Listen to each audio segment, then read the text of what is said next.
Hi, welcome back guys. This is your friend, the fanfiction guy. Back with another fanfiction. This is the first part of What If Deku Had a Dice Roll Quirk. Now before starting, please give this video a like and subscribe to the channel if you want more videos like this. Now let's get into the fanfic. 200 years ago, the world changed forever. In Qingqing City, China, a young infant was born that constantly shined light. Soon after, quirks, or supernatural abilities, blossomed all over the world. However, it soon became apparent that only women had quirks. Men never developed these skills. And then, 100 years later, the average height of a woman began to increase. At first it was only by a few inches, but soon the average height for a woman was 10 feet tall. Throughout those 2 centuries, the male population steadily decreased. This decrease, along with the development of quirks, led to a sweeping political movement. This movement was called Fifth Wave Feminism.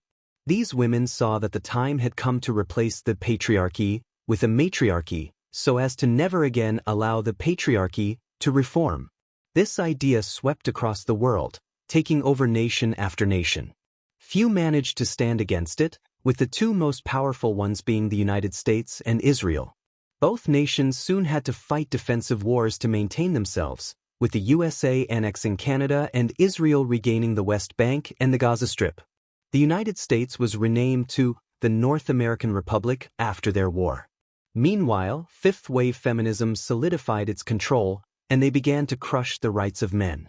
All who they deemed a part of the patriarchy was destroyed.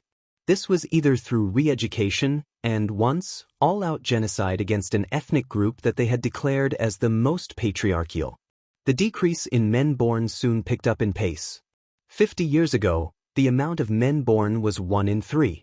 Now, in the present day, only 5% of CNCPTNs resulted in men.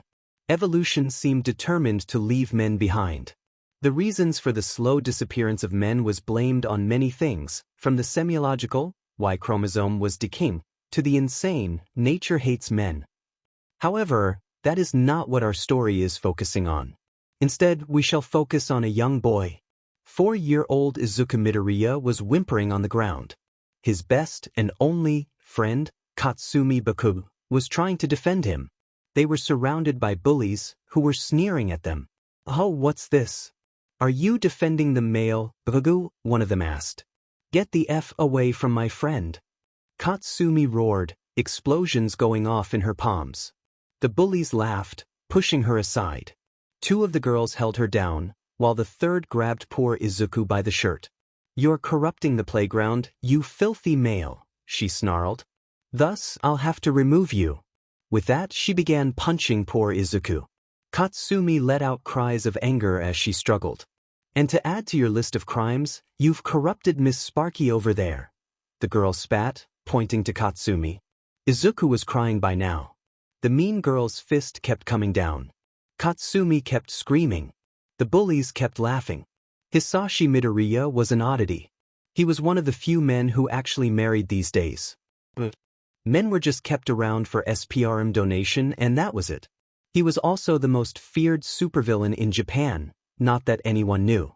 After all, who would expect a man to have one of the most feared quirks in existence? Thus, the world's only human male with a quirk came across the scene. "What doing?" he snarled. Immediately the girl punching his precious son let go of him. "Shoo mill. This doesn't involve you," she growled. "It very much involves me, seeing as you're bullying my son," he snarled, allowing his villainous presence, an ability that he had honed over the centuries, to manifest.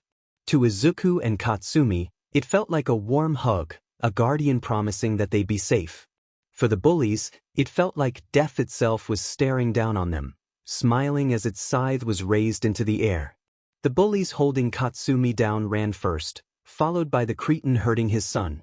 He memorized their faces. When they got their quirks, he'd see if Dr. Tsubasa was willing to experiment on children. Pushing that thought aside, he picked up his son and helped Katsumi to her feet. Izuku was crying as to be expected. However, Katsumi was also crying. I couldn't help you, Zuzu," she bawled, clutching onto Hisashi's leg. I can, who tried? He stammered. Hisashi sighed. It was times like this he wished he could give his son a quirk, but in all honesty he didn't know what would happen. While he had been able to give quirks to men in the first 100 years of his life, it had become more and more risky. In his nightmares, Izuku would become a mindless Nomu. He shook the thought out of his head. He also vaguely heard Katsumi wish she was stronger so she could protect him. A faint smirk appeared on his face. Oh yes, he could help with that. When they got home, Inko immediately embraced him. She was down on her knees so she could even hug him. He patted her arm. Hello dear, he said. Mitsuki told me what happened. How can you be so calm? She bawled. Trust me, I'm anything but calm. However, we both know that those monsters' parents won't care that a male was bullied. That much was true. Oh, how he hated it. Inko sighed as she picked Izuku up off of his shoulders and held him as he cried from the bruises. Come on Izuku. Let's get you cleaned up. The poor boy nodded. Tomorrow we'll be going to the doctor, she said. Izuku immediately perked up. Does that mean that there's a chance I could have a quirk? He asked, tears in his eyes. Inko desperately wanted to say yes, that there was a chance. However, she didn't want to lie. So she just smiled at her son with tears in her eyes. That night, Hisashi used a warping quirk to teleport himself into Katsumi's room. Going through his quirks, he soon found the one he wanted. It was a masterpiece that he had created from a few quirks. He called it Amazonian, as it doubled both quirk power and muscle growth, and added 5 feet to the user's height. Best of all, it was made to be able to merge with another quirk without the risk of turning the recipient brain dead. Unfortunately, it was unable to bond with men, so he couldn't give his precious baby boy this quirk. However, his best friend was the perfect candidate. She had already been friendly with his son due to her mother being friends with his lovely wife, but he had also subtly manipulated her into practically being his son's bodyguard. Perhaps it would lead to a full-blown love. He shook those thoughts out of his head. He had to be careful. He implanted the quirk with a touch. The girl shifted in her bed and groaned. Hisashi sighed before teleporting out and calling his doctor. Tsubasa, I have implanted Amazonian into Katsumi Bakugu. Do not be alarmed when 2 quirks show up on screen. Do not tell anyone about this either. Also, what are your opinions on your family? Izuku woke up bright and early the next morning, before running to his parents' bed. Mom, wake up, wake up, wake up, he shouted, jumping on the massive bed. Inko Midoriya groaned before sitting up. All right Izuku, I'm up, she yawned. Hisashi had left for work already. We're going to the doctor today. Izuku squealed. Inko ruffled Izuku's hair with her finger. Okay, just let me get dressed, she said. Izuku hopped down from the bed and ran off. Meanwhile, at the Bakuga household, things were not going so well. Katsumi had woken up with a god-awful headache. All she could do was lie there. Any movement sent white-hot nails into her head. Her mom had been beside herself, worried about her baby girl. Dr. Tsubasa was a rarity in modern Japanese society. He was one of the last male doctors. He was also appointed to keep an eye of his master's family if said master was unable to. However, the results of Sensei's child were nothing short of extraordinary.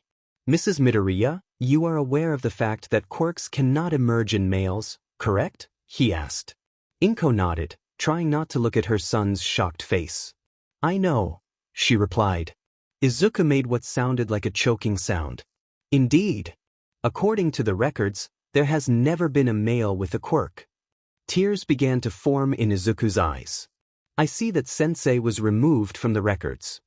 Dr. Tsubasa thought to himself, steeling his nerves for what he was about to say. Until now, that is. It. Inko stammered. Dr. Tsubasa pulled up a screen. The ability to have a quirk has been confined to the woman population of society ever since quirks have appeared. However, it appears that your son has managed to obtain one in spite of his gender. He pointed to a scan of Izuku's brain. See that white spot? That's the part of the brain where quirks manifest. Your son appears to have a latent quirk. I don't know what it is, but it's there. Izuku's choking sounds were now replaced with squeals of joy as his tears stopped. Inko began to cry, picking up where her son left off. Now then, I'm sure you're incredibly happy about this and probably want to tell the world. I cannot stress enough why that is a very bad idea, he said in a tone that left no room for argument. Inko looked at the doctor, perplexed. Izuku was also confused. As you know, the status quo for the last few generations has been very matriarchal, he said. In fact, I barely got my job in spite of being the best in my class, he admitted. Inko nodded. Imagine what would happen if the Japanese government discovered that a male had a quirk. At best, they'd force him into a breeding program to see if his male offspring would also have latent quirks. At worst, he'll disappear, he sighed. Disappear? Izuku asked. Indeed, my boy. The government may try to kidnap and experiment on you. It happens all the time with animals that obtain quirks. By now, both mother and child were pale. Therefore, I'd suggest only telling those closest to you, he said, finishing up. Despite the grave warning, Izuku was bouncing with excitement when he got home. As soon as he saw his father, he ran towards him. Dad, dad, dad, dad, dad, he squealed. Hisashi quickly scooped him up. How was the doctor? He asked. Great. Guess what? Latent? Hisashi asked as his wife walked after Izuku. Yeah, that. I have a latent quirk, Izuku declared. Hisashi froze. He quickly activated Quirk Sight, which was the ability to see who had quirks, and sure enough, Izuku was rated as having a quirk. Before either of his family members realized that he had a quirk himself, he deactivated it.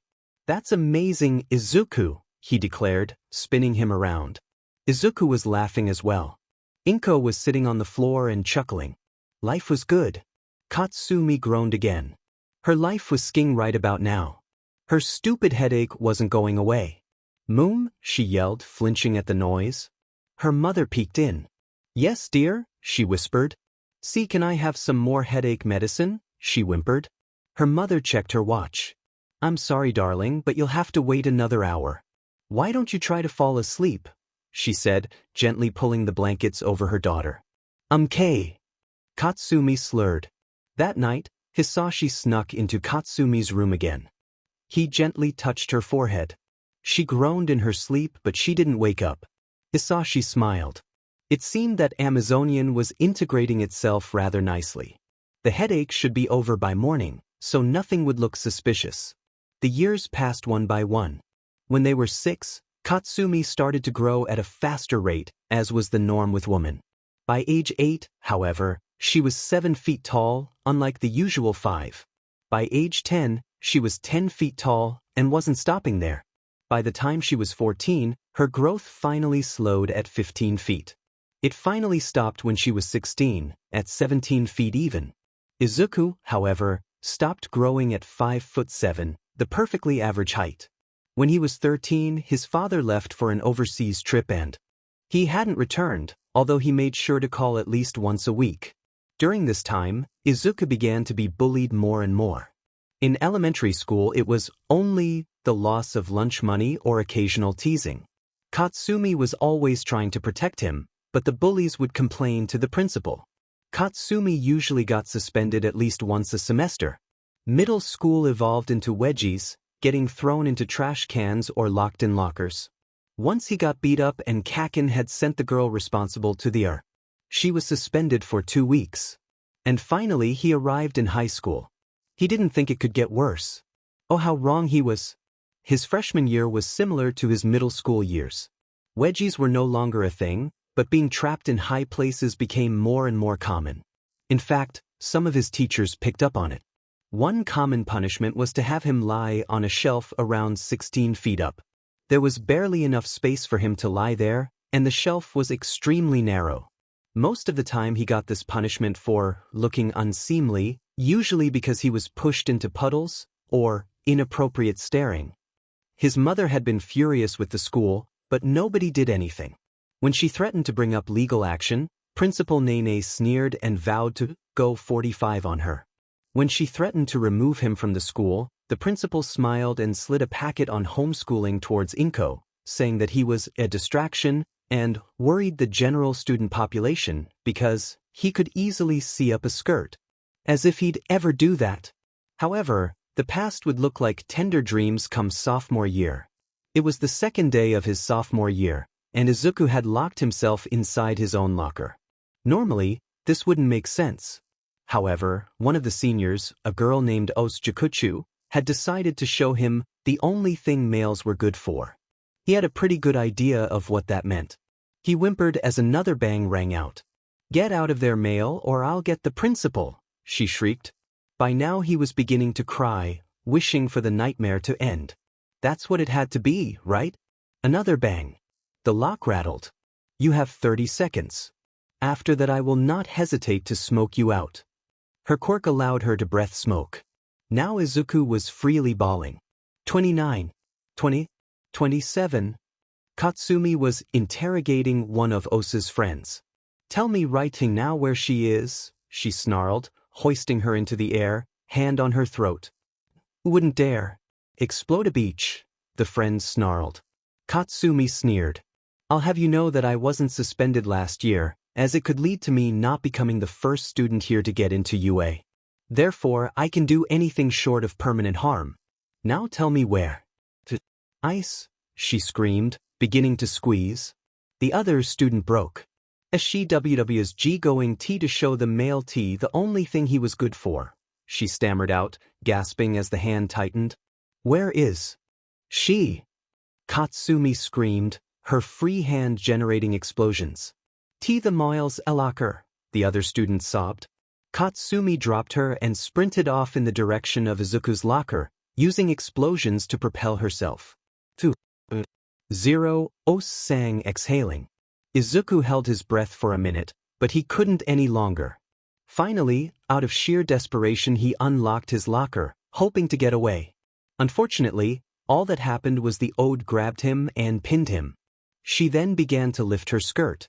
"Now then, first you're going to use that tiny, worthless tongue to pleasure me," she said, lowering herself on him. Izuku was sobbing freely. However, he soon heard salvation.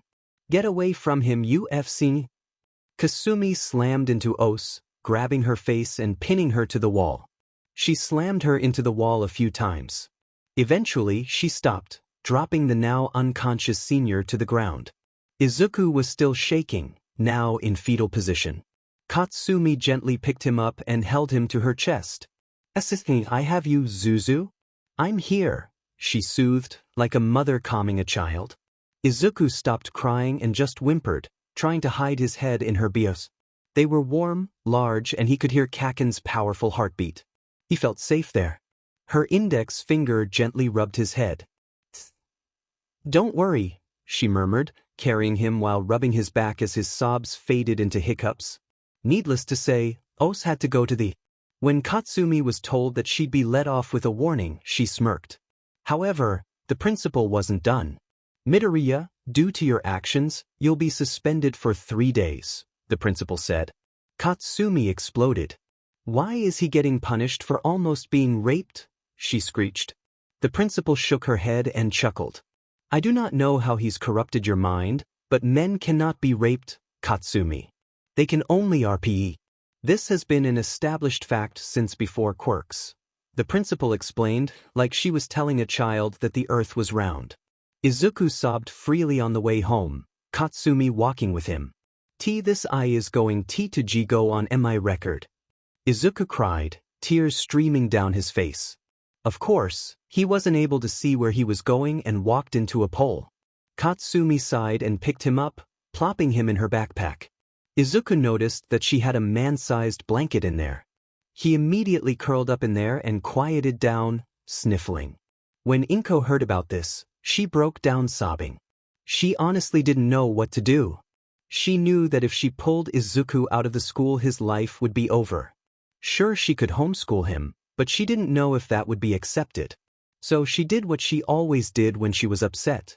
She called Hisashi. All for one heard his phone ring. Noticing that it was Inko set off red flags. She normally only called on Friday night when he would work late, but to call on a Tuesday? When he answered Inko's call, he was met with his wife. Sobbing. "Oh, Hisashi, it's horrible," she cried.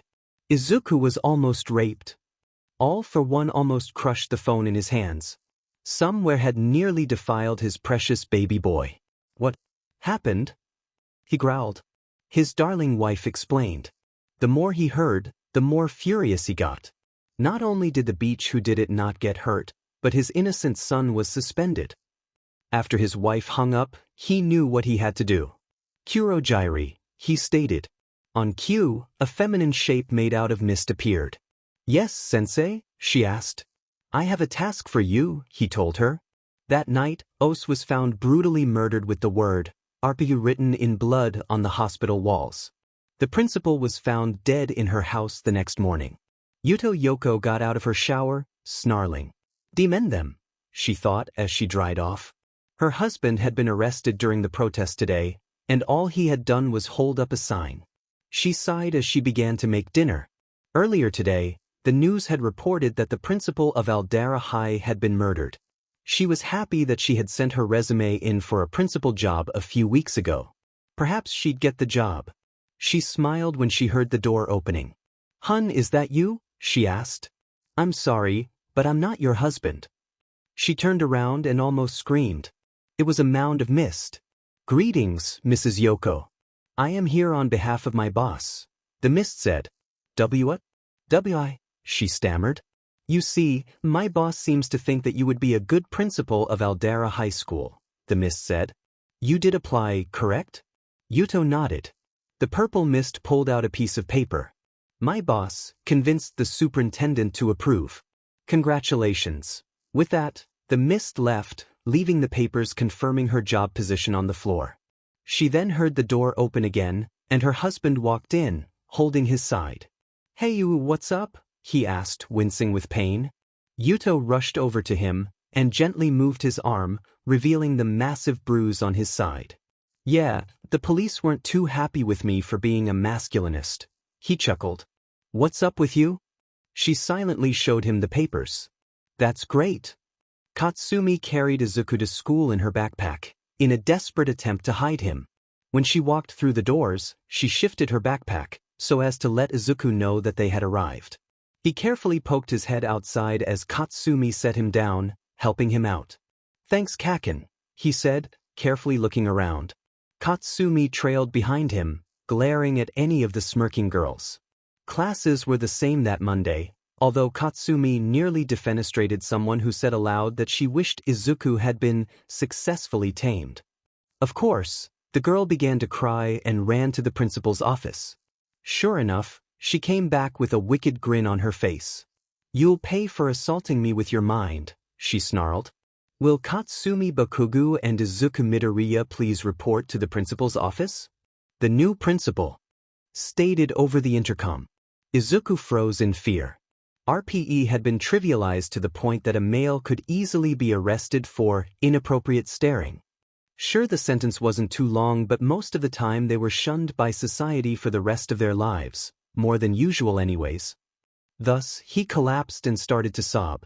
The laughter of the students and the self-satisfied smirk of his teacher made him cry even harder. Katsumi nudged him to his feet, and they walked to the principal's office. Izuku didn't know what to expect when the two of them reached the principal's office. He definitely wasn't expecting the first words that came out of her mouth. Neither of you are in trouble. That got him to stop crying. H&H, he asked. As it turned out, the new principal was actually a masculinist, or a person who believed that men should have equal rights. Therefore, she had gone over Izuku's files and decided that all of the marks on his record were caused by bias and discrimination due to gender. She let them go after that. Izuku's sophomore and junior year were still not very good. He wasn't bullied at school as much, so the girls there just targeted him when he wasn't there, including one time one of his teachers assigned him a detention when Katsumi was sick one day. If it wasn't for their principal, Izuku was pretty sure he'd be raped. Considering the lustful leers the teacher had made during that day, it was probably a good assumption. Thus, he was carried around by Katsumi more often than not, who now was even more reluctant to let him out of her sight. Katsumi seemed to like it, and he did too. At the end of junior year, the new principal was fired for misconduct. Everyone knew it was because she treated Izuku like any other student and enforced a strict zero tolerance towards bullying him. She left on the last day of Izuku's junior year. That year was Izuku's best school year. Now he didn't know what to do for the next year. It was the first day of classes, and Izuku sat hidden in the back. Alright, it's your final year at Aldra High School. You should all seriously start considering your future. I could pass out some flyers, but... She threw up her hands, spreading paper everywhere. You all want to go for the hero course, she screamed. The entire class, with 2 exceptions, activated their quirks. No sense. Don't compare me with these suckers. Katsumi growled. Most of these dumbass would be luck to be sidekicks to D-listers, she smirked. The rest of the class seethed. Ah, Katsumi. You wanted to get into UA, right? She asked. Dean FNG straight. The Manigiantus snarled. Izuku rolled his eyes at his friend. She never took shit from anyone, even the teacher. Well, you do have impressive test results. It's a possibility that you'll get in, she said. Katsumi leapt onto her desk, crouching. I've aced the tests. I'll get in, she declared. The teacher nodded, before looking at her papers. Oh yeah. Don't you want to go to UA as well, Midoriya? There was a pregnant pause as every female turned towards the only male in the room. Izuku whimpered. Then everyone save Katsumi, even the teacher, started to laugh. Midoriya? One student shouted, nearly choking on her spit. That's bullcrap. There's no way he could even reach the mailbox to mail his letter. Another chortled. The teacher finally wiped her eyes. I'm sorry, but it's T-Truha. Evidently, she wasn't able to contain her laughter for long. Izuku was silently crying at the verbal abuse. Sure, it wasn't anything new, but it still hurt, especially when the teacher got in on it. You're a male. You can't get in, another screeched. They Gigi got rid of that rule. I could be the first, he exclaimed. One of the students, a girl who could extend her fingers, wrapped them around his neck and began to squeeze. Before she could do anything else though, Katsumi let loose an explosion on that girl's face, sending her into the wall. Izuku was clutching his throat and wheezing. Immediately Katsumi was patting his back, soothing him as he slowly regained his breath. After classes, the girl with the elongating fingers and another girl with an elongated neck, Isa and Tanaka, if he was remembering correctly, stopped Izuku from leaving. Please get out of my way.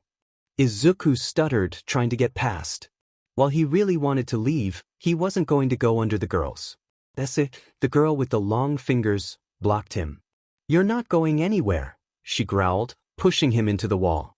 Isa grabbed Izuku's notebook. What's this? A pawn collection?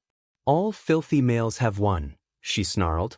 It's MIH hero notebook, he stuttered out. That's just pathetic. Tanaka laughed, using her long neck to look over Isa's shoulder. Isa glared at the cover before snapping the spine, causing Izuku to cry out in horror. She then walked over to the window and dropped it into the koi pond. Now then, we'll have you know that Katsumi has been distracted. Tanaka sadistically growled, grabbing Izuku's shirt. Yeah, your slot isn't going to save you this time. Isa cooed as she grabbed Izuku and tugged at his belt. Fortunately, it held. Unfortunately, Tanaka just yanked the pants down and pinned him with her hand. This can't be happening, this can't be happening, this can't be happening, Izuku repeated in his head, whimpering. Katsumi was many things, and observant was one of them. Thus, when the principal said that she'd be the first student from the high school to try for UA, a massive red flag was raised. Izuku is applying, she growled. The principal paused and smiled. Oh Katsumi, you mustn't worry about him anymore. He'll only hold you back. Katsumi had to withhold murdering the beach right there. After all, males are only good for one thing. It's time he learned that. As soon as she said those words, Katsumi's eyes widened. I shouldn't have said that, the principal muttered. Katsumi rushed at the door, only to find it locked. Please Katsumi, this is for your own good. Katsumi unleashed a truly monumental explosion. The door wasn't blown off of its hinges. It disintegrated. She sprinted to the classroom, once again using her explosions to propel her. It seems like you'll succeed in one part of life, Isa mocked as she ripped Izuku's boxers off. Isa, hurry up. We're running out of time, Tanaka growled. Izuku wasn't paying attention, as he was crying freely at this point, wailing at the humiliation and torture that was going on. And then salvation came. Isa howled as an explosion ripped through the air. Tanaka rushed forward, but Katsumi grabbed her neck and flung her into the wall. "Run, Zuzu!" she screamed as Sa got up and snarled. Izuku grabbed his pants and hurriedly put them on. He grabbed his backpack and ran off as Katsumi slammed Tanaka into the floor so hard it left a dent. Izuku panted as leaned against the koi pond, reaching for his notebook. He shooed the kois away and grabbed it, sighing when it flopped over. Oh yeah, they broke the spine, he thought, still shaking at what had nearly happened. Ose had gotten too close, and from what he could put together, the new principal was in on it. "Then it," he mentally screamed, putting it in his pocket, walking under an underpass. Of course, this meant that he was totally unprepared when the sewer grate shot up. A massive mound of sludge appeared. A villain? Izuku mentally screamed. "Perfect. A male invisibility cloak," a feminine voice said. Izuku turned to run, but the sludge monster just leapt at him. Soon she had him and was covering his mouth. "Just relax, it'll only hurt for a minute. I promise to let you use a lung while I hide," she cooed. That made Izuku panic even more. "See, can't breathe," he thought, clawing at the sludge. Unfortunately, that didn't do anything to help him. And then the sewer grate popped open. "You are safe now. But because I am here." The sludge villain turned and her eyes went wide. "Texas? Smash!" All Might shouted, moving her fist forward. The force of the punch blew the villain apart, releasing the near-unconscious Izuku. "Might?" he thought before passing out. "Hey, young man, wake up." Izuku groggily opened his eyes. "I thought I lost you there." Izuku let out a squeak, before backpedaling. "It seems like you're able to move around. That's good. Anyways, thanks for your help." All Might held up 2 soda bottles. "I captured the villain." Meanwhile, Izuku was trying to reboot himself. "All Might, the symbol of peace, she's here. In front of me. I gotta get an autograph." Izuku scurried around before he picked up his notebook. "Ma'am, please sign my—" "She already did," he screamed. He quickly bowed towards her.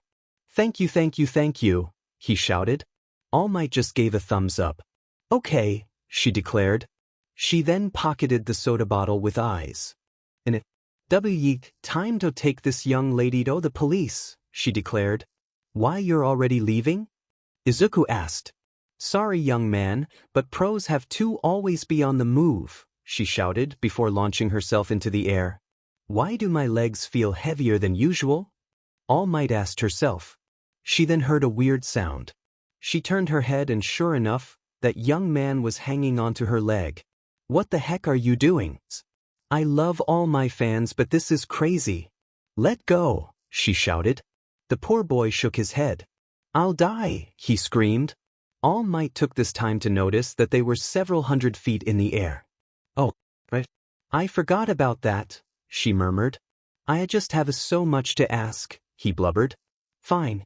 Just close your mouth and shut your eyes," she shouted. The boy did so. She patted him on the head, before coughing. "Sheet." The duo soon landed on an apartment building. "Tia was scary," Izuku muttered, gasping for breath. "I have no words to describe how reckless that was." All Might scolded. "Sorry," Izuku muttered. "Now then, you should be able to get down. Just knock on the doors and someone should get you." She then prepared to jump. "Wait," Izuku begged. "I'm a very busy lady, young man," she declared. "See, can men be heroes too?" he shouted. That brought All Might to a halt. "So, how does it feel to be defeated by a mere male, symbol of peace? Come on, All Might. Do you want to let this BSRD live forever?" Those words and many more rushed through her mind. And then she hacked. The boy caught this. "All Might?" he asked. "Dimin." "Not now." Unfortunately, the steam that signaled her body giving out arose. When it cleared, she was back to her skinny, emancipated figure. "Surprise?" she weakly said, hoping to not freak out the poor boy. It didn't work. W. H. How? Why you deflated? Well, you can't be All Might, he stammered. Toshinari Yagi grumbled at that. I assure you I'm all MGXXXXK. That last part was because of the massive amount of blood coming from her mouth. She wiped it away, ignoring the fanboy scream. You know how guys at the pool, never mind. It doesn't work in Japan, she grumbled. I'd give you a metaphor for it, but it would just go over your head, she sighed before sitting down. Well, since you know this much, I might as well tell you why I look like this. That gave Izuku pause. First, promise me that you'll never breathe a word of this to anyone, and that includes online conversations. Izuku nodded, still in shock. All Might sat down and lifted her shirt a bit. Izuku almost threw up. It looked like she had taken a direct hit from an artillery shell. 5 years ago, I got in a major fight. I took down the villain, but before that, he got a solid hit on me. She then realized what she said. Izuku did as well. He asked. Toshinari nodded. Yes. As far as I know, that man is the only male supervillain. This punch destroyed my stomach and uterus. I lost a lung as well. Due to repeated surgeries, I can only be All Might for around 3 hours a day. After that, she spread out her hands. A male villain? Surely people would have heard about that, he declared. All Might just looked at him. I asked that it be kept under wraps because I didn't want the criminal elements of society getting bold. Also, it probably would have been censored anyways, she grumbled. The only reason I'm even alive today is because a male hero distracted the villain long enough for me to get a final hit in, she said. If I were any other pro, I'd probably crush your dreams. However, I'd be a hypocrite if I did. So, I think that a male can be a hero. It'll just be a more challenging path, she stated, turning to leave. Don't be afraid to change the world, but understand that it's a very challenging path, she finished, before closing the door. Izuku was on the roof, crying. Finally, someone besides Kaken had said that his dream was possible, and the one who had said this was his idol. And then he saw a plume of smoke on the horizon. A villain? He asked. He quickly rushed off towards it. During Izuku's little adventure, Katsumi had been stomping down an ally in Tetouan Station. "Hey whores," she screamed, exploding the soda can in her hands. It's bad enough that everyone laughs at him, even the god. Teacher. But no, that's not enough. The principal helps 2 students organized a motherfucking gang. Anthony, she pulls me aside so he's defenseless. If she hadn't slipped up, I wouldn't have been able to save Zuzu. That's it. He doesn't leave my sight. She thought as she kicked a soda bottle. Said soda bottle contained the sludge villain. They'd better be med grateful that murder would bar me from UA, she snarled. Then the sludge villain rose up. You'll make a wonderful skin suit, she gurgled. Izuku soon got to the scene. However, many long legs blocked him from seeing what was going on. He got on his hands and knees and crawled forward. He heard one of the women mention a hostage. Izuku flashed back to the few moments the sludge villain had taken him hostage. He didn't want to think about how the poor soul was going through, even though they were able to breathe. Then he got to the front and saw exactly which villain was causing the trouble. The sludge villain? But All Might caught her. Then he remembered the brief struggle that he and All Might had gotten into. It's my fault. And then he saw who the sludge villain was holding hostage. Kaken! He screamed. He dropped his notebook and sprinted at the sludge monster. What's going on? And my body's moving on its own. And what could I even do? And then, as if by the will of fate, an answer came. What? Izuku mentally screamed as he saw a green 100-sided die bounce down the street. It landed a good distance away, but a number flashed in his head. You rolled an 89. What's going on? He didn't have time to think about it. Instead, he grabbed his backpack and tossed it at the villain in an attempt to distract it. As it flew through the air, a perfectly sharpened pencil came out of it. This shocked Izuku, as none of his pencils were that sharp. Then the pencil impaled itself into the sludge villain's eye. "Ah!" The villain screamed, reeling. This allowed Katsumi to yank the sludge off of her mouth and take a deep breath. "Kaken!" Izuku screamed, grabbing her by the arm. Somehow, he was able to pull her out. "Zuzu!" "What? How dash?" she stammered out. The sludge villain finally recovered, although one eye was oozing. "You brat!" she roared. Before anything else could happen, All Might appeared. "I gotta say, you certainly know how to act in heroic situations. You're well on your way to being a fantastic hero," she shouted. Izuku noticed that blood was pouring from her mouth. "All Might," the villain shouted. "Detroit. Smash!" she screamed, punching the villain. The blow blasted her apart. And then, the weather shifted. "You could have been killed." Death Arms shouted at Izuku. "You should have let the pros handle this," she scolded. Meanwhile, Katsumi was being praised for her bravery. Eventually, however, she saw that Izuku was cowering in fear, not shame. She then walked over and picked him up, depositing him in her backpack. She then grabbed his notebook, put it in her backpack as well, and walked off. When they got back to their neighborhood, Katsumi let Izuku out. "Are you okay?" she asked. "Why yeah, thanks Kaken," he said.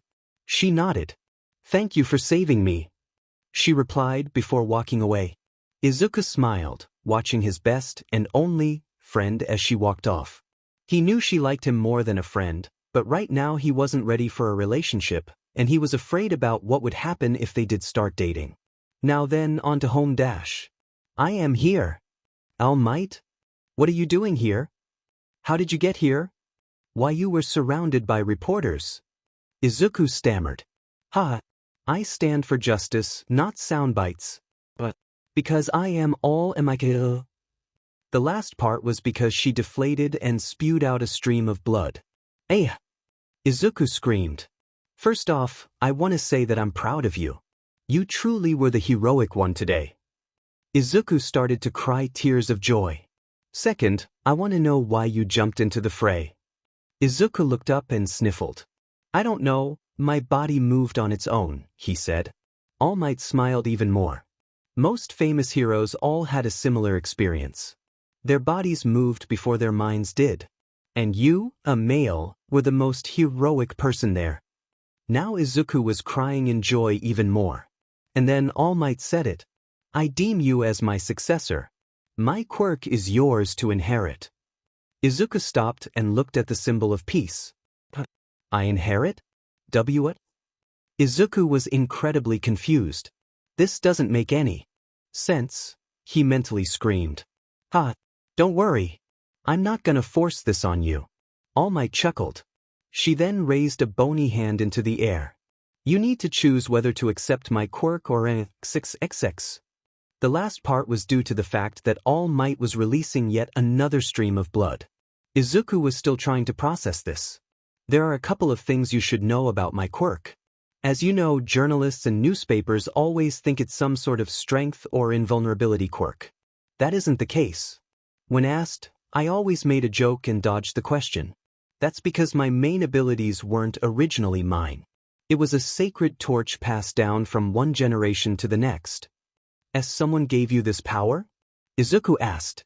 "That's right. And you're next," she declared. "Wait.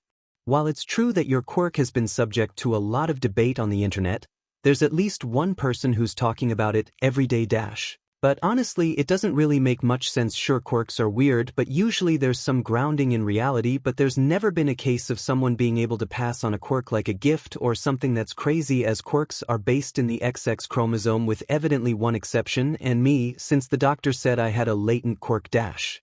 "What was that about a latent quirk?" All Might asked, stopping the mumbling. Something was prickling in the back of her mind, but she ignored it.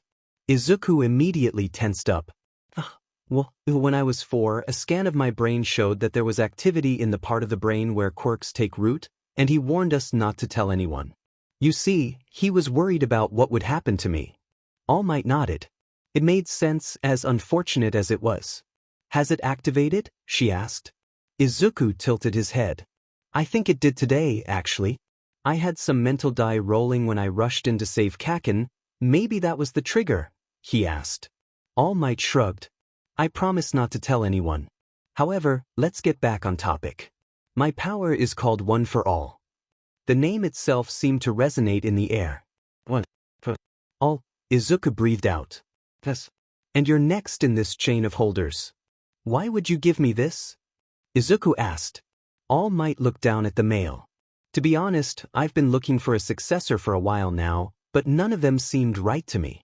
You, however, seem perfect. You're already more heroic than most people I know, and besides, being my successor should keep you safe. And then All Might chuckled. Still, this is your choice. You can back out if you want. Izuku was still silently sobbing. Seriously, you should stop crying. All Might deadpanned. That rebooted Izuku's brain. She said so much to me, she believes in me, and now she's offering me a quirk. How can I say no? I'll do it, he declared. All Might smirked. I thought you'd say that. Very well. Tomorrow, meet me at Dagoba Beach at 6:30. Izuku woke up at 5:30 due to nerves. He yawned and got dressed as he thought about the emotional roller coaster of the previous day, before splashing water onto his face. How does my quirk even work? He asked himself. That was what was in the forefront of his mind. How did it work? D100 is a quirk that alters reality based on a number rolled on an intangible 100-sided die. The higher the number, the better the roll. However, modifiers can be added. Apparently his quirk came with an instruction manual. Modifiers? He mentally asked. Some things add or subtract to total die rolls. Here are some of your current modifiers. Genius, plus 20 to intelligence rolls. Charismatic, plus 10 to charisma rolls. Fluffy green cinnamon roll, plus 20 to rolls regarding those who aren't fifth waivers. Male, minus 50 to rolls regarding fifth waivers. All things considered, he was pretty sure that he was hallucinating. However, he was too busy to go insane. He had to meet up with All Might immediately. Izuku sort of wished that he had waited. Of course, this had nothing to do with a dislike of All Might. It had everything to do with the fact that All Might was sitting on a fridge that he was pulling. Hey. This fridge is pretty comfy. The symbol of peace shouted. Izuku slipped and fell flat onto the sand. You know, people move these all the time and rarely have super strength. She boomed. But there's an extra 3,500 pounds on top of it, Izuku muttered. Hey, I've lost weight. I'm down to 3,300 now, at least in this form, she laughed. Izuku sighed. Not like that's much better. So why am I moving trash again? He asked. All Might chuckled before jumping down from the fridge. Are you kidding me? Take a look at yourself. Your body wouldn't be able to handle One for All. Your arms and legs would shoot off.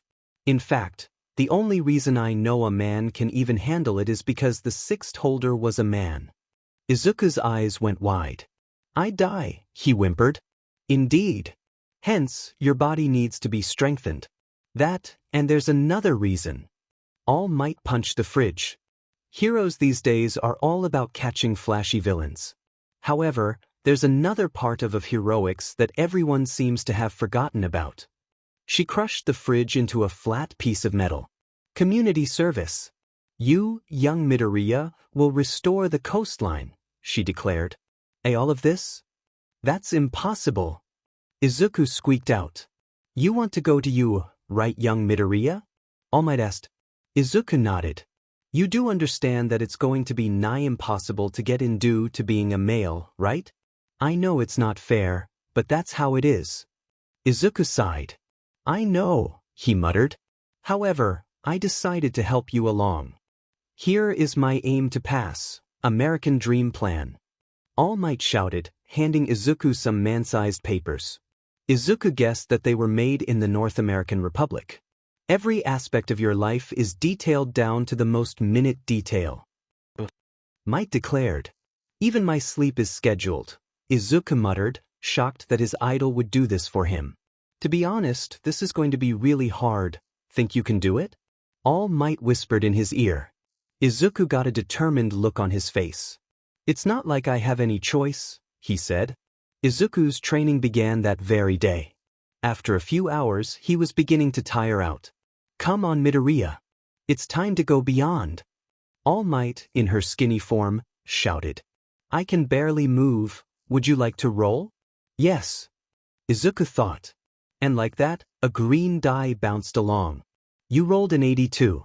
Suddenly, all energy, and then some, poured into Izuku's body. He got up quickly, realized it was now slightly easier. Off to the sides, Toshinari noticed Izuku fall and then get up with even more energy. Hey kid, you alright? She asked. Izuku nodded. I rolled high, he replied. All Might nodded, but inwardly her mind was racing. His quirk seems to warp reality. What happens if he rolls the highest possible roll?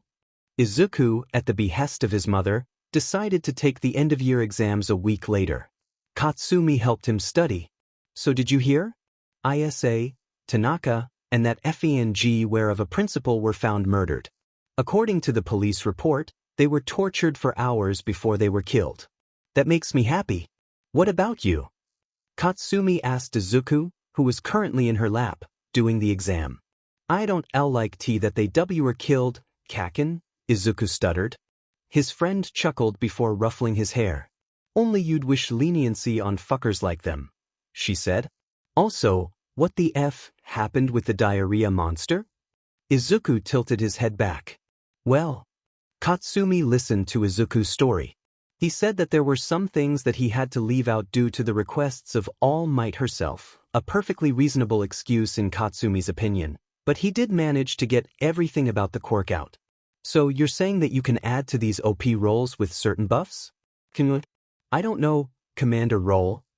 She asked. Izuku shrugged. I don't know, he thought to himself. You rolled a 98. Reward. Observation. Think, observe, to view information about people. Note, this is a leveling skill. Izuku nodded. I rolled a 98 so I got a new ability. I'm going to test it out. Observe, he thought looking at Katsumi. Katsumi Bakugu. Age, height, 17 feet. Weight, 4,000 pounds. Likes, Izuku, explosions, spicy food. Dislikes, fifth waivers, and those who hurt Izuku. Izuku reported this to Katsumi, who nodded. That seems about right, she said, nodding. Izuku smiled and blew her hair out of his face. The months passed one by one. Izuku would occasionally roll, but he was always worried. What would happen if he rolled low? Thus, he only rolled when he absolutely had to, or when it just happened. He also checked out the observe ability and discovered that it didn't tell him everything. Toshinori Yagi. Age? Height, 14 feet and 4 inches, 12 feet 6 inches. Weight, 3,300 pounds, 800 pounds. Likes, justice, saving people. Dislikes? Inko Midoriya. Age, height, 11 feet 7 inches. Weight, 1,200 pounds. Likes, Izuku, Hisashi, Bakugu family. Dislikes, fifth waivers, Arpisis, and the fact Hisashi is away. Observe has leveled up. Now the ability shows quirks. Toshinari Yagi. Age? Height, 14 feet and 4 inches, 12 feet 6 inches. Weight, 3,300 pounds, 800 pounds. Likes, justice, saving people. Dislikes? Quirk, one for all, infinite blood. Finally, the day of the exams came. All Might had decided that Izuku was ready for one for all about a month ago, but she hadn't said anything. She wanted to see how he did. As she walked towards the beach, she heard a scream. Kiryu, aaa. She looked up and saw Izuku screamed atop a massive mound of trash. She ran to the edge of the beach. Oh my God, she shouted. The beach was spotless. Absolutely spotless. He even cleaned outside of the areas I told him to, she thought. She was so shocked she turned into her muscle form. This is amazing, she declared. Izuku wobbled and fell, but she caught him midair. All Might, I did it. Izuku gasped out. Indeed. You exceeded my expectations, she declared, setting him on the ground. I ready? He gasped out. All Might smiled. You are very ready. Take a look at your progress. She showed him a picture that was taken on the first day. You've come so far, but there's still a long way ahead, she declared. You have gained the modifier, buff for all. Plus 10 to all strength rolls, plus 10 to Stuckton rolls. Able to gain 1 for all. Internally, Izuku was cheering. Externally, he was rather tired. All Might noticed this and decided not to give a pep talk. The poor boy would probably pass out. She plucked one of her hairs out and held it in front of young Midoriya. Eat this. It? Izuku asked. To inherit 1 for all, you have to ingest the DNA of the previous holder. Come on, we don't have time. It. She shouted. Izuku did so. You gained 1 for all. You now roll 2 dice instead of 1. Izuku panted as he got to the doors of UA. Most of the girls hadn't noticed him. The ones that did either looked shocked or sneered. Izuku ignored them. He knew he had the power, but he wished he had been able to take it for a test run. Izuku! He turned around and saw the knees of his best friend. Kaken, he joyfully said. Katsumi bent down and ruffled his hair. How are you? She asked. Nervous, he replied. He heard another girl asking her friend why he was even here. Her friend just told her to keep her head up, and the toxic masculinity wouldn't reach her nostrils. Katsumi growled at that. If they get in, I'm gonna kill them, she snarled, standing up. See you soon, Zuzu. She then walked into the building. Izuku nodded and followed after her. Once everyone was in the auditorium, Katsumi had helped Izuku into his chair. A certain feminine voice spoke up. Welcome everyone. Thank you for listening in to the school DJ. Everybody say, hey. There was silence. A refined response, she said, drooping. Oh my gosh, it's Present Mike. I listen to her radio show all the time. Izuku whispered fanboyed. Katsumi chuckled. You still haven't listened to the one on how to take your girlfriend out on a date, she teased. Izuku went red in the face and started stammering, causing her to laugh. Izuku loved her laugh. Now then, I shall get straight to the point. You listeners have already done the theoretical exams, so now it's time for the practical. I'm here to explain how things go down. She then grabbed a controller and pointed it at a projector. You all will be taking part in mock battles that will last for 10 minutes. You will all be in one of 10 locations, she shouted. Katsumi looked down at her form. I see. They're splitting us up so we can't help our friends, she said, glancing at Izuku's form. We're sitting next to each other and we're in different areas. Izuku observed as Katsumi lowered her form for him to see. All right, now I'll tell you about your targets. You see, there are 3 types of robots in each location. You'll earn a different amount of points for each one. Mike shouted, showing an animation. However, make sure you're keeping things heroic. Attacking fellow examinees is an instant disqualification, she declared. Izuku breathed a sigh of relief, but it was rather loud. Ma'am, I have a question, a girl yelled out. Yes. Mike asked, a spotlight opening on the girl. On the form there are 4 enemies. You have only mentioned 3. Is this a misprint? If so, then it is shameful. She then turned towards Izuku, and a spotlight appeared over his head. He immediately whimpered. She opened her mouth, paused, and then spoke. I heard your sigh of relief at examinees not being able to attack one another. I would have asked why, but now I see. I apologize. Mike just chuckled. All right, Examine 7111. The reason for that is simple. You see, there is a 4th villain type, but it is worth a total of 0 points. I'd recommend avoiding it, as it's meant to be an obstacle. Thank you for answering my question. Please continue, the girl said, sitting down. Don't worry. That was all I had left to say. As a parting gift, I'll give you all our school model. Go Beyond. Plus Ultra. Izuku had hidden in the back, trying not to be noticed. It worked. All of the girls were talking about the exam. When they got there, however, Izuku had to mingle. He shivered as he overheard the other girls talk about how amazing it was. Izuku, being Izuku, knew that UA had a near-limitless budget. I should probably move, he thought, taking a few shaking steps forward. And then a hand landed on his shoulder. Izuku tensed, adrenaline flowing like a river. Are you all right? It was the glasses girl who had asked Mike the question. He stammered. You seem nervous. Are you okay? The girl sounded genuinely concerned. Why do you care? Izuku stammered. Why shouldn't I? You're nervous, and that will be detrimental to your performance. Her glasses shined. If you got this far, why would I desire to stop you? She asked.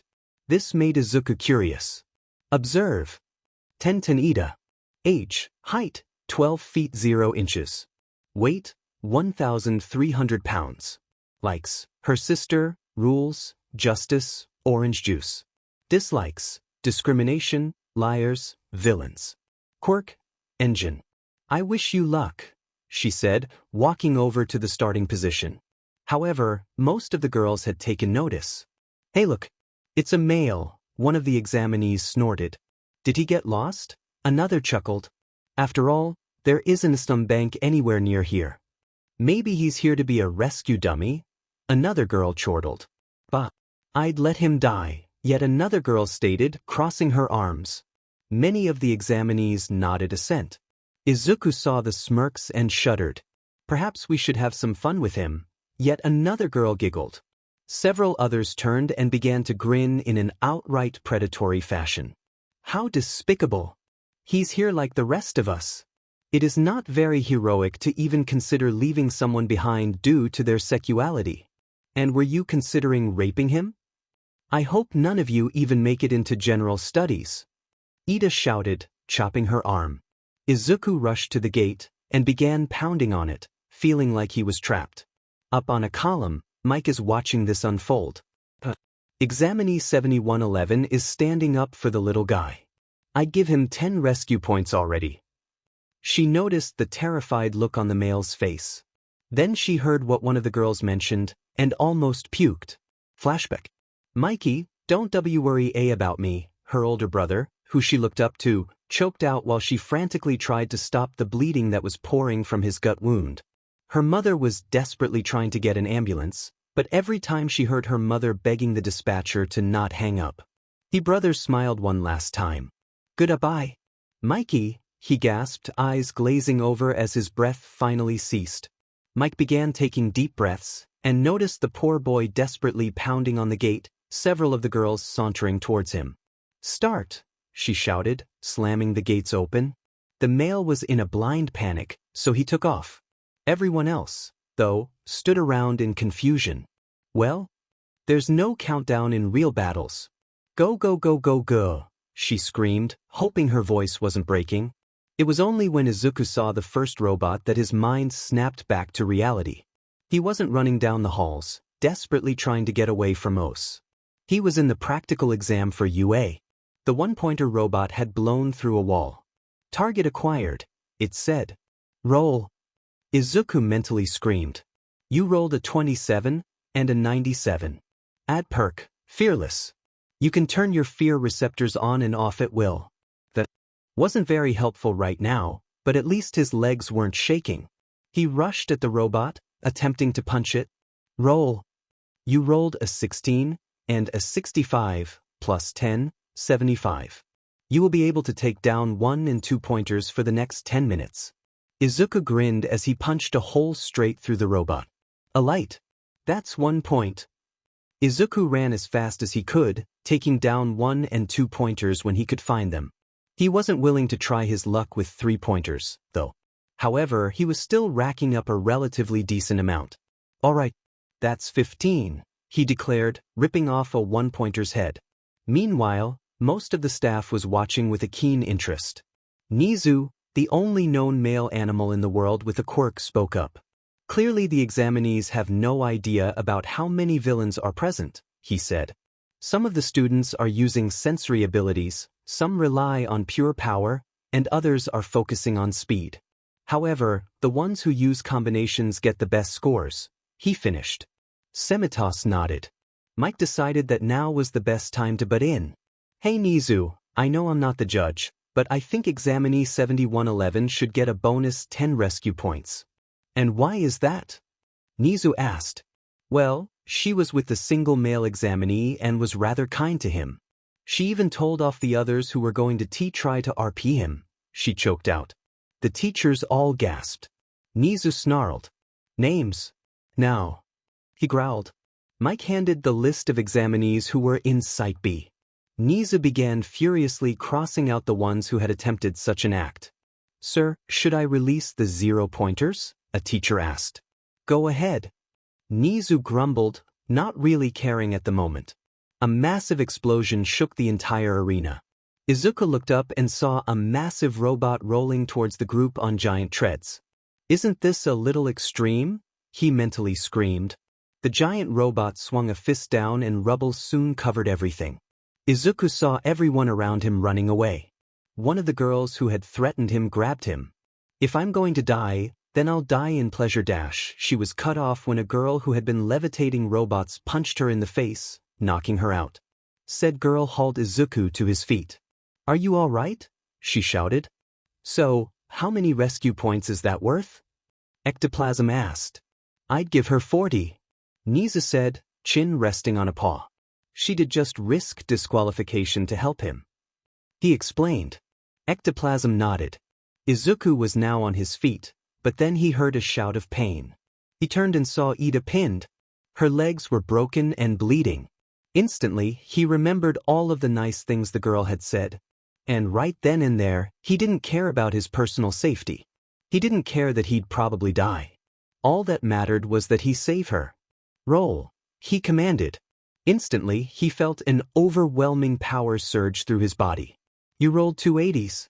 Double trouble. It was like he had been hooked up to a nuclear fusion plant. He sprinted towards the robot, screaming incoherently, before leaping into the air. He wondered if he should shout, smash, but decided against it. He wasn't all might. So he angled himself over the 0-pointer, redirected himself in the air, and shot down at such a high velocity he made a sonic boom. He plunged feet first, attempting to stomp the robot. When his feet hit it, the robot split in half and fell on opposite sides. A massive crater was formed where Izuku landed, and a massive boom shook the entire battle site. When Izuku hit the ground, a searing pain shot up his legs as well as audible snaps. He then crumpled to a heap. His legs were crumpled red messes. He was pretty sure that every bone was broken. His arms, however, weren't. He began to drag himself forward, only for the engine girl to grab him around the chest. He tensed at this.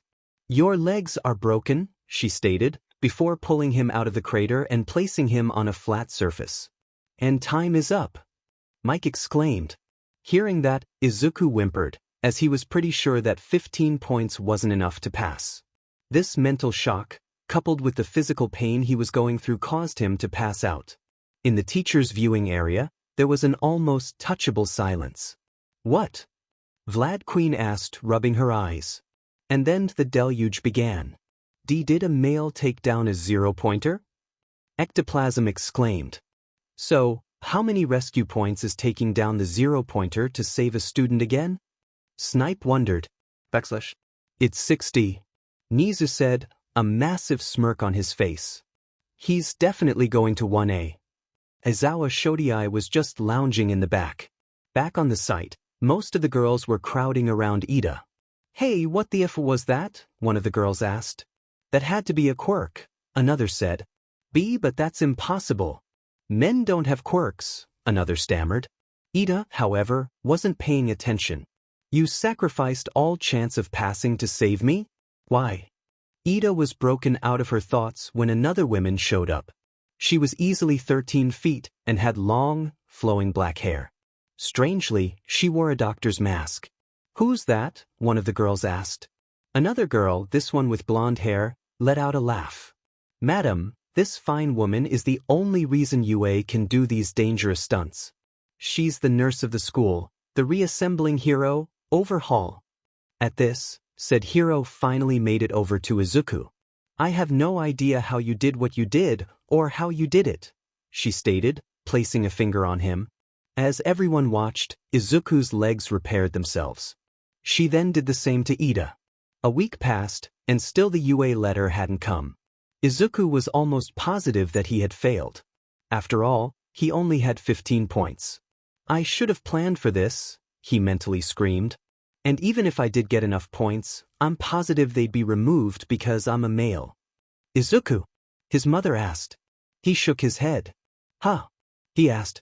You've been staring at that fish for a— What, are you alright? She asked. Wait. I'm fine, he said. She breathed a sigh of relief. Izuku smiled at his mother. She's always been there for me. Perhaps it's because Dad was home a lot, or because Kaken looked after me, but she still looks the same as she did when I was a kid. He knew of her habit of stress eating. After dinner, Izuku was staring off into space while practicing with his grip strengthener. I'm pretty sure I passed the written exam, but to what extent I'm not sure. However, I only got 15 points on the practical, so that's blown my chances. To top it all off, I haven't been able to get in touch with All Might at all. And then his mother burst into the house. Izuku! The letter! It's here! Izuku immediately rushed up to his room and opened the letter. A device that Izuku immediately recognized as a holographic projector came out. I am here as a projection. It was All Might in her muscled form. What? This is from you? Izuku shouted. I'm sorry, young Midoriya, but I haven't been able to get in contact with you due to all the paperwork I've had to do. You see, I came to this lovely city to join UA as the newest teacher. She's going to teach at UA? A hand appeared on screen. Wrap it up? But I have so much I want to say. I have to do how many of these? Well, moving on. You see, you aced the written exam with an absolutely perfect score, something that has only happened a handful of times. However, you only scored a 15 on the practical. But don't worry. Defeated robots are not the only part of the exam. There's also rescue points. Rescue points? Izuku asked himself. The principal assigns rescue points based on actions. You leapt into action without any hesitation to save a fellow examinee, without a thought to your own safety. You, young Midoriya, were awarded a grand total of 60 rescue points. A screen popped up, showing the top scores. At the top was Kaken, with 77 villain points but 0 rescue points. At the second, however, with these points, you got second place in the exam. You have passed. Come to you, young Midoriya. This is your hero academia. That night, Izuku got a text from All Might, telling him to meet her at Dagobah. He quickly rushed down, seeing her in her deflated form. All Might, he shouted. The emancipated woman coughed a gallon of blood up. Where? She frantically said. Izuku pet his head in confusion, before hearing 2 women. All Might? Where? They asked. Repeat after me. I'm sorry, I had the wrong person. I'm sorry. I had the wrong person. Izuku shouted. 2 exasperated groans came from those people. The 2 sighed in relief. Anyways, congratulations on becoming the first male to enter the hero course. Toshinari said, giving Izuku a high five. I couldn't have done it without your help. Izuku exclaimed. Oh, and speaking of that, I didn't tell anyone at UA. I also did not take part in the judging. Nor did I pull any strings. I figured you'd see it as cheating. Izuku nodded. I was really surprised that you'll be teaching at UA this year as your agency is in Tokyo and everyone knows Dash. And you may stop right there. All Might said, shivering. She didn't want to hear a Mutterfest. It sounded way too much like All for One. Something in the back of her mind tried to tell him it wasn't a coincidence, but she ignored it. You see, I didn't want the information leaking out until the school made an official announcement. Being a teacher would allow me to see which students had the best potential for One for All. Izuku nodded. It made sense. Also, your legs were shattered when One for All coursed through your body, weren't they? She asked. Izuku shook his head. One for All works differently. It gives me an extra die to roll. I rolled 2 80s. My legs broke from the landing, not from the power, he explained. Toshinari cupped her chin. So your quirk merged with One for All, that's not something I was expecting, she said.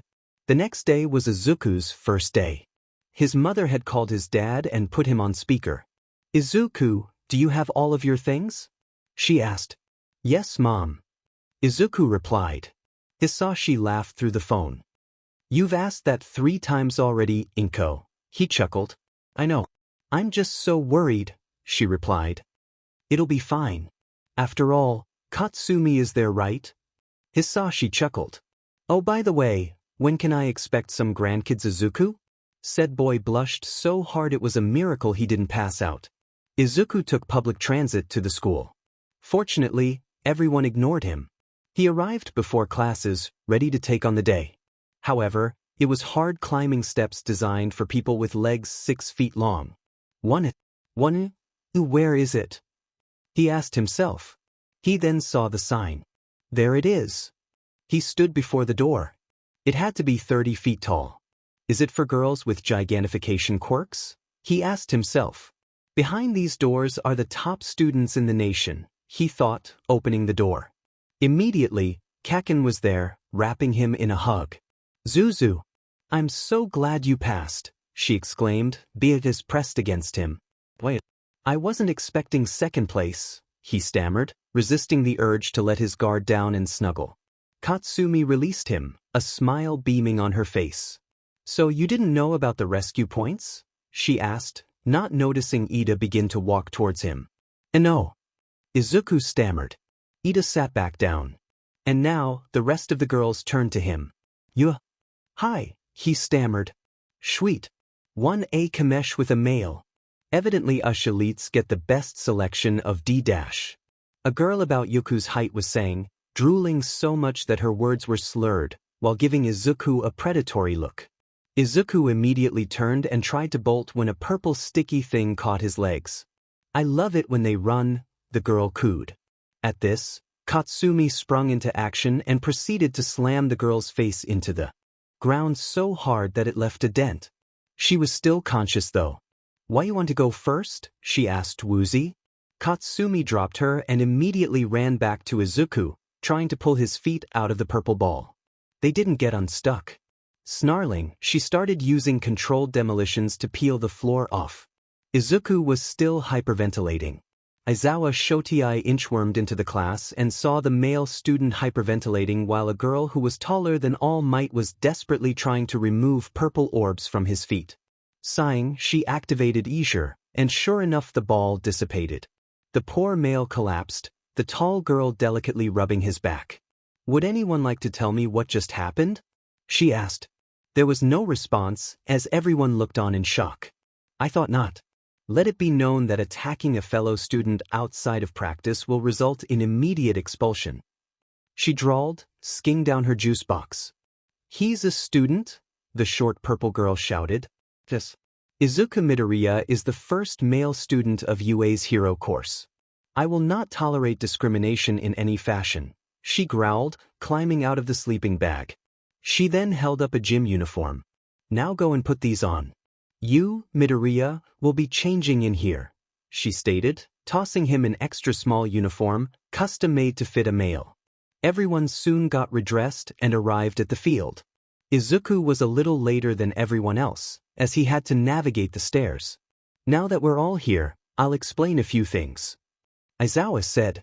For starters, no one here is going to orientation. It's a pointless waste of time. UA offers the facility a lot of freedom.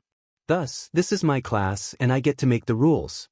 Today you'll all be doing a quirk assessment test. In high school, you did these exercises without your quirks. Here, you'll be able to use them. Bakugo, you got the highest score in the entrance exam. She held out her hand, holding a softball.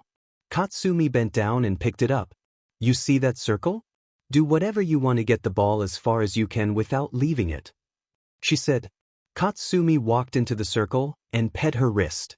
Die! She screamed, creating a massive explosion behind the ball. It soared into the air. All of you need to figure out your maximum capabilities, she said, holding up a device. After a few seconds, something showed up on it. 2,820.8 meters. Everyone immediately started to chatter about how fun this was going to be, save Izuku. He figured there was a catch. And sure enough, he was right. You think that heroics is fun? Aizawa asked. All right, new rule. The person who gets last place gets expelled. And like that, all joy died. Crap, crap, crap. I'll have to roll in every single one, and if I screw up, I'm dead. Izuku thought to himself. The first thing was a 50-meter dash. Izuku saw that everyone save that purple girl who had nearly raped him had a height advantage on him. He and the girl who had knocked out a RPST were racing against each other. Roll. Your highest roll was an 86, plus 10, 96. Immediately Izuku shot off like a rocket. 1.75 seconds, the recorder declared. Only Ida got a higher score of 1.72 seconds. The second test was grip strength. Roll. Your highest roll was a 38, plus 10. Izuku felt quite a bit of his strength leave him right then, only getting 30 kilograms on the grip tester. The third test was a standing long jump. Roll. Your highest roll was an 82, plus 10, 92. Izuku nearly flew through the air, his body temporarily unaffected by gravity. Next was repeated sidesteps. The purple girl was bouncing off of her ball. Apparently they didn't stick to her. Roll. You rolled a 50, plus 10. Izuku did all right, but he wasn't in the top 10. And finally, it was time for the ball throw. Uraraka was first, and she gently tossed the ball. It floated up and up and up. Aizawa sighed before holding up the screen. It simply read, Infinity. Holy crap. There's no way anyone could beat that. Izuku mentally screamed. He was next after her. Aizawa handed him a male-sized softball, much to his relief. Alright, I need to roll high here, he thought, winding up. Roll dash, and then the world shattered like glass. Izuku flopped to the ground, convulsing. Aizawa was certain the kid had some sort of strength quirk, even though he was male, but he didn't seem to try with the grip test. Thus, she was ready to have a pep talk with him about not taking things seriously. She thought that the kid would just throw short when she erased his quirk, but when he collapsed like he was having a seizure, she was in shock. In all of her years of heroing, very few people had reacted like that. She was then blown several dozen feet backwards by an enraged Katsumi, who then picked her up and shook her. What did you do to him? She screamed, tears of rage pouring out of her eyes. Aizawa tried erasure, but nothing happened. That frightened her. The girl dropped her and sprinted to where the male was, and he was now throwing up. She was soothing him, rubbing his back as he got up. Aizawa was still winded. How dare you attack our teacher? Ida shouted. Katsumi slowly turned her head towards the bespectacled girl. The look on her face promised the most unholy demise imaginable. Ida, against her will, backed up. That beach hurt him, she snarled. Izuku finished dry heaving. Fine kaken, he muttered, sitting up, the ball in his hand. Aizawa, head still spinning, nodded. Why, you may redo the throw. Alright, let's try this again. Roll. He thought, throwing the ball. You rolled 270s. Double trouble. The ball shot out of his hands, parting the clouds. Aizawa groggily picked up the screen after picking herself up. After a minute, a number appeared, 100 kilometers on the Almost everyone gasped. That's the longest throw besides infinity. A girl with a tail shouted. The small purple girl was also in shock. How did a male pull that off? She screeched. Katsumi was snarling at that. Of FNG course we'd have at least 1/5 waiver. Next was sit-ups. Katsumi was holding his feet down, so that kept him from panicking. Roll. Your highest roll was a 52, plus 10, 62. Izuku managed to do fairly well. Next was toe touching. Roll. Your highest roll was a 31, plus 10. He felt his back seize up. He let out a gasp of pain and did rather poorly. Aizawa was keeping a keen eye on him, but she didn't activate her quirk again. The final part was a long-distance running competition. Now remember, this is about endurance, not speed. Aizawa droned, noticing the male's sigh of relief.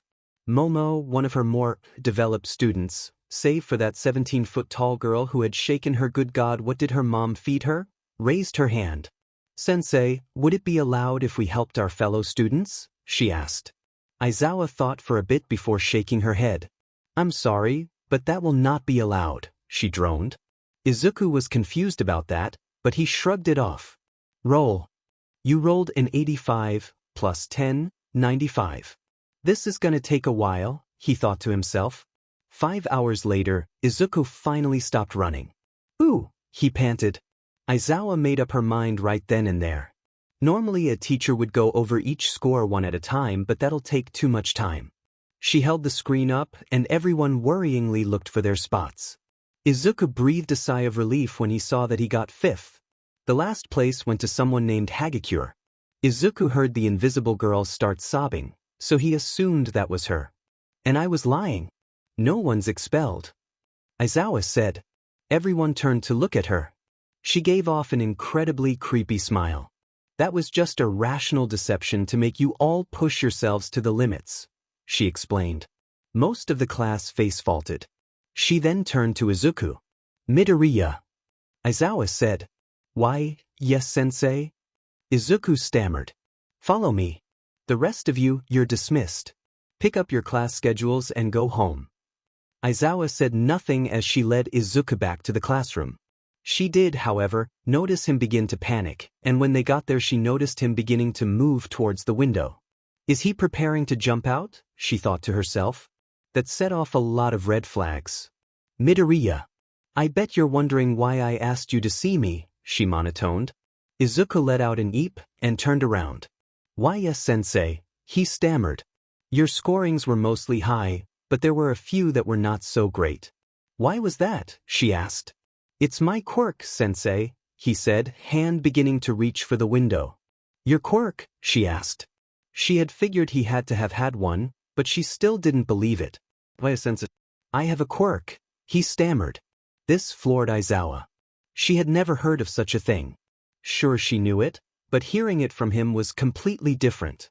It was irrational, but it was human nature. How? She asked. Izuku shrugged. I don't know, he stammered. Aizawa knew that her student was a male. He had the height for starters. Sure, that purple girl has the height, but Midoriya showed no BRSTIS, and his hips showed his gender.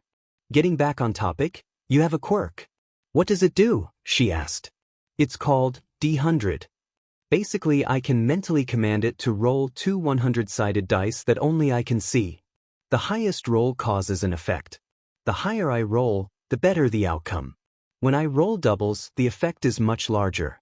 I rolled double 80s when taking out the 0-pointer, and I rolled double 70s in the softball throw. When you used your quirk on me, it was like the world shattered. Aizawa nodded. Please don't tell anyone, my doctor warned me that the government might try to get me if it got out, he muttered. Your classmates will most likely spread the news, she said. Izuku began to hyperventilate, clutching his chest. However, I can promise you that I, along with the staff, will do everything in our power to prevent your disappearance. Izuku began to calm down after she said that. Now go and grab a syllabus. I'll see you tomorrow. Izuku packed up his stuff and hurriedly left. As he did, though, Aizawa pulled up a file. Perhaps I should take another look. Izuku nearly flew out of the building, panting.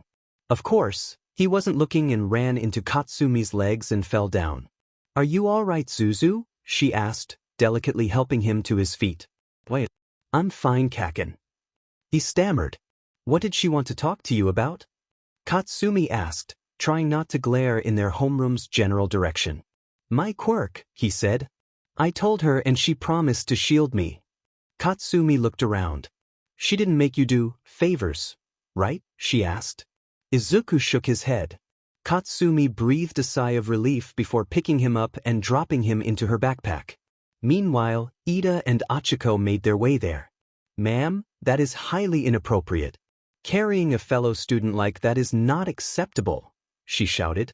Izuku popped his head up. Honest, he answered. Yeah, he seems to like it. Achiko said. You're the one who scored the infinity. Ida exclaimed. Yep. While I do not approve of our sensei's actions, I do believe that they have brought us all together. I'm Ida Tenten, and you three are, she asked. Bakugu Katsumi. Katsumi growled. Izuku Midoriya. Izuku said. I'm Uraraka Achiko. Achiko replied, a smile on her face. So, Bakugu, why are you so tall? She asked. Said Blonde chuckled. No FING clue. I've always been taller than the average woman, she said. You're almost twice the height of the average woman. Are you sure that's not a quirk? Ida asked. My quirk allows me to sweat a nitroglycerin-like substance, except that it's several times more powerful. Height isn't a part of that, she explained. And then Izuku got a closer look. Why you were that girl who knocked out that other girl, he stuttered. Uraraka rubbed the back of her head. Uraraka, what does he mean? Ida asked. Well, when the 0-pointer came along, another girl grabbed him and I knocked her out, she said. Katsumi began to growl. She's not here, Kaken. Izuku stammered. You attacked a fellow examinee. While I understand the motive, that still doesn't explain how you weren't kicked out. Ida replied. At this, Uraraka smiled. The principal awarded me 40 rescue points for risking disqualification to help you Midoriya, she replied, her smile radiating light. At this, Izuku was a little confused. Looking that pure wasn't a quirk, right? Observe. Achiko Uraraka. Age, height, 11 feet and 6 inches. Weight, 1,300 pounds. Likes, Machi, the sky, and her family. Dislikes, poverty, arrogance, and classism. Quirk, 0 gravity. The next day was the first real day of classes. The first PRDS were just normal college classes, except that they were all in the same classes and they were taught by pro heroes. Lunch was served in the cafeteria. Lunch Rush cooked the food, and Izuku had to physically resist the urge to fanboy. Of course, things had to go south. So Class 1A gets a pet male? A snidely, arrogant voice drawled. Izuku seized up at that. Katsumi growled at that. Who the F are you? She growled. I'm Minoma Neisho of Class 1B, the best class here. She cackled. Evidently you're illiterate as well as a dead beach walking. Katsumi snarled, hand twitching. Oh, is he your property? She mocked. Before anyone else could react, another girl with ginger hair slapped her neck, knocking her out. This also served to keep Neisho alive. Sorry about her, she cheerfully said, waving while dragging the unconscious girl away. Katsumi was still glaring daggers at the unconscious student. Finally, after lunch, it was time for heroics. I am. Everyone in Class 1A turned towards that well-known voice. Coming through the door like a normal person. All Might declared, leaning into the door in a way that was very much not a normal was of entering. No one cared though. Wow. It really is All Might. Kaminari declared. So she is a teacher here? Kirishima shouted in shock. Is that her Silver Age costume? Tsuyu asked. It's so retro. Ijiro gasped. Izuku was just in silent awe. Welcome students, to the most important class you will be taking at UA. This is where you will learn how to truly be a hero, she exclaimed. And today, we shall get right into it. We shall be doing combat training. See combat training? Izuku stammered. Katsumi gave a wicked grin. All Might continued. Now, don't worry about getting your clothes torn. A series of panels opened up on the far side of the room. All of the costume designs you submitted before the school year started were reconstructed by the support class. Now get suited up and meet me at Training Ground Beta.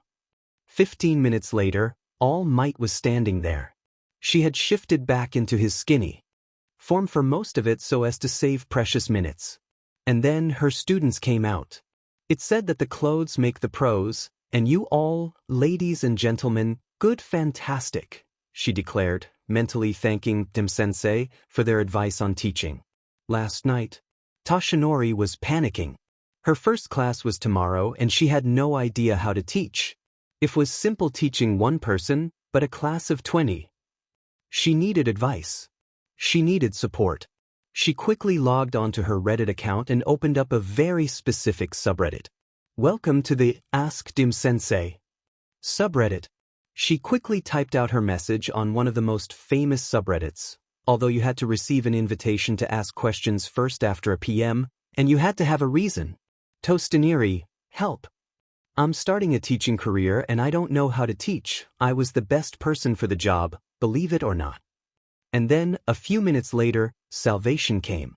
Dim-sensei, first off, you need to relax. Stress teachers are despised by their students. What I would suggest is that you get to know your students' names for starters. Then figure out what they like or don't like. Don't bury them in homework and they will sing your praises from the rooftop. Be gentle, be patient, and be encouraging. Tostaniri, thank you, thank you, thank you. Tashaniri sighed happily. Whoever this person was, she wanted to meet them and thank them so much. Their advice had helped her countless times, from recovering when Nana died to her recovery after her battle with All for One. All for One smiled as Tostaniri left the chat. While running an internet self-help chat could be exhausting, it made him feel like his sister wasn't as angry at him as she was before. Maybe once he died, he could apologize to her. Back to present. Izuku panted as he hurriedly slipped on the final bit of the costume he had sent in.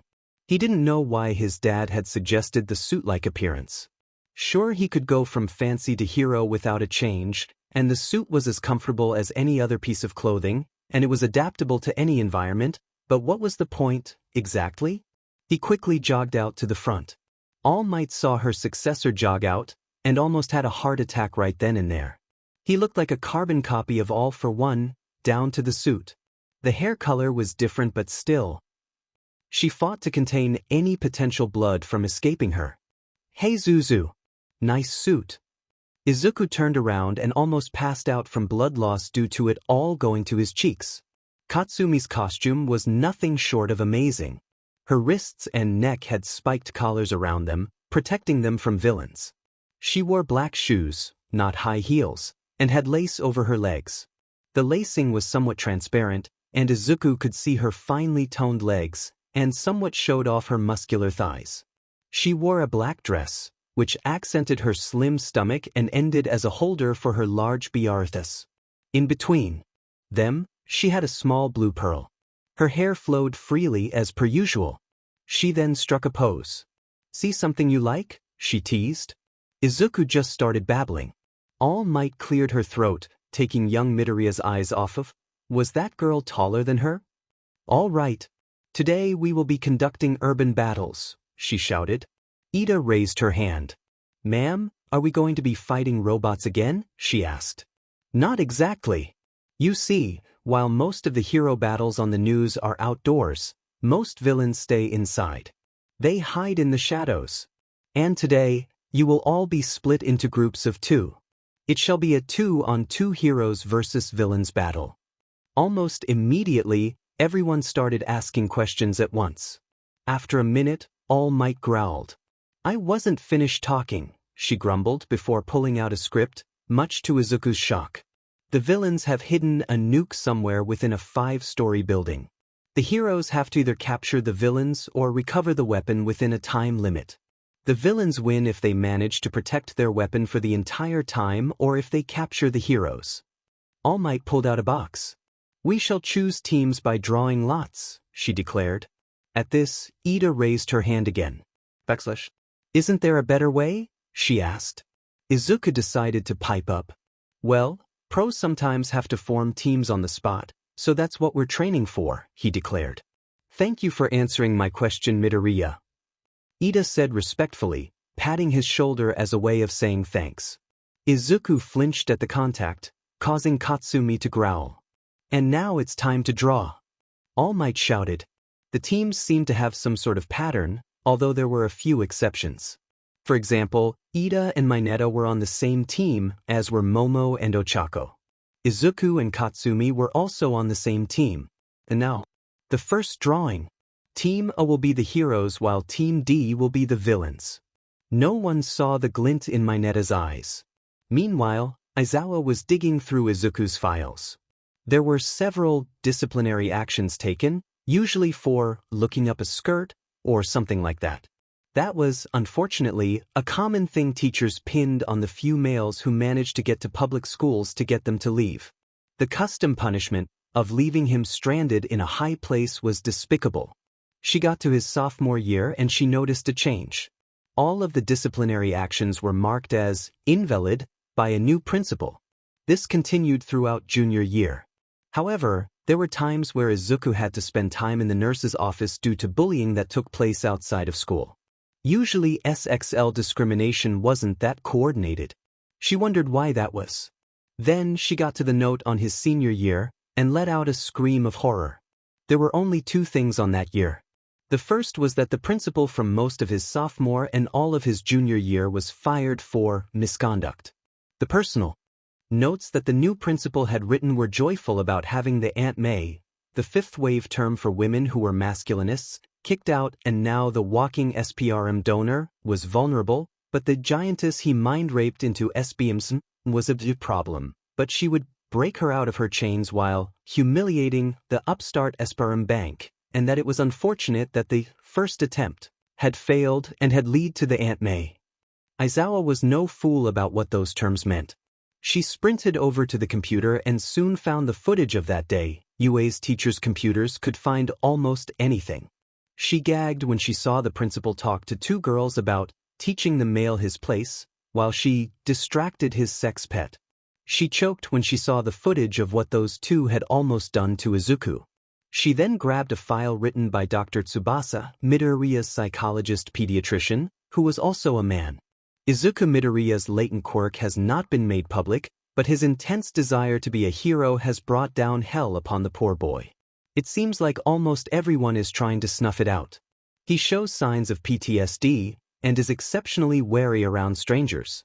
Due to several assault attempts, Midoriya has become slightly afraid of physical contact by those he either doesn't know or people he has deemed unsafe. He seems to constantly have his guard up.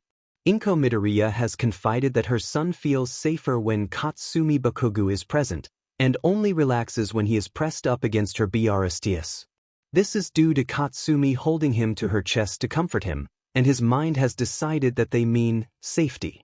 All in all, Midoriya Izuku is an emotional wreck, liable to latch on to a few people and fight to the death for them. When cornered, he shuts down, so to speak.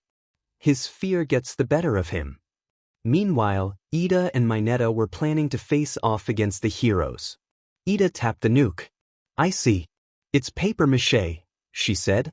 Mineta rolled her eyes. "Did you expect UA to get a live nuclear device and have untrained 18-year-olds interact with it?" she sarcastically asked. Ida thought for a moment. "That is reasonable," she said, completely missing the sarcasm. "Now then, which one of us should guard the weapon?" Ida pondered. "I think that you should guard it. While my ball may prove useful in slowing them down, I highly doubt that either of them would be stopped by them.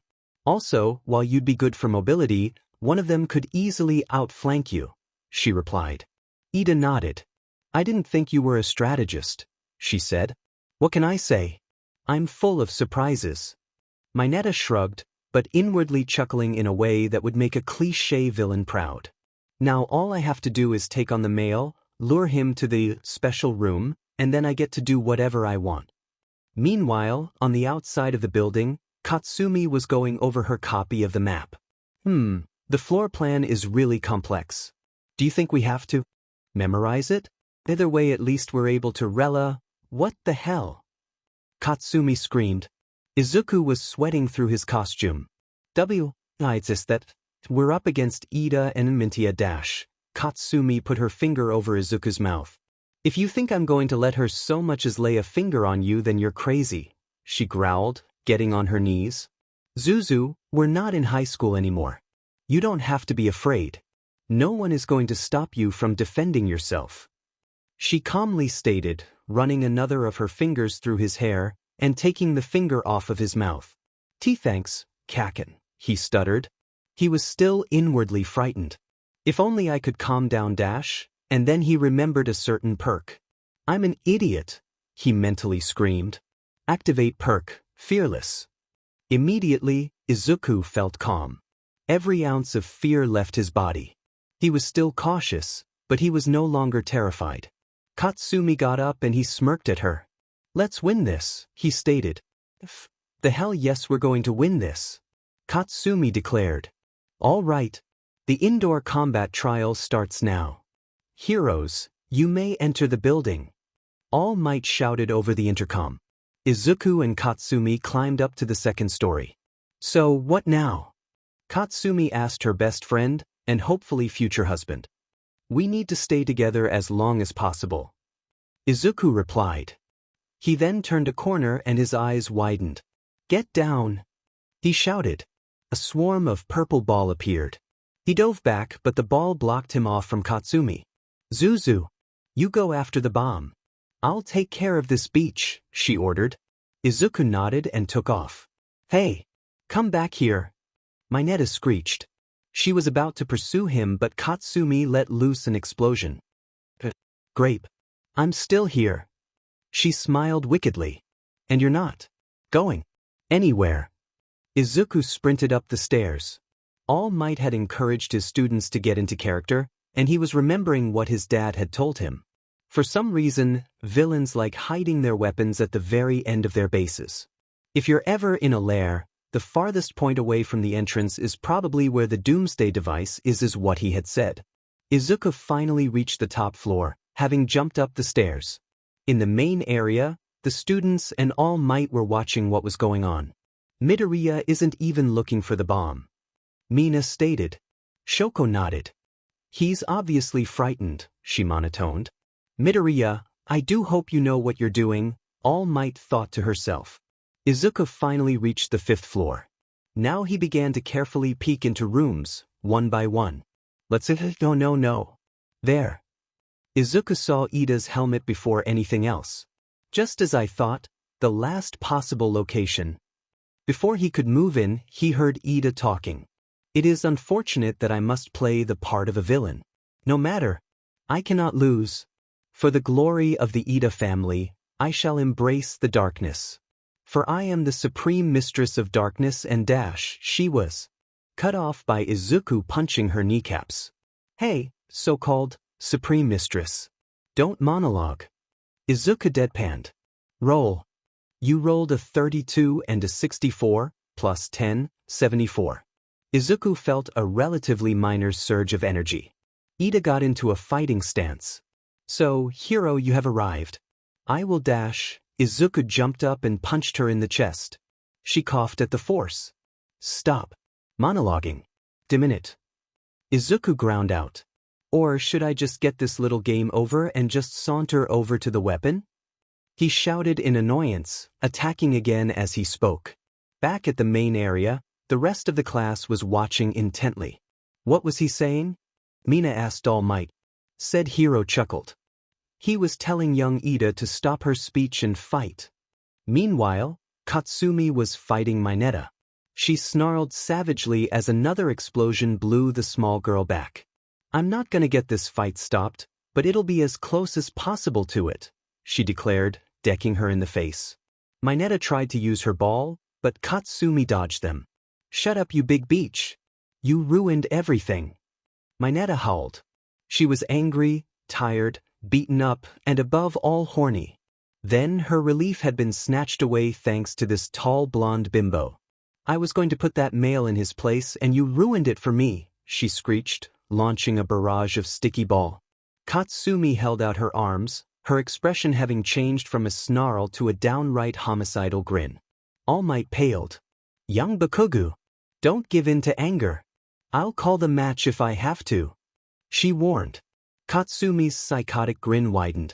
Dodge, you FNGCNT. She calmly said, unleashing a truly massive explosion, shaking the entire building. The ball were outright vaporized, and the camera's vision was obscured by heavy smoke. KKK Katsumi, I was just GG getting I into character. Mineta stammered. Bull. FING. Sheet. Katsumi yowled, a massive explosion blowing away the smoke. Katsumi was holding Mineta in a stranglehold. Why you CC can't do this? Mineta sobbed. Young Bakugu. Stop. All Might shouted.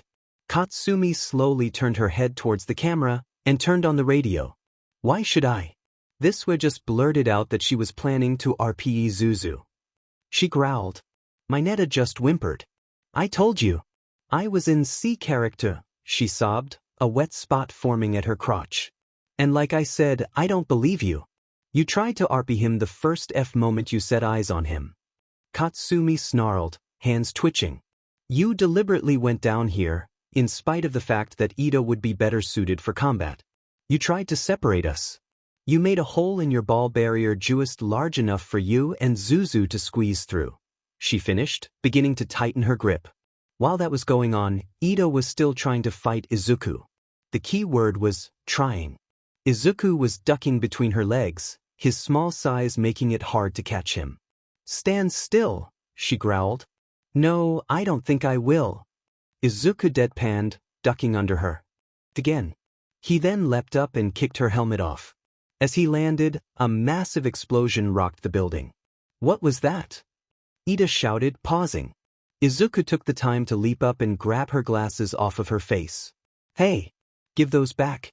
I can't see without them," Ida declared. "That's why I took them, so-called Supreme Mistress of Darkness," he taunted, punching her in the stomach so she bent over. He then kicked the back of her knees, causing her to fall over.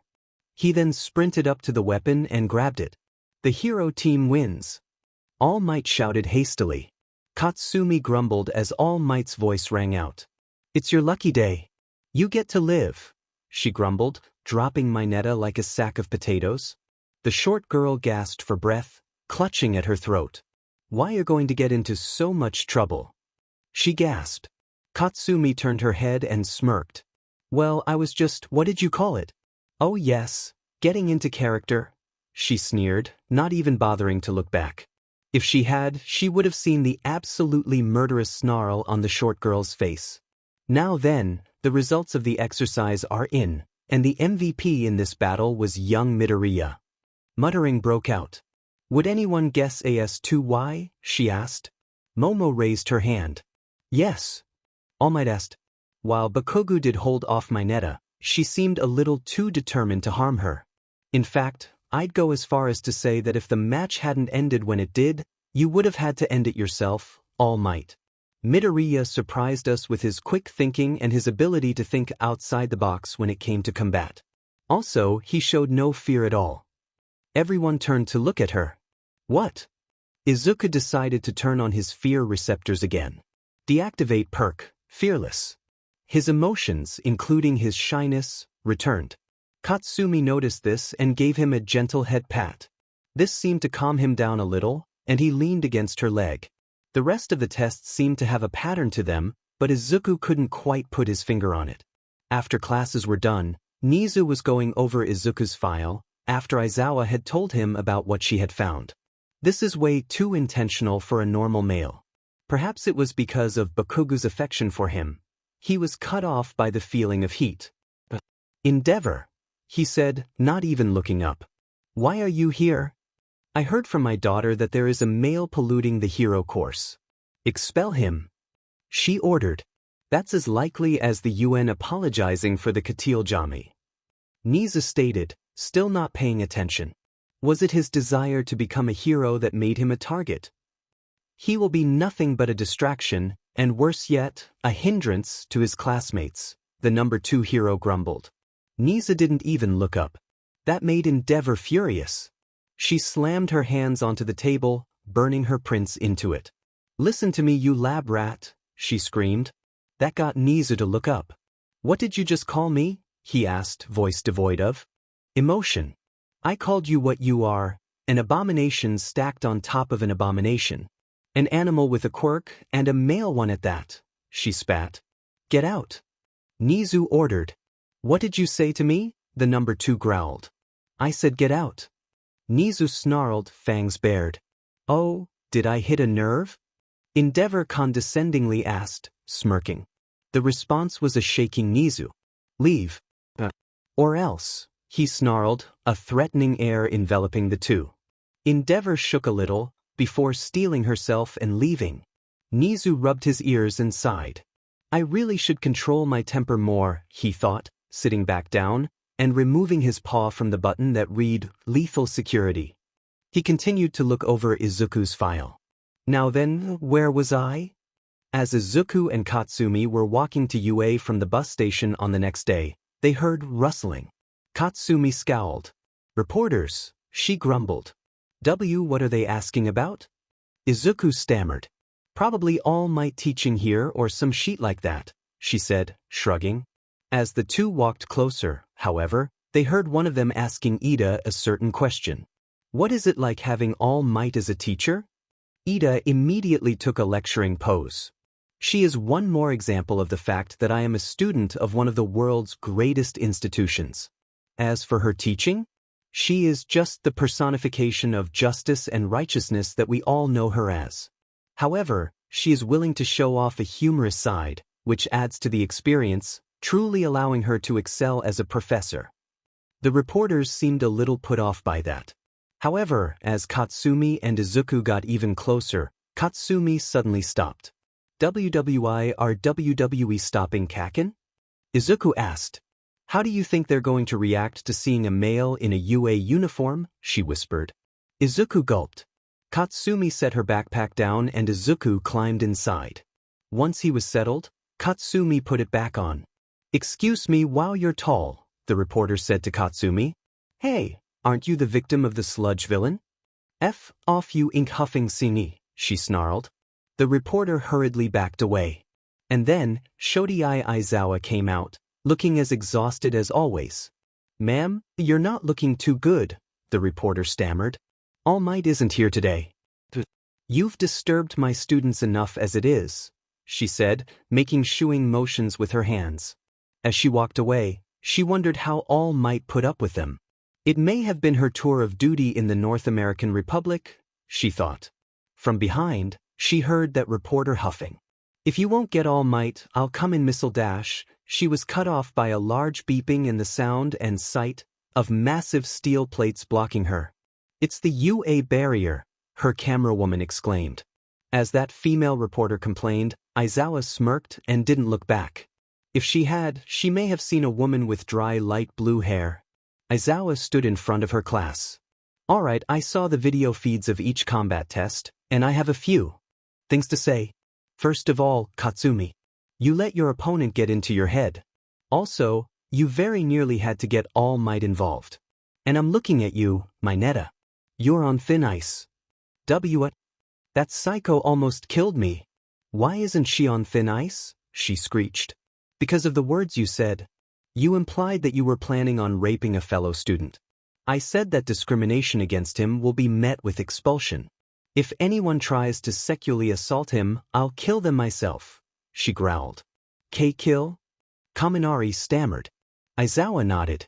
The facility here are all pro-heroes, and we don't allow gender to cloud our judgment. SXL assault used to apply to both genders, and was usually punished by jail time, but heroes should be held to a higher standard. Besides, it'll be less painful for me to do it than Mike. She'll draw it out. Aizawa droned. Now I know Aizawa-sensei and present Mike are married, so maybe it was Mike who put in Aizawa's head to kill them. After all, her brother was stabbed and 10 different hospitals refused to save him and he died from blood loss. That probably is the reason that Mike would draw it out, as she looked up to him and it gave her an incredibly large hatred for fifth waivers, and that also explains her unflinching support of the masculinist movement, and she must have been the one to open the gate in the exam since I was almost raped AG-. A snarl broke Izuku out of his thoughts. Did I say that out loud? He stammered. Katsumi slowly nodded. I'm more interested in how you knew about my private life. Aizawa said, actually glaring. This scared Izuku. He didn't want that quirk used on him again. You two were in the same classes and a few years ago Mrs. Joke stopped hitting on you, so she obviously must have given up, which only would have happened if her goal was truly impossible. You've also shown up on the 3:30 a.m. showtimes with Mike a lot, talking about underground stuff, he trailed off. And how did you know about her brother? Aizawa continued. IL looked at hospital records, after Mike mentioned that and no one should ever go to those 10, and used her last name, and F found lawsuits, Izuku stammered. Katsumi chuckled. Trust me, that's normal for him, she said, patting his head. Izuku leaned into the pats, a content smile on his face. Most of the girls had to suppress the urge to coo at the adorable sight, until Aizawa cleared her throat. As adorable as that is, we still have homeroom to do. And today, you'll be deciding your future. At that, everyone began to panic. You'll need to choose a class representative, she droned. It's just a normal thing. All of the students thought at once, relieved. For a moment, at least.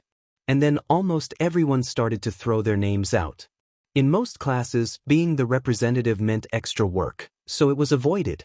However, at UA, it was a good way to get noticed by agencies, so most people wanted to do it. Izuku wasn't interested that much, so he just sat lower.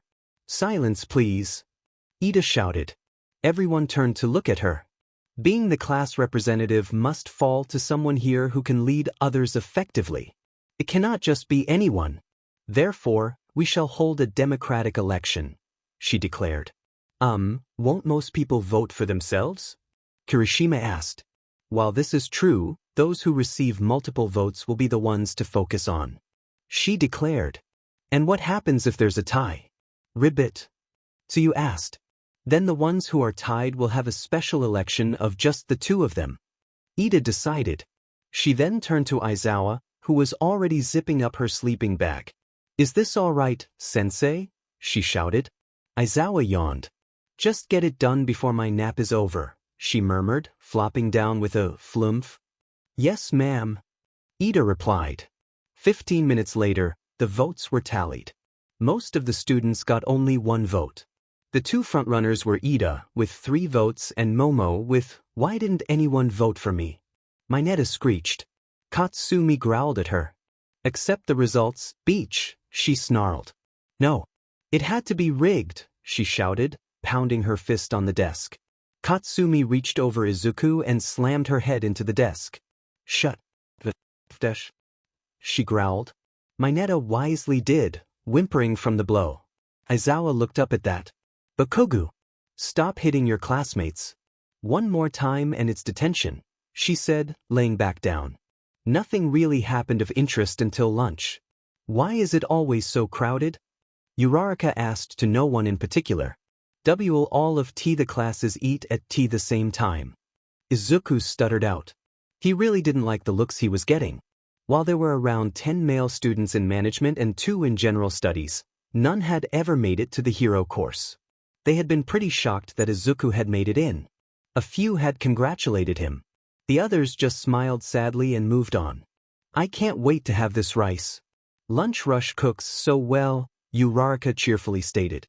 Izuku nodded. And she doesn't glare at me either, he said, smiling happily. You sound surprised. Ochako replied. Izuku nodded. It's nice to have teachers that don't hate you, he stammered. Or who want you dead. Meanwhile, Katsumi was keeping an eye on Izuku at a distance as she looked for a place to sit. She had her usual-sized meal, 3 times the size of anyone else's, and was glaring at everyone who stared. It was rather intimidating. Of course, this didn't stop everyone. Case in point, Shoko. The bichromatic girl just deadpanned at her, her features expressionless. Is there a problem, Icy Hot? Katsumi grumbled out. Not at all, Bakugo. Just confusion, she said. Katsumi stopped glaring. Confusion? She asked, finally putting her food down at a table. Shoko did the same. Just confusion. I am confused on how you are so tall, for starters. Katsumi chuckled at that. Join the FING club. Kasumi chuckled, reaching for a fork. The second thing I'm confused about is why this school allowed a male into Dash. Katsumi was immediately standing and slammed her foot on the top of the table. The F, did you say you fresh flame beach? She screamed, eyes promising murder. Izuku and Uraraka had put their lunches down already when they heard Katsumi shout.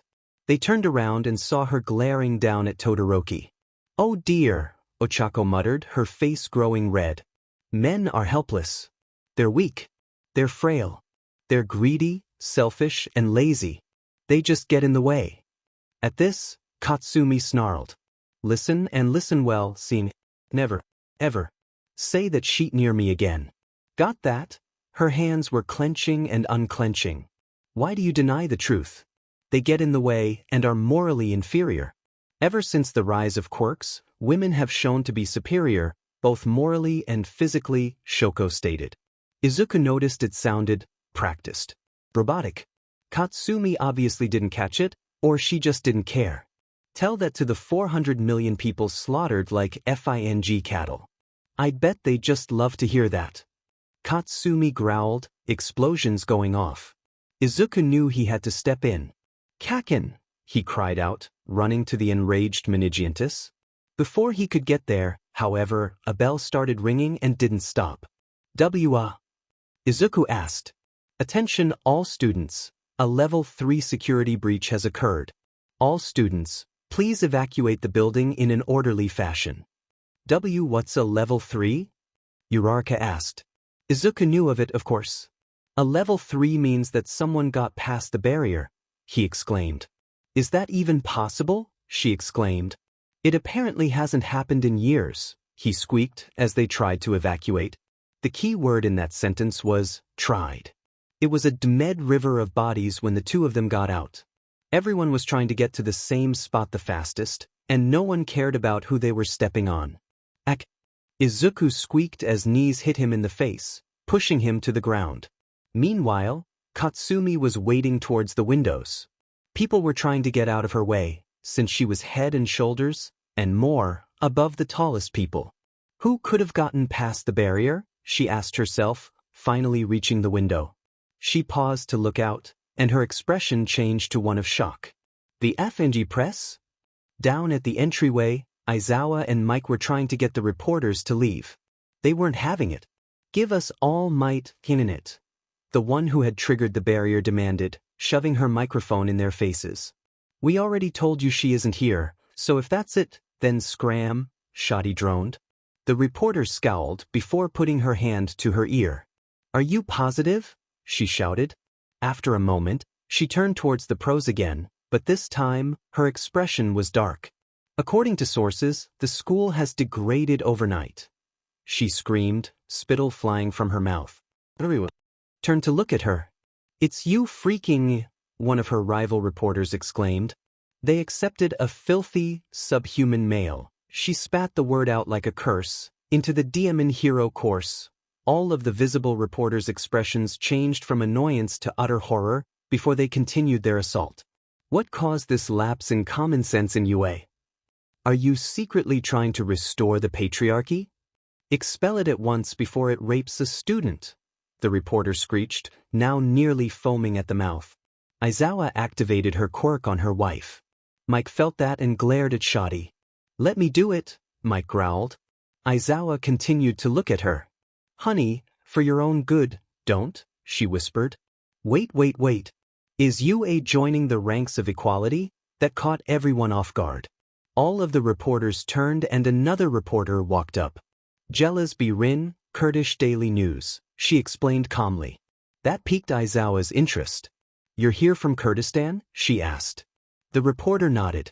So is UA remembering that men are human and are entitled to the same rights as women? She asked. The rest of the reporters gasped as one. UA has strived to be as open as possible to potential students, regardless of gender. We have around a dozen men in various courses, but yes, we have a male in the heroics course, and our staff. Aizawa replied, although she whispered that last one to Jealous. Jealous smiled at that. Would you like to have an interview? Shadi asked. The rest of the reporters looked up. Sure. Birin replied. Mike frowned at the other reporters as Shadi led her in.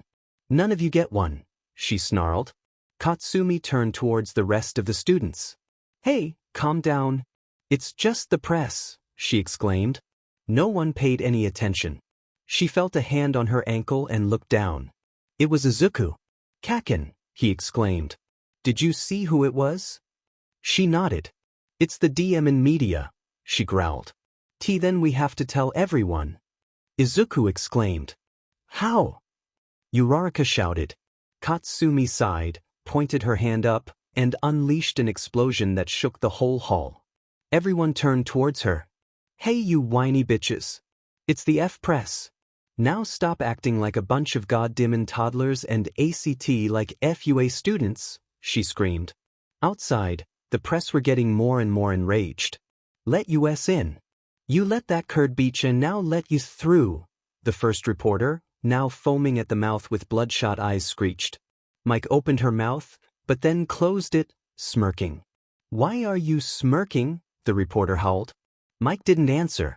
Instead, the arrival of police cars answered for her. An officer got out and grabbed a megaphone. You are all trespassing. Leave or be arrested, she shouted. After things had died down, Nizu, 13 midnight, and Overhaul walked to the front gate, or rather, the pile of rubble that had been the front gate. Does anyone know how the press was able to get past the security? Nizu asked. They couldn't have. Overhaul answered. Finger in the rubble. This had to be the work of a villain. Only they would allow a horde of infected to walk into this university. She snarled. Nizu mentally sighed at the school nurses' unique view on fifth-wave feminists. The gate wasn't crushed. This is a pile of rust, like it was sent forward in time to the point of decay.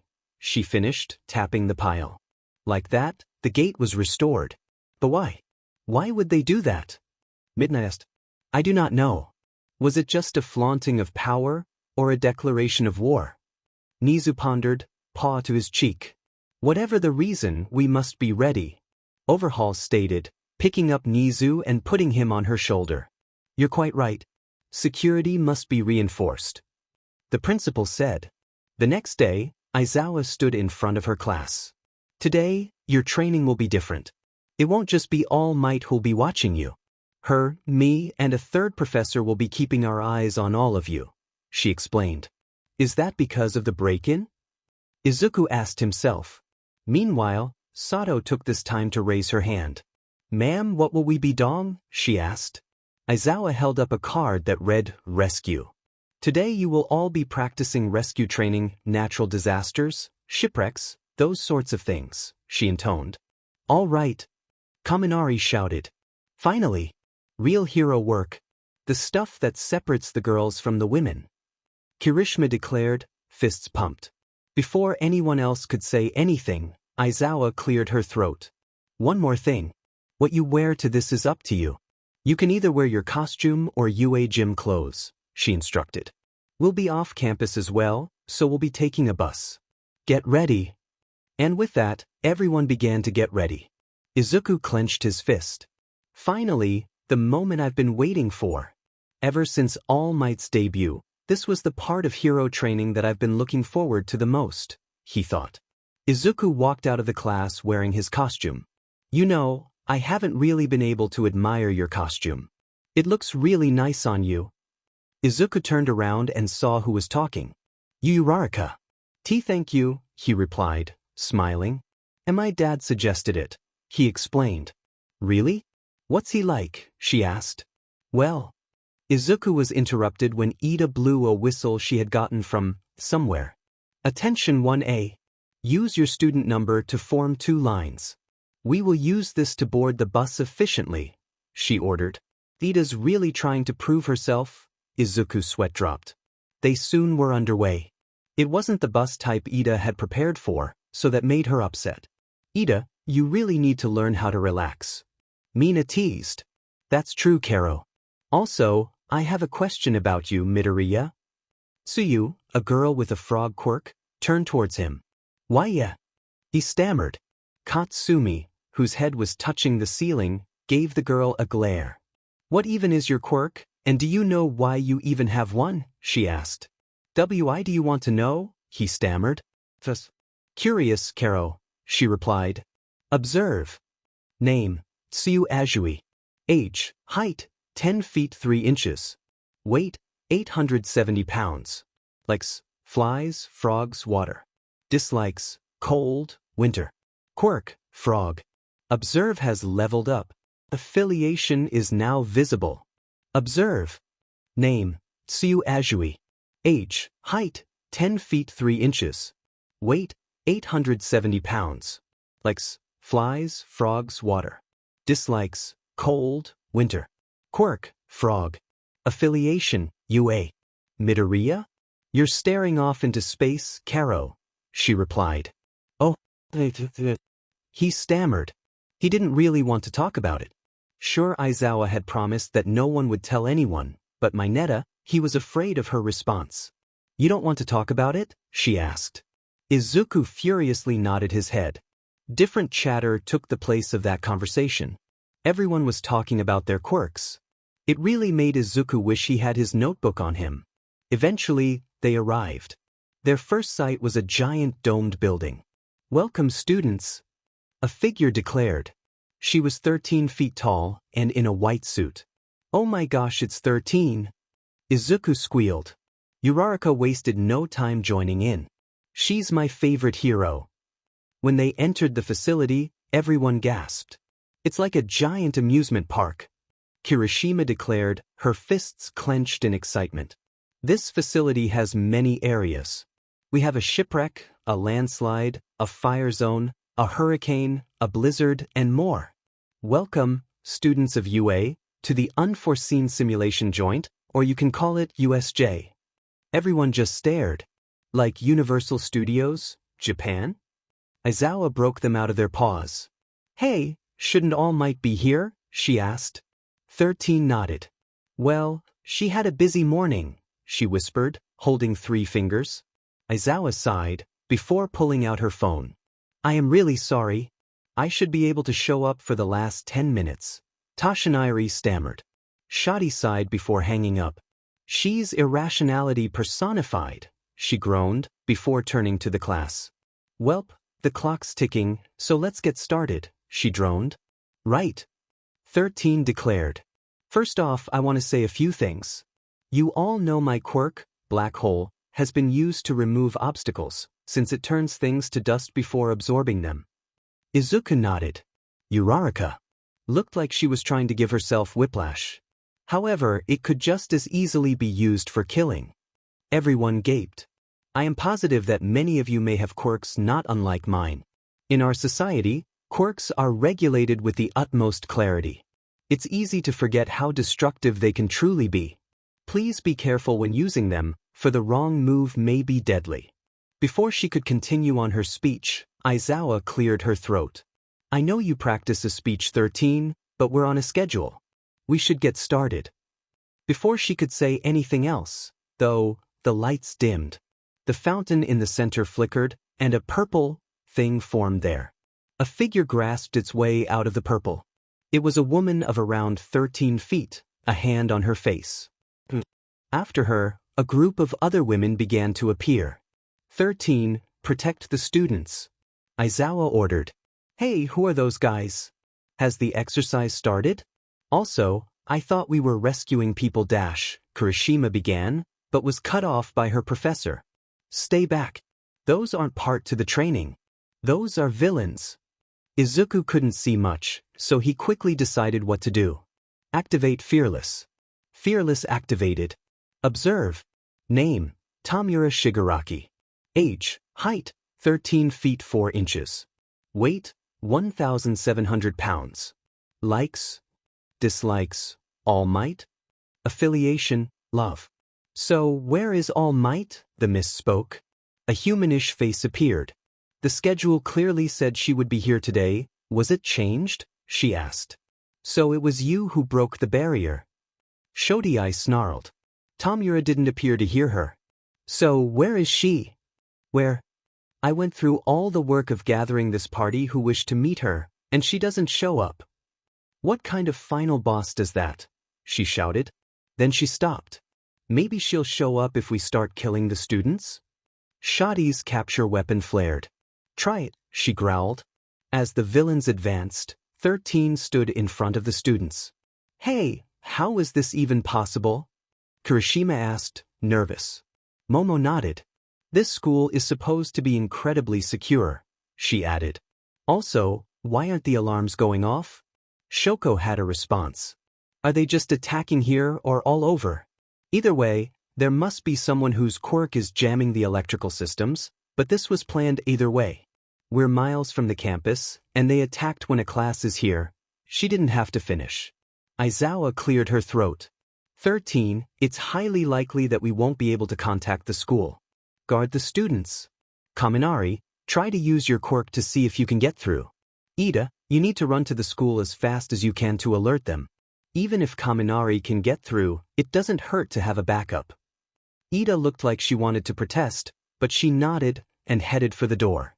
Eraserhead rushed into the fray, knocking out one villain after another.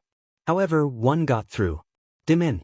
The one that was most likely the main problem got through. She thought, as the mist blob materialized next to the students. Greetings. We are the League of Villains. My name is Kurogiri. I'm terribly sorry for barging in, but we're here for one purpose, to end the symbol of peace. Izuku snarled at that, and he wasn't the only one. Katsumi and Kirishima leapt at her, and he did as well. An explosion rang out, covering the area in smoke. F off! Katsumi roared. Yeah. We're not just gonna let you waltz over us, Kirishima declared. Izuku got into a fighting stance. We're not defenseless, he snarled. I see your reputation as the cream of the crop precedes you.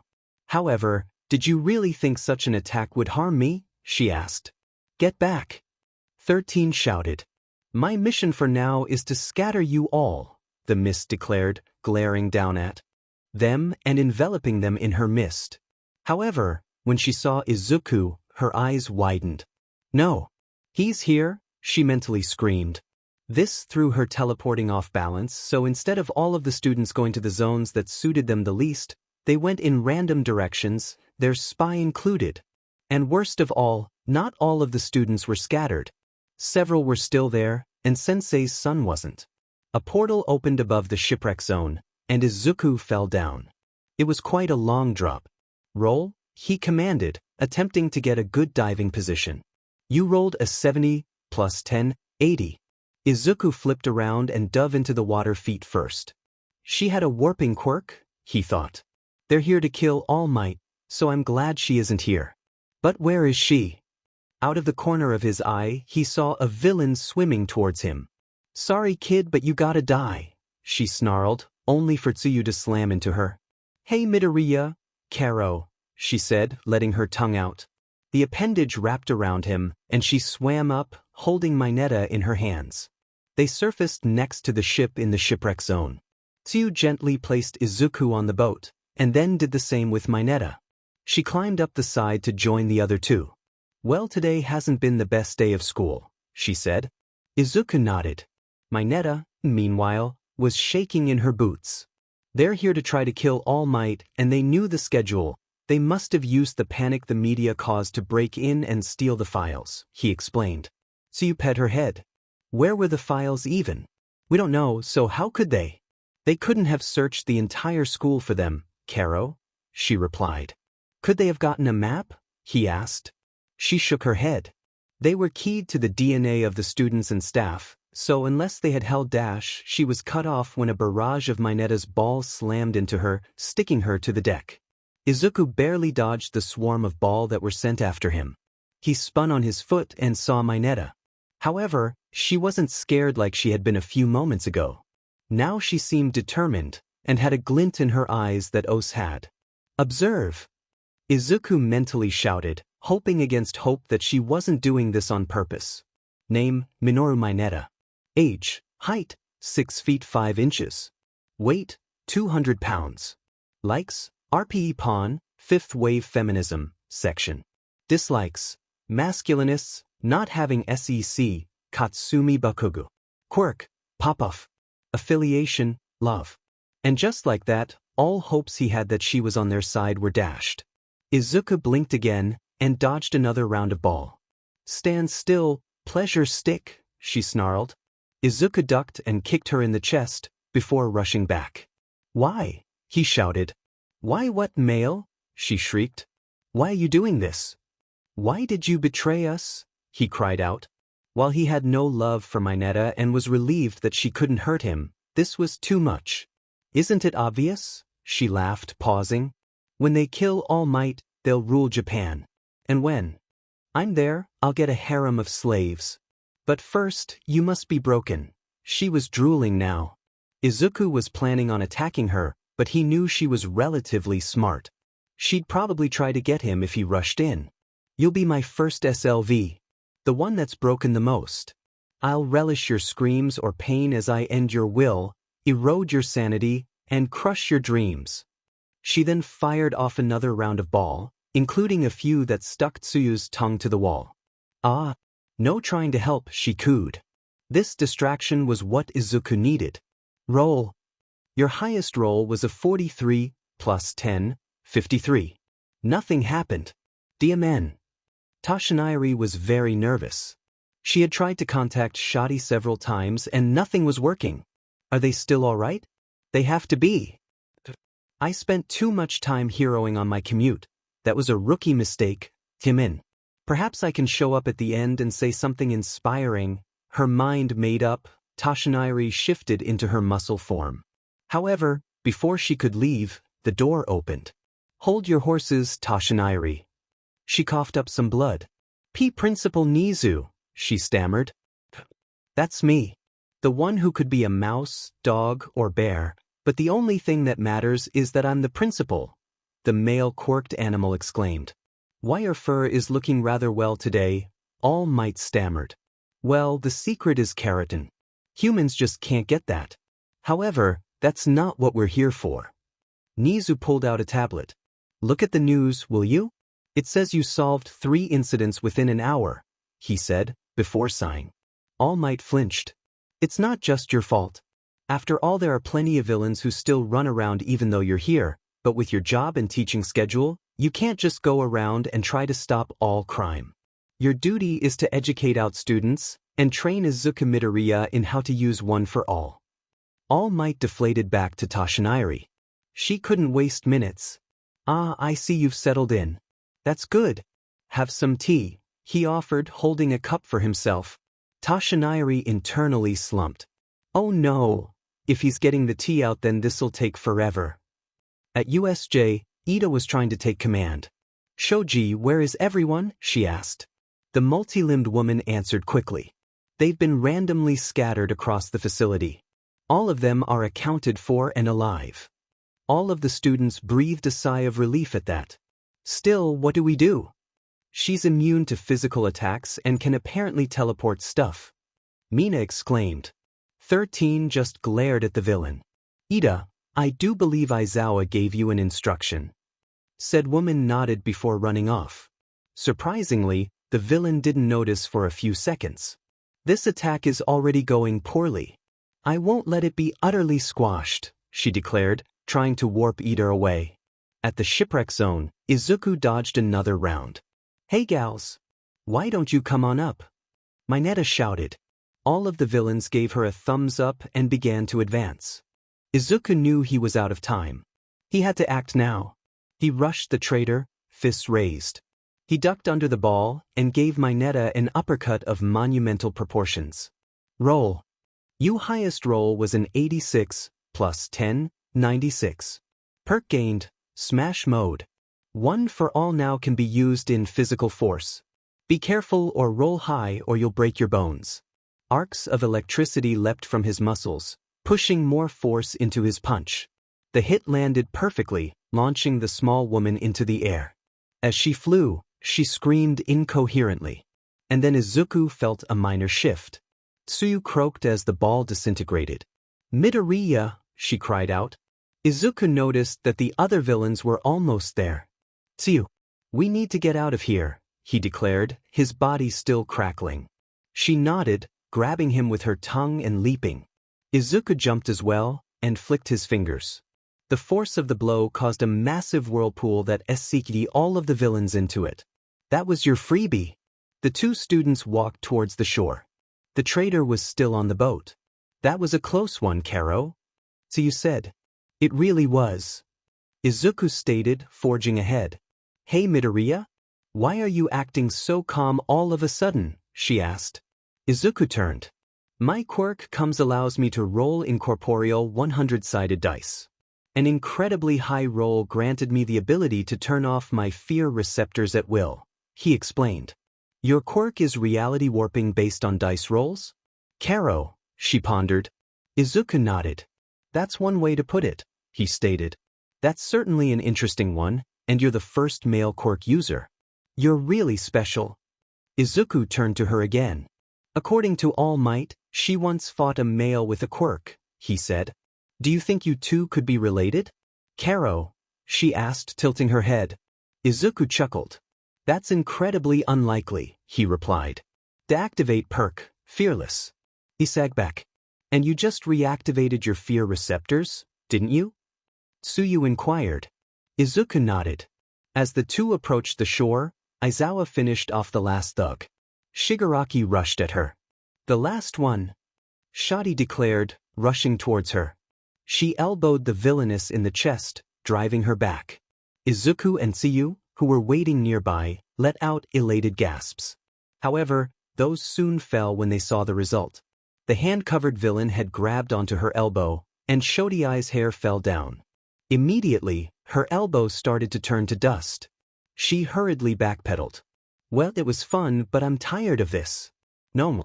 Kill her, Tamura intoned. The giant beast rushed at her and grabbed her. Meet the final boss, Nomu, she said.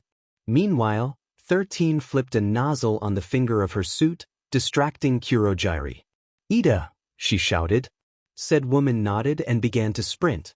No one is leaving, Kurogyri declared, creating a portal behind 13, causing the vacuum to SCK behind her. "No!" she exclaimed, feeling her suit disintegrate. The entire back half ripped apart. However, there was nothing in. Now then, Kurogyri began. I have to find Sensei's son, she panicked. If he's injured, or worse, killed. She didn't want to think of the implications of what would happen. The sound of whirring engines caught her attention. And she tried to stop her, but she had zoned out too much. Ida slipped by with mere inches to spare, sprinting off into the distance. She's gone. Back at the fountain, Izuku and Tsuyu were wading as fast as they could towards their sensei. Shadi grunted again as the Nomu punched her in the gut. For some reason it was her left side. Nomu was designed to take on All Might. Perhaps it's expecting you to put up a struggle. Nomu, you're fighting Eraserhead, not All Might. Stop playing with your victim. At this, Nomu grabbed Aizawa by the throat. 2 giant fingers pressed against her now exposed eyes, and pushed in. 2 pops were heard, leading Aizawa to cry out in pain. Your eyes are gone and so is your quirk, Tamura explained as Nomu grabbed her head and yanked. With a spurt of blood, Nomu ripped her head clean off her shoulders and roared. Izuku's mind was blank. His teacher, a teacher who was nice to him, who had protected him, who had treated him as an equal, was dead. He couldn't help her. Tears filled his eyes.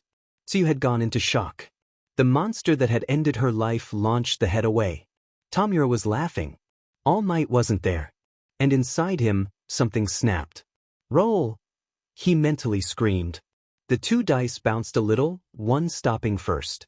It was as Izuku prepared to jump in, but noticed that the other was still rolling. Finally, it stopped. On another, everything stopped. No pop-up appeared for a moment. It was like the entire world had gone silent, and was staring. The dice flashed a bright light. Several people saw the light, turning towards it. Dice? Karo. Tsuyu said. What? The dice haven't ever been physical. Izuku thought. Double 100s have been rolled. God mode unlocked. Activating God mode. God mode? He mentally asked, before being enveloped in searing pain. Toshinari was trying not to groan while Nizu droned about teaching. You were hired because you were the most qualified, and you needed to find and train a successor. So far, you haven't shown to be that good of a teacher. Toshinari hung her head. I'm still new at teaching, she stated. Give me some more time to learn dash. Nizu held up a paw. I have come prepared for that situation, he said, holding up a book, titled, Even Dummies Can Be Teachers. Easy Education Theory.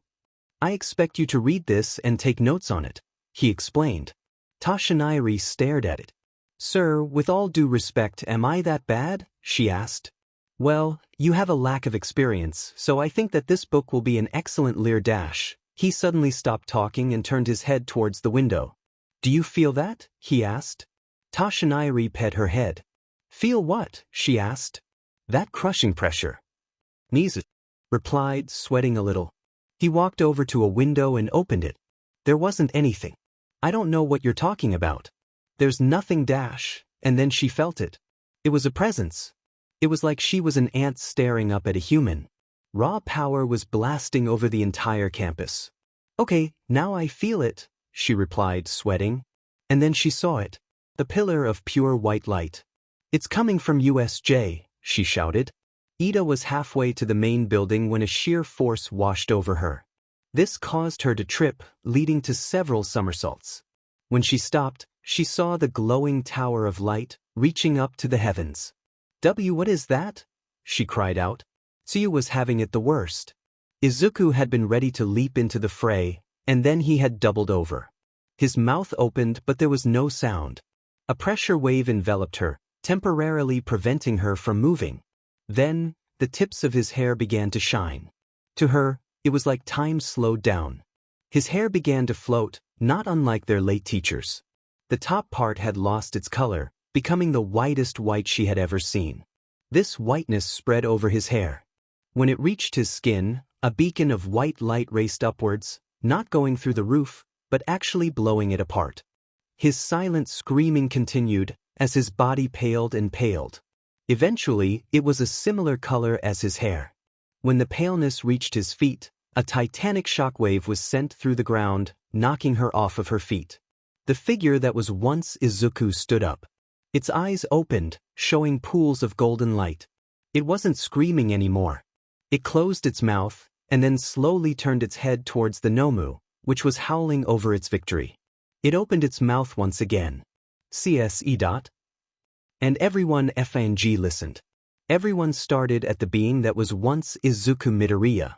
Oh ho! What's this? A surprise boss? Nice transformation scene, but it isn't going to do you any good. Shigaraki cackled. Nomu! Kill him, she declared. The beast turned towards Midoriya, who glared at it. Youmurdmy, it said, taking a step. When it stepped, the ground shook.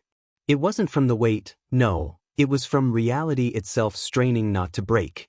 Youarenangto, it dispassionately stated, taking another reality-bending step. Nomu roared and lunged at Midoriya. Its fist was brought down on him, and the impact shook the building, sending smoke up. Kurogyari teleported back to behind Shigaraki, who was laughing. Status, she asked. Oh, get this. A male in the hero course. It turns out he's a hidden boss. She didn't notice Kurogyari's eyes widening in fear. Nomu just flattened him into red paste, she laughed. At this, Kurogyari slumped down in terror. That was it. She was dead.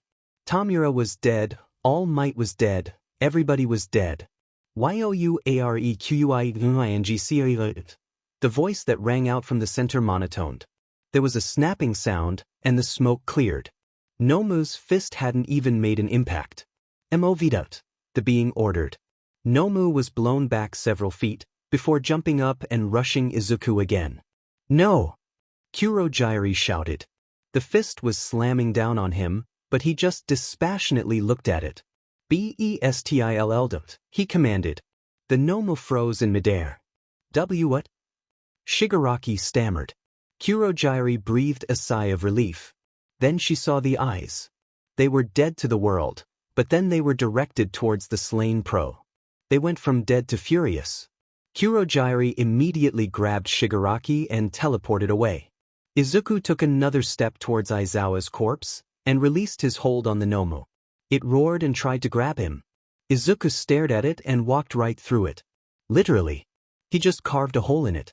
This wound healed, and it kicked at its opponent. Izuku grabbed the leg and slammed it into the ground, sending it dozens of feet into the dirt.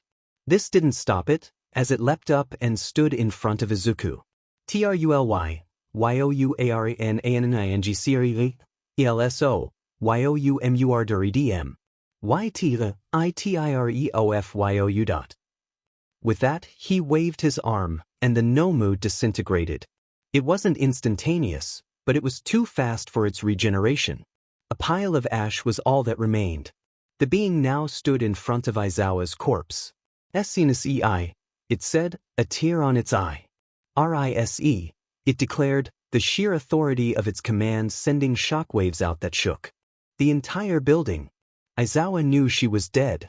After all, her head was ripped off. And now she was just floating in nothingness. So there is no afterlife, she sighed. Oh no, Shadi. There is. She turned around and saw a man of apparent Israeli decent standing next to her. You see, my child, There is an afterlife. However, it is not your time. Not yet, the man replied in a calm tone. I'm dead, she grumbled before her eyes widened. My students, she began, before the man smiled. As I said, it is not yet your time, my daughter. One of your students will prove that to you. And then she felt a tug. You would be surprised at what Izuku Midoriya can do, especially when he rolls 2 100s. With that, the man disappeared, and with a powerful yank, she was hurtled skyward. Tsuyu had carefully followed Izuku's trail. His footprints were burned into the concrete. And when he ordered Aizawa to rise, she saw her head fly towards her body. A flash of golden light glued it to her neck, a faint glowing scar there. What was left of her eyes disintegrated, and 2 golden pools of light replaced them. And then her chest rose. Shadi bolted upright, only to see what, exactly, her male student had become. Midoriya? She stammered. She was way too close to him. STND, SNCIT, he ordered. Before she could even process those words, she found herself standing. Takei SREOFTGRSTOFTGE Searing-LS, ASWL teach. Itirayo. At that, Aizawa's eyes widened. What? She asked. Am I an ETABRWEDUS. SHLOWDM SHECUSEDYOU. TODI. He snarled. ISLEVTAR YOUT ISLISMITTAR or ISLSHELYBECD. Shadi's head reeled. They're arrested, she stammered. The YWAT, her male student said, before his hair began to turn back to green. Izuku took another step and stumbled into her arms. Izuku, she asked. There was no response. He was out cold. Tamura stumbled out of Kurojire's portal. What was that for? That little man wouldn't have been able to take us, she tantrumed. Little man? A voice from a TV asked. Not like you, sensei. Tamura said, bowing. Kurojire gulped. Sensei? Should we tell her? She asked. Tamura turned towards Kurojire. Tell me what? She questioned. No, I don't think it is a good idea. Tamura, stay there. Kurojire? Please report directly to me. Kurojire whimpered, but disappeared, leaving a fuming Shigaraki. Kurojire warped into All for One's living quarters. I promised that I would have called off the attack if I knew he was there. His hand was held up. What happened to my son? He growled. He was with the students. Our spy lied to us. When I was warping them away to the designated areas, I saw him and it threw off my portals. I don't know where he went. She felt All for One's presence building. And then what? He asked. She gulped again. Later, when Tamura was using Nomu to fight Eraserhead, All Might wasn't there. I saw him with the frog girl. Then Shigaraki ordered Nomu to kill Eraserhead, which it did. He paused and then started silently screaming before. She trailed off. Before what? All for One replied, his tone telling Kurojire that she had to choose her next words carefully. For lack of a better term, ascended, she replied. I'm sorry, what? The world's only male supervillain asked. When Tamura saw him, she ordered the Nomu to kill him. No, wait, sensei. The last thing I saw was him taking the punch like nothing hit him. Please don't kill me, she stammered out. Hisashi relaxed slightly at that. Kurojire breathed a sigh of relief. Tell Tamura that she is not allowed to play video games for 3 weeks, he intoned, voice as serious as a grave. What of our spy? She asked. Let her rot. She fed us false information. After all, she swore that there were no men in her class. The police arrived to arrest the villains. Many of them were beaten up by the students. The professors had arrived, but by that time Shadi had finished the last of the thugs off and had captured Mineta. She was screaming obscenities at her. Eventually, she just glared at her, and that shut her up. She was tossed into the prison vans without mercy. Inwardly, Aizawa was seething. One of her students had betrayed you. And for what? Tsuyu had said that she had desired a male harem. That was it. Not to cause chaos, not to kill students, but for section. It infuriated her. She then pulled out her phone and called Nizu. Principal Nizu. We need to have a meeting. After hearing his agreement, she held it in front of her. Her eyes were gone. They were just gold pools, but they acted like eyes. They also didn't require her to blink, so that was a plus. Her hand brushed over the golden scar across her neck. She had been dead. She knew she was. And now she was alive again. The students were allowed to go home afterwards, and the staff was called into a meeting. Aizawa entered last as she sent the students home and grabbed a pair of sunglasses. She entered and saw Mike, Nizu, All Might, Overhaul, and Midnight. Ladies, please sit down. Nizu instructed. They all did. Now, as you all know, we were attacked by a group of people called the League of Villains, aided by the former student Minor Mineta. Before he could continue, another woman came in. I apologize for my lateness, she said. I am Naomasa Tsukachi, a detective working for the police. We searched our records for a woman matching Shigaraki's description, or that portal villain, but so far we have come up with nothing. Overhaul let out a sigh. Is something the matter? Nizu asked. I'm worried about the students, she replied. We all are. Not just you. Midnight answered. Now, Midnight. Overhaul is probably worried about her adopted daughter. Am I right? Nizu asked. Said Hiro nodded. I fear for Eri's safety. Her quirk is incredibly powerful, and she's not even 7, she explained. The teachers all nodded. They knew how much Kai loved her adopted daughter. That brings me to my point. Aizawa said. Everyone turned to her. What is it? Mike inquired. After this security breach, I'm worried that this League of Villains may try to attack our students at home, specifically Midoriya. Everyone paused. What makes you say that? Midnight asked. Looking through his files, I came across higher than average bullying attempts. Katsumi tried to protect him, but she couldn't be everywhere. We all know what the norm is for men, she replied. Mike nodded. Izuku is the first known male to have a quirk. That alone would make him a target. She said. Overhaul nodded at that. He could be the cure, and the infected don't want that, she stated. Aizawa sighed. Also, it was him that caused the attack to end. You see, his quirk allows him to roll 2 100-sided dice. At USJ, he, according to Ms. Ajui, rolled 2 100s.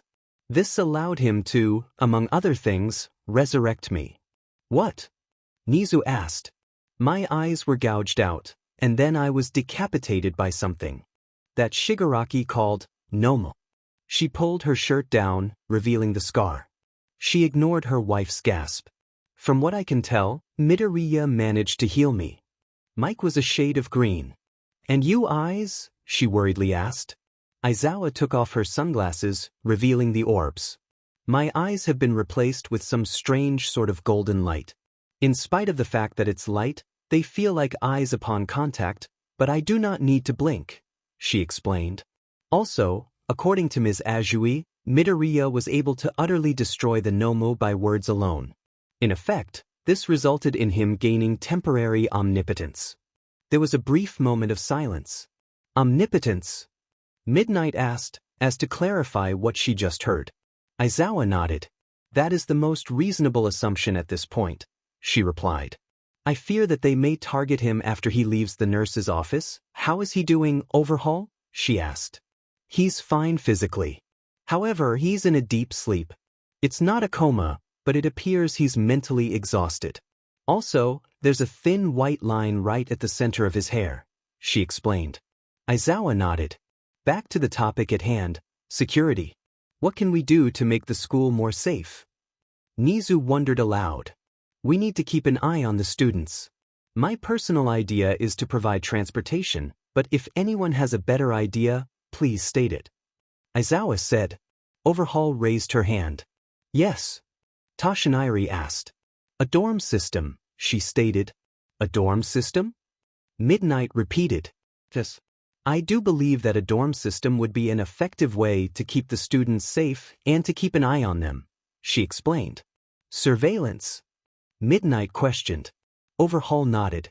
One student has already proven to be a traitor. What if there are others? She asked. Paranoid much? Mike quipped. Overhaul growled at that. Now, let us think like rational human beings.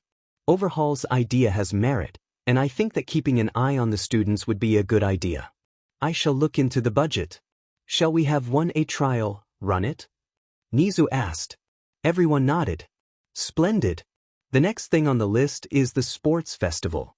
It would be in 2 weeks, but after the recent security breach, I propose it be delayed for another 2 weeks, giving us a month to prepare. Is that reasonable? Everyone nodded again, including the detective. Now, I do believe that is enough for tonight. Everyone, get some sleep. With that, the detective left. Overhaul, please stay for a moment. Nizu instructed. The school nurse paused as everyone left. What is it, boss? She asked. Well, a few things are on my mind. Only one, however, relates to you. You're not just putting up the dorms out of paranoia, are you? He asked, a sly grin on his snout. Overhaul blushed and rubbed her head. Well, I think it would do Eri some good to have friends babysitters, she confessed. Nizu chuckled at that. You really care for her, don't you? He asked. Overhaul nodded. She's the granddaughter of the man who raised me. It's only right that I help her, she explained. Nizu nodded. He knew of Overhaul's past. While the nurse didn't like to dwell on it, it was still a part of her, and in many ways, the school benefited from it. Is that all, boss? Overhaul asked. Yes, I do believe that's it, he answered. Izuku woke up in the nurse's office. Immediately, the memory of what happened came rushing back to him. The role, the pain, and then it was like he was watching a movie through his own eyes. Whatever he had become had different mannerisms than him. Perk gained God Mode. God Mode is the result of rolling twice and having both rolls be equal to or greater than all rolls that add up to over 100 are cut at 100. Plus 1 to all skills. This amount will increase by 1 each time God Mode is activated. Note, God Mode is slightly different in personality at first, but after a while your personality will remain unchanged. Uses until unchanged personality, current bonus to all rolls. Plus, so, you're awake. A cool voice stated. Izuku looked up and saw himself staring at the school nurse. How long have I been out? He asked. 24 hours, she answered. Izuku rubbed his eyes, and then saw that there was a little girl sitting at the end of the bed. Huh, was all he could ask. That's my adopted daughter, Eri. Overhaul explained, a smile on her face. Eri just waved. She must be young. Izuku replied, as she wasn't as tall as he was. Well, she is only 6. Kai said. That got Izuku curious. Observe. Name, Eri Chisaki. Age, height, 4 feet 4 inches. Weight, 70 pounds. Likes, apples, Kai, the masculinist movement. Dislikes, infected, 5th wave feminists. Quirk, rewind. Affiliation, UA. So, care to explain why you were staring so intently at my daughter? Overhaul asked. Izuku paused. Sorry. He stammered. Eri just hopped off the bed and went to sit on a stool. Well? Overhaul inquired. Part of my quirk allows me to learn about people by looking at them and mentally demanding it to tell me more about them. I get their name, age, height, weight, likes, dislikes, quirk, and affiliation, he explained. Interesting. How did you get that? She asked. A really high roll, he answered. Overhaul nodded. Also, isn't she a bit young to be so opinionated on a political group? He asked. Explain. Overhaul ordered. Well, her dislikes included 5th wave feminists, which were called infected. Now I know of your opinion on them, but I don't know why. You were a relatively private hero before you became the nurse of UA, as you mostly worked in emergency medical and rescue alongside 13, as your quirk is very useful in that area considering it allows you to alter matter with your hands, be it organic or inorganic dash. He stopped his mutterfest when Overhaul cleared her throat. The reason for my views is because my adopted father was part of the Hogo volunteers during Operation Desert Eagle. Izuku slowly turned. So, were those stories true? The ones in the book? He asked. Yes. Overhaul replied. Even, Izuku trailed off. Even that one. Overhaul responded. Izuku now turned green. We're getting off the subject here, Overhaul stated, sighing. Agreed, Izuku replied, his face returning to his normal complexion. I have looked over you, and you have been physically fine since you arrived. She explained. And now you're awake. I see no reason for you to be here any longer. You are dismissed. With that, Izuku nodded and hopped off the medical bed, heading out. As he left, Overhaul smiled. And thus the cure leaves, she said, smiling. Eri came over and tugged her uniform. Are you sure, Mama? She asked. Overhaul kept smiling. Yes, Eri. I'm sure. When Izuku stepped out into the hallway, he was immediately engulfed in a hug by Katsumi. Oh God, Izuku! I thought I lost you, she cried, clutching him like one would clutch a child. Izuku patted her strong, muscled arms. Kaken, I'm fine, he replied. She just hugged him harder. Okay, Bakugo, let him go. Aizawa ordered. Izuku noticed she was wearing sunglasses. Before you ask Midoriya, it's because I think having golden orbs of light for eyes is too intimidating for normal class. Izuku nodded. Bakugo gave him one last squeeze before letting him go. Now then, if you will all come to the classroom, I have an announcement to make. Aizawa instructed. The class followed her, Izuku running to keep up. When they got to their seats, their teacher cleared her throat. Before you all ask why I've called you here, let me explain a few things. As you know, classes were cancelled today, due to the attack. In spite of this, you were asked to come to campus today. You are also probably aware as to why the villains retreated, and can easily guess why the press didn't cover it, she monotoned, turning her head towards Izuku. Izuku gulped at the attention. Also, I'm going to nip the potential cults in the bud. No, Izuku is not a god. Tsuyu looked like she was about to open her mouth. Yes, Izuku brought me back from the dead. That much is true. As far as we at the staff can tell, this is due to his quirk. Don't act surprised. You all knew he had one, she stated. What kind of quirk gives that much power? Jairu shouted. Midoriya? May I explain? Aizawa asked. Izuku looked around at his classmates. They had accepted him for who he was, and hadn't discriminated against him. The only one who had was gone. He made up his mind. Yes, sensei. Midoriya's quirk allows him to roll 2 100-sided dice. The dice rolls do not add. Rather, the highest roll is the one chosen.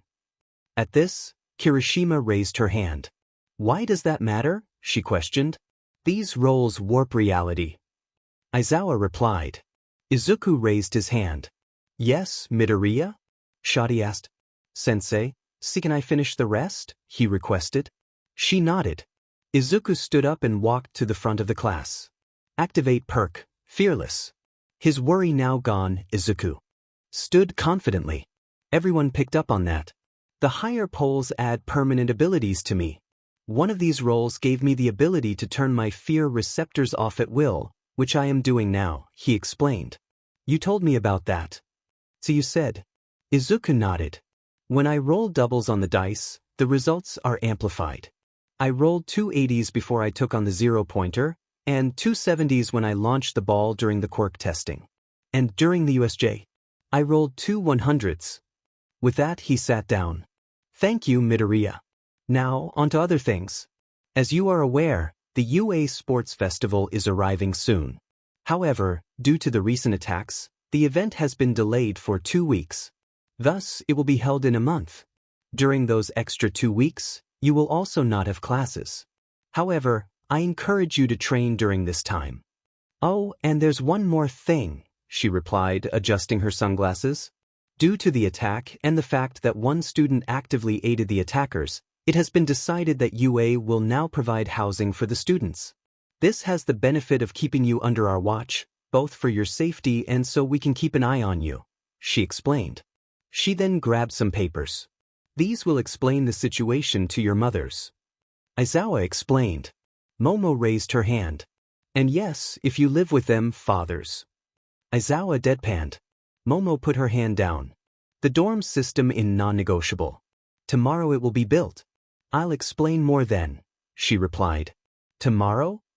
Kaminari exclaimed. How is that even possible? Sato shouted. We have Semitas and Overhaul on staff. Between the two of them we're set. That night, Momo was carrying her paper on the dorms home. As she approached her mansion, she knocked on the door. A butler answered. He was a man of average build, and was around 65 years old. Greetings, Mistress Momo. How was your day? He inquired. Momo bent down to be eye level with him. It was fine, Inatsu, she replied, using his first name. The man was practically family. Is there anything you would like me to do? He asked. Momo shook her head. I just have to talk to Mom and Dad, she explained. Inatsu nodded, before walking off. As he left, Momo clenched her fists. You deserve better than this, she thought. Inatsu, had he lived in the North American Republic, could have held a career as a world-class physicist. In fact, whenever her mother had gone over to the NAR, she'd brought his work over for them to study.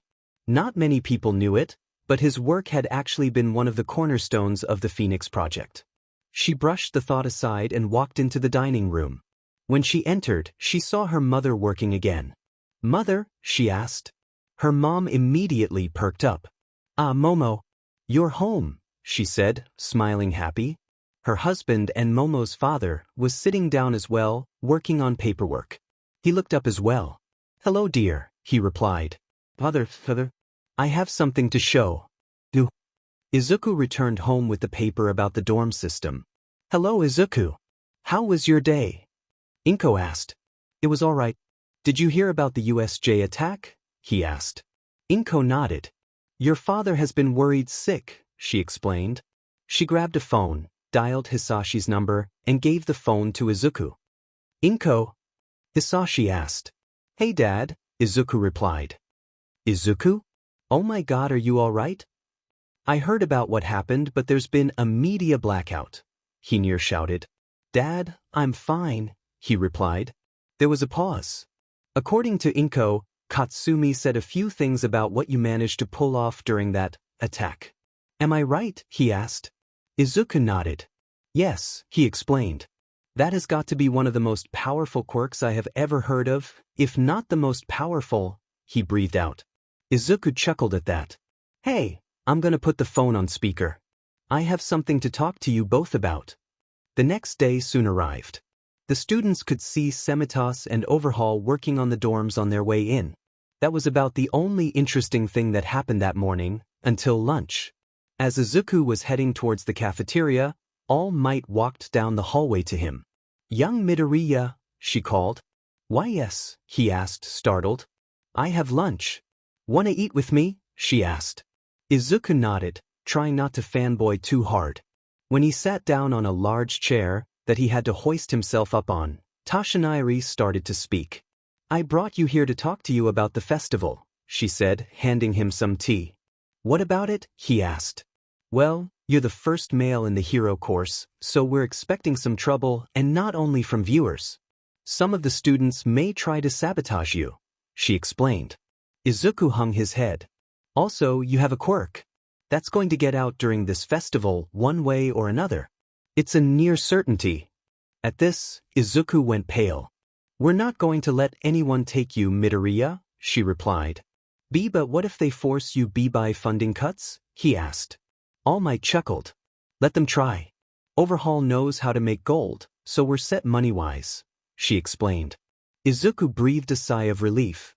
I have one more thing to say, Tashinari said. Izuku turned towards her as she had gotten up. I know that my time as the symbol of peace is nearing its end. If I had to intervene at USJ, then the time before I'd have to retire would have been shorter. I chose you to be my successor. I chose you so that the people would be safe. I chose you so that everyone, be they man or woman, can feel secure. I want you to show the world that you are here, and that you can be the next greatest hero. When the sports festival starts, I want you to look at the status quo right in the eye, and say to it, even after all you've done, I'll still save you because I am a hero, she shouted, voice rising. Izuku nodded, holding on to every word. No matter what stands in your way, no matter what obstacles you will have to overcome, you will get there. You will change the world. And so yeah, that happened. Also, if you like this story, feel free to comment. I can confirm that comments encourage me. You know of the intrinsics of the festival, correct? Toshinari asked. Izuku nodded. The students are usually separated by class type, the heroics, general, support, and management. However, during the sports festival, all of the students of each year face off against each other. There are preliminary rounds and then the finalists face off in the third round. It's basically a round robin, he replied. Toshinari nodded. Exactly. You'll have plenty of time to show yourself to the world. Toshinari shouted. Izuku just bowed his head. Are you all right? She asked. I'm just nervous. No, scratch that, I'm scared. Izuku said. Why would you be scared? Yagi asked. We have extra security. Izuku nodded. What about the other classes? How will they react? What if they attack me? What if they try to kill me? He stammered. Then they'll wish for death. Toshinari growled. If they're lucky, Mike will get to them first. If not, they'll have to face Overhaul. Izuku was confused. Overhaul's quirk is insanely powerful. She can alter matter with the touch of a finger, it's how she heals. However, with a touch of a finger, she can cause someone to explode into gore, or rip them apart yet keep them alive. Izuku gulped at that. I'm so glad she isn't a villain, he weakly responded. Toshinari nodded at that. You and me both, young Midoriya. You and me both. The class was excited to see their dorms, but first they had to deal with the fact they couldn't even leave their classroom due to all of the students there. Why are you all here? Uraraka cried out. Do you students have some business with our class? Ida asked. Bakugo snorted. They're scouting out the competition, she grumbled. She walked to the door and glared down at them. If you would be so kind as to move, we have a place to go that our teacher is supposed to lead us to, and we can't with you all blocking the door, she said. The students were still in shock. Is it true that you have a male in your class?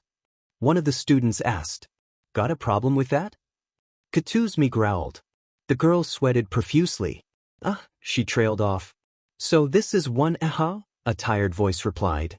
A girl with bluish-purple hair walked into the door. I heard that they had a guy here, and some girl who was taller than All Might, and I guess those rumors were true, she said. I also heard that one of your classmates was arrested after helping villains break in. Bakugo nodded. So there's an open seat, it seems. How fortunate. You see, I didn't get into the hero course. Fortunately, the sports festival offers us general studies kids with an opportunity. If we do well enough, a teacher can send us to heroics. However, there can only be 20 students per class. If 2 or more general studies kids get lifted up, 1 or more heroic students will have to be pushed down. It seems like one general studies student is going to get bumped up regardless. I do hope it'll be me. I'm not scouting the competition.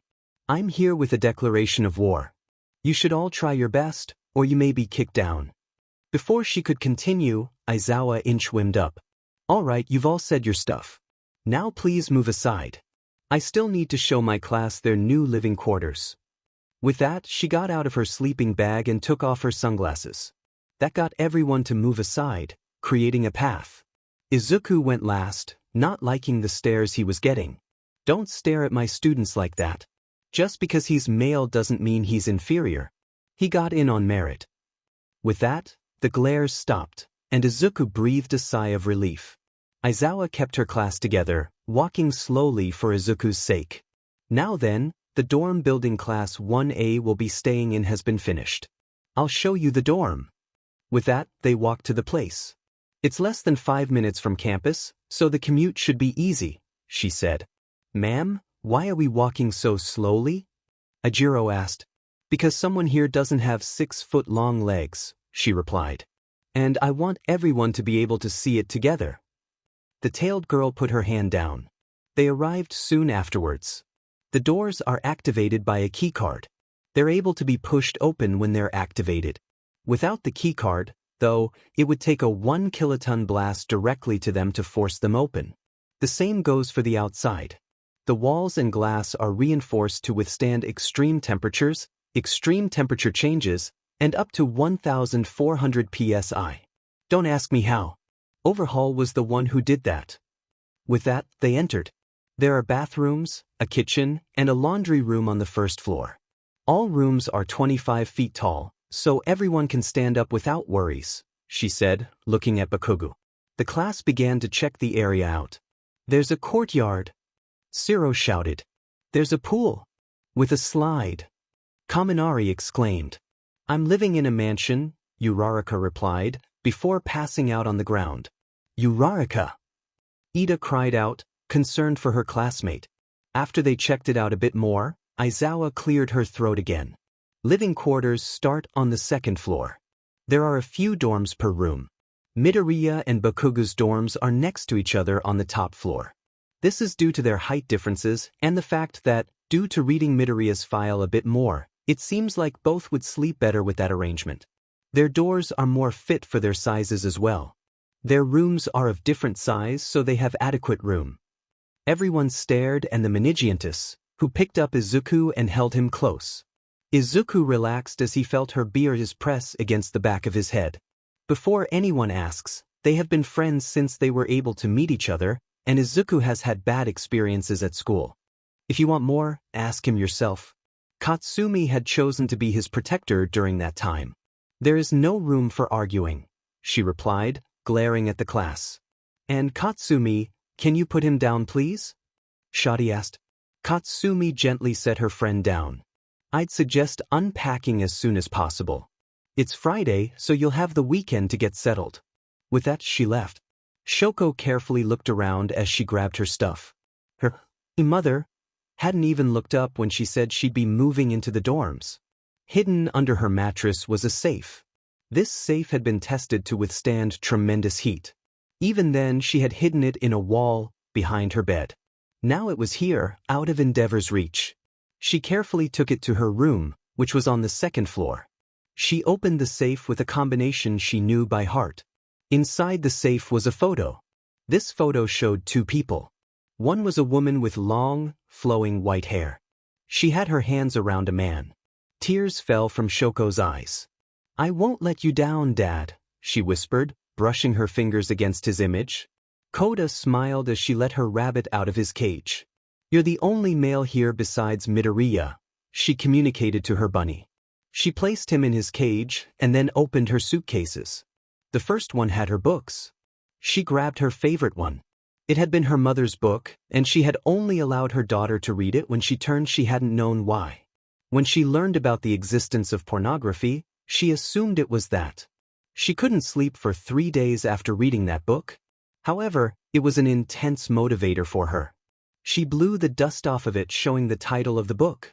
The title was Bloody Sands, The Story of Operation Desert Eagle. This book was banned in most of the world.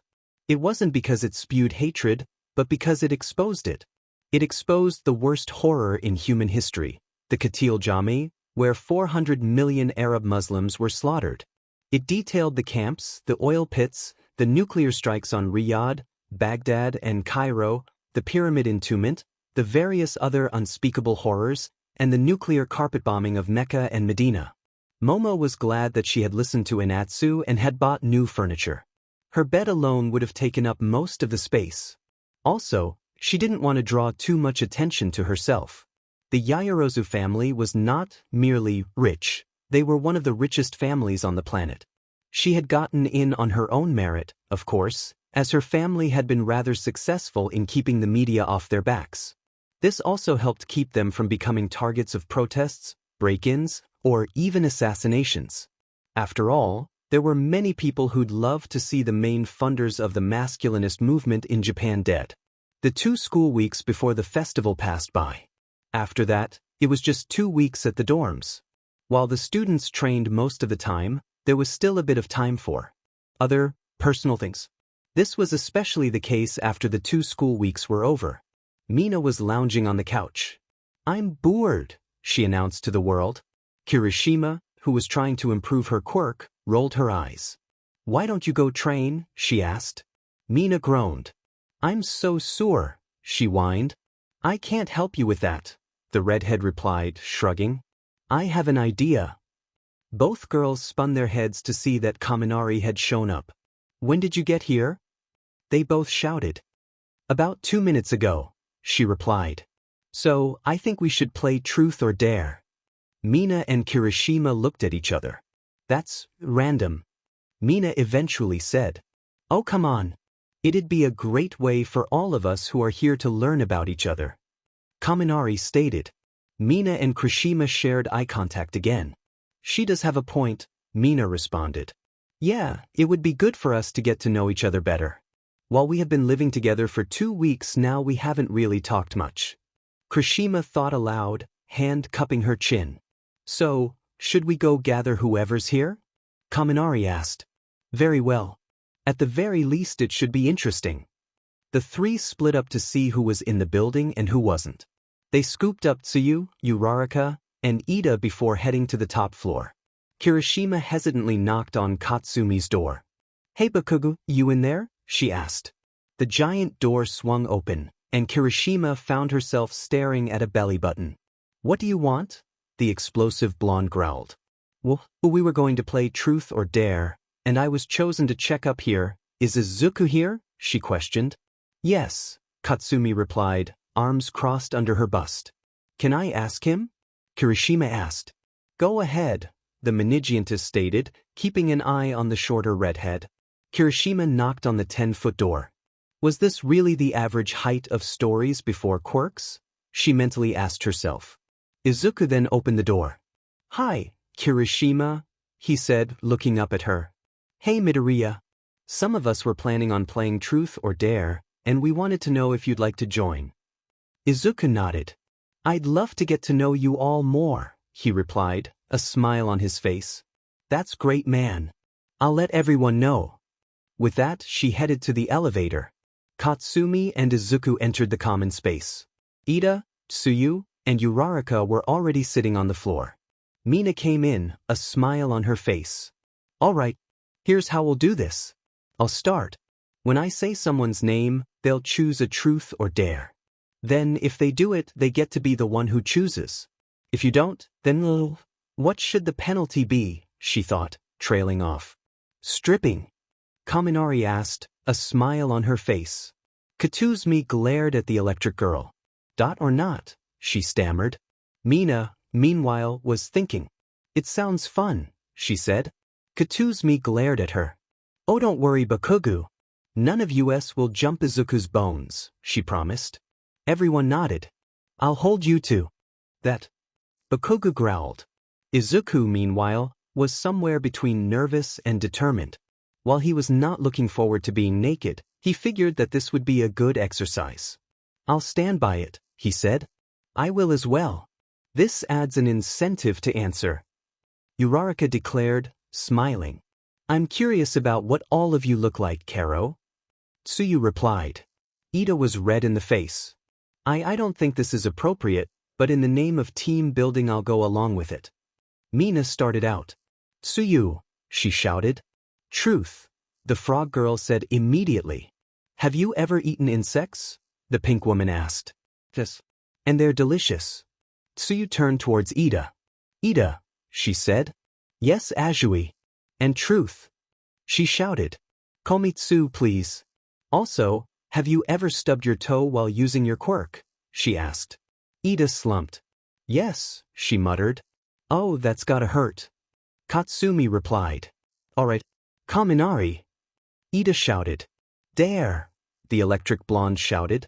Ida opened her mouth, thought, and then closed it. She opened her mouth again. You must wear your right shoe on your left foot and vice versa. Kaminari took off her shoes and did that. All right, now we're getting serious. Katsumi. Kaminari said energetically. Truth. She replied, smirking. Who's the scariest person you've ever met? Kaminari asked. Oh, that's easy. Izuku's dad. Katsumi answered. Wait, Midoriya lives with his father? Ida asked. Katsumi nodded. He's been on a business trip for a few years, but when he was there... Holy F dash. The face he made when he was furious. I doubt All Might herself could stand up to it, she replied. He just has one of those faces. The stuff of nightmares. I'm so glad it was never directed at me, she finished. She then looked at Mina. Pinky. You're up. Mina smiled. Truth. Katsumi smirked. What was your first thought when you saw a man? She asked. That's easy. It was, you're so tiny. She replied. Kirishima. She shouted, pointing at the girl in question.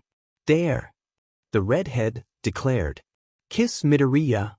The room went silent. Izuku eeped. Katsumi was glaring. Kirishima looked at the explosive blonde and then removed her shirt. Sorry, but I prefer living, she said, showing her Crimson Riot bra. Alright. Uraraka. Kirishima called out. Truth. At this, Kirishima frowned. I was hoping you'd choose Dare, but no matter. How did you get 40 rescue points? She asked. Well, one of the examinees had Izuku pinned and was going to assault him, so I knocked her out. Nisa mentioned that I got 40 because I risked disqualification, she answered. Uraraka looked around, and then her eyes settled on the girl entering. Momo! She shouted. Huh! Said woman exclaimed. We're playing Truth or Dare. Join us. Momo hesitated, but then sat down. Alright, Dare, she said. For the next round, Izuku has to sit on your lap. Momo turned to Izuku. Are you okay with this? She asked. Izuku nodded. Alright, come here. Izuku plopped down on her lap. Momo idly brushed her hand through his hair. So fluffy. Momo? You might want to get going, Kaminari said, warily eyeing the tallest girl there. Oh, it's you. She shouted. Dare, Karo, said woman replied. Lick something that you think is cute. Without saying anything, Tsuyu proceeded to take off her shirt. Izuku proceeded to get up and walk back to his spot next to Katsumi. Izuku. Tsuyu said. Truth, he stammered. Name something you're afraid of, she instructed. Most women, he admitted. That brought the game to a halt. What? Momo asked. He had a lot of bad experiences with women, he replied, shivering. Bad? Mina inquired. That's a FNG understatement, Pinky. Katsumi growled, ending the topic. Kaminari. Izuku stammered. Truth, she replied. What's the limitation on your quirk? He asked. Kaminari sighed. When I go over a certain wattage limit, most of my nervous system gets fried. I'm still conscious, but I can only wander around, thumbs in the air and babble, she answered. That sounds terrible, Karo. Tsuyu said. Yeah, it is. All right. Uraraka. The girl immediately turned towards her. Truth. She shouted. Have you ever accidentally levitated yourself? She asked. Uraraka nodded. Ida. Truth. The bespectacled woman replied. Do your engines require a power source besides the food you eat? She asked. Ida shook her head. That was a brilliant question, but the answer is that they do not. She declared. Mina. Said girl smiled. Dare. Ida's glasses shined. I dare you to finish your math homework tonight. There was not much of it, so it should be possible. Said girl slumped. That's so mean, she whined. However, she didn't remove any clothing. Midoriya. She said. There. Izuku stammered. Punch Katsumi. What? Izuku screamed. It doesn't have to be hard. She said, reassuring him. Izuku looked at his best friend. I can take it, Zuzu. She encouraged. Izuku shook his head. I can't, he said, taking off his shirt. All right, Mina, let's see what he looks like. Holy sheet. Everyone was staring at Izuku's chest. Well, everyone except Katsumi. Remember your promise, she snarled. Huh? Kaminari asked, drooling. Control your thirst. Katsumi growled. Inwardly, she was having rather territorial thoughts. He's mine. She was mentally screaming. Mine to love. Mine to protect. Mine to care for. Izuku was shaking and climbed into Katsumi's lap. Take that. She thought. Kaken, he stammered. Truth, she immediately replied, glaring at everyone. Who would you like to meet? He asked. Oh, that's easy. I want to meet whoever's going around and killing your wannabe RPSs. she replied. Excuse me, what? Everyone shouted. Well, in high school, several beaches tried to RPE him. Once, a principal punished him. Another time, the principal was FING in on it. Each time, the RPSTS and the principal were brutally murdered. It brought a smile to my face. It meant that someone else was doing what I couldn't do, as murder would get me barred from UA. That was the only reason I didn't end them myself. Ida stood up. You had no respect for the law? She shouted, chopping her arm. Not in that case. Katsumi stated. Tsuyu. The frog girl was still staring at Izuku. Oh, truth, she replied. What's the worst thing you've ever tasted? Katsumi asked her. Tsuyu thought about it. A garbage can, Karo, she replied. Dare I ask why? Momo asked. It was a dare, she explained.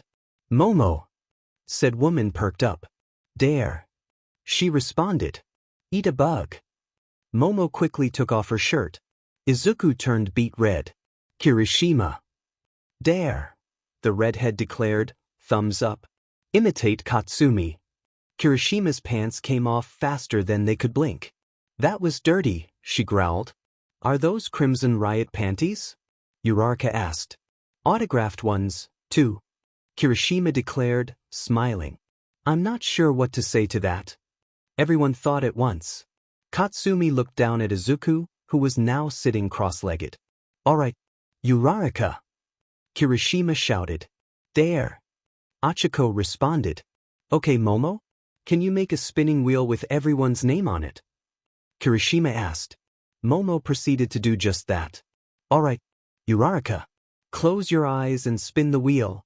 Whoever's name it lands on gets levitated for the next round. Uraraka took a deep breath, closed her eyes, and spun the wheel. Please don't be Bakugu. Please don't be Bakugu. She opened her yes. That's worse, she mentally wailed. It was Izuku. Midoriya? She asked. Izuku peeked up from Katsumi's legs.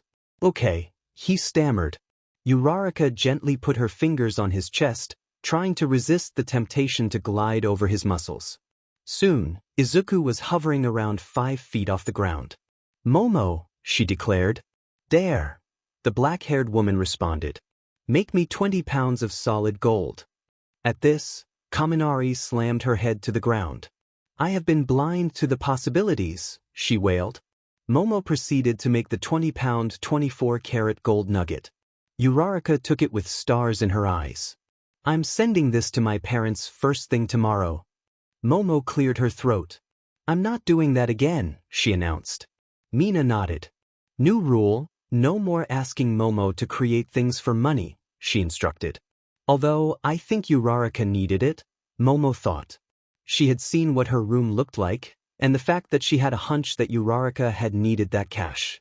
Yo, round face. Forgetting something? Katsumi asked. Oh, right. Release. Izuku landed in Katsumi's lap. Momo then cleared her throat. Katsumi. Said girl chuckled. Dare, she replied. Stay up all night? Momo challenged. Katsumi took off her shirt, revealing her all-might bra. The first thought of the girls was, what the hell is her cup size? Momo articulated their second thought. Care to explain why you didn't follow through? She asked. My bedtime is 9. Any later than that and... She trailed off. Oh, Mina asked. Katsumi glared at her. Not answering. Mina. The pink woman sat straight up. Dare, she exclaimed. Katsumi got a maniacal grin. Recite the poem we learned in English class. Mina opened her mouth, whimpered, and took her pants off. Izuku, she said. Dare. The only male in the heroics course replied. Wear one of Bakugu's bras. Izuku turned beet red. Kaken, he asked. Katsumi ran upstairs. You're seriously going through with that? Ida exclaimed, chopping her arm. It's truth or dare, Ida. Anything goes. Uraraka replied. The thudding of steps heralded the arrival of Katsumi, carrying one of her bras. Here you go, she said. Izuku was still red. He carefully put one of the cups on his head. The other one trailed down his back. See, can I take it off now? He stammered. Mina nodded. Izuku hurriedly pulled it off. You Uraraka, he stammered. Truth, she replied. Have you ever had a crush on anyone? He asked. Uraraka turned red and took off her shirt. Katsumi, she replied, feeling exposed. Truth, the 17-foot-tall woman replied, a smirk on her face. What happens when you don't go to bed by 9:30? Uraraka asked. I should have seen this coming. Katsumi grumbled. Well? Mina inquired. I used to be on a hair-trigger temper when I went to bed late, she replied. Izuku had to stifle a chuckle. He always knew when Katsumi hadn't been sleeping well. She'd be more overly protective of him. And now? Mina asked, a smirk on her face. Katsumi blushed. Mina's smirk became a full-blown grin. I'm sorry, I didn't catch that. What did you say? She sweetly inquired. I get horny. Happy? Katsumi growled, beet red. Pff. Haha. Kirishima cackled. Everyone, save Izuku and Katsumi, followed suit. Stop laughing dim in it.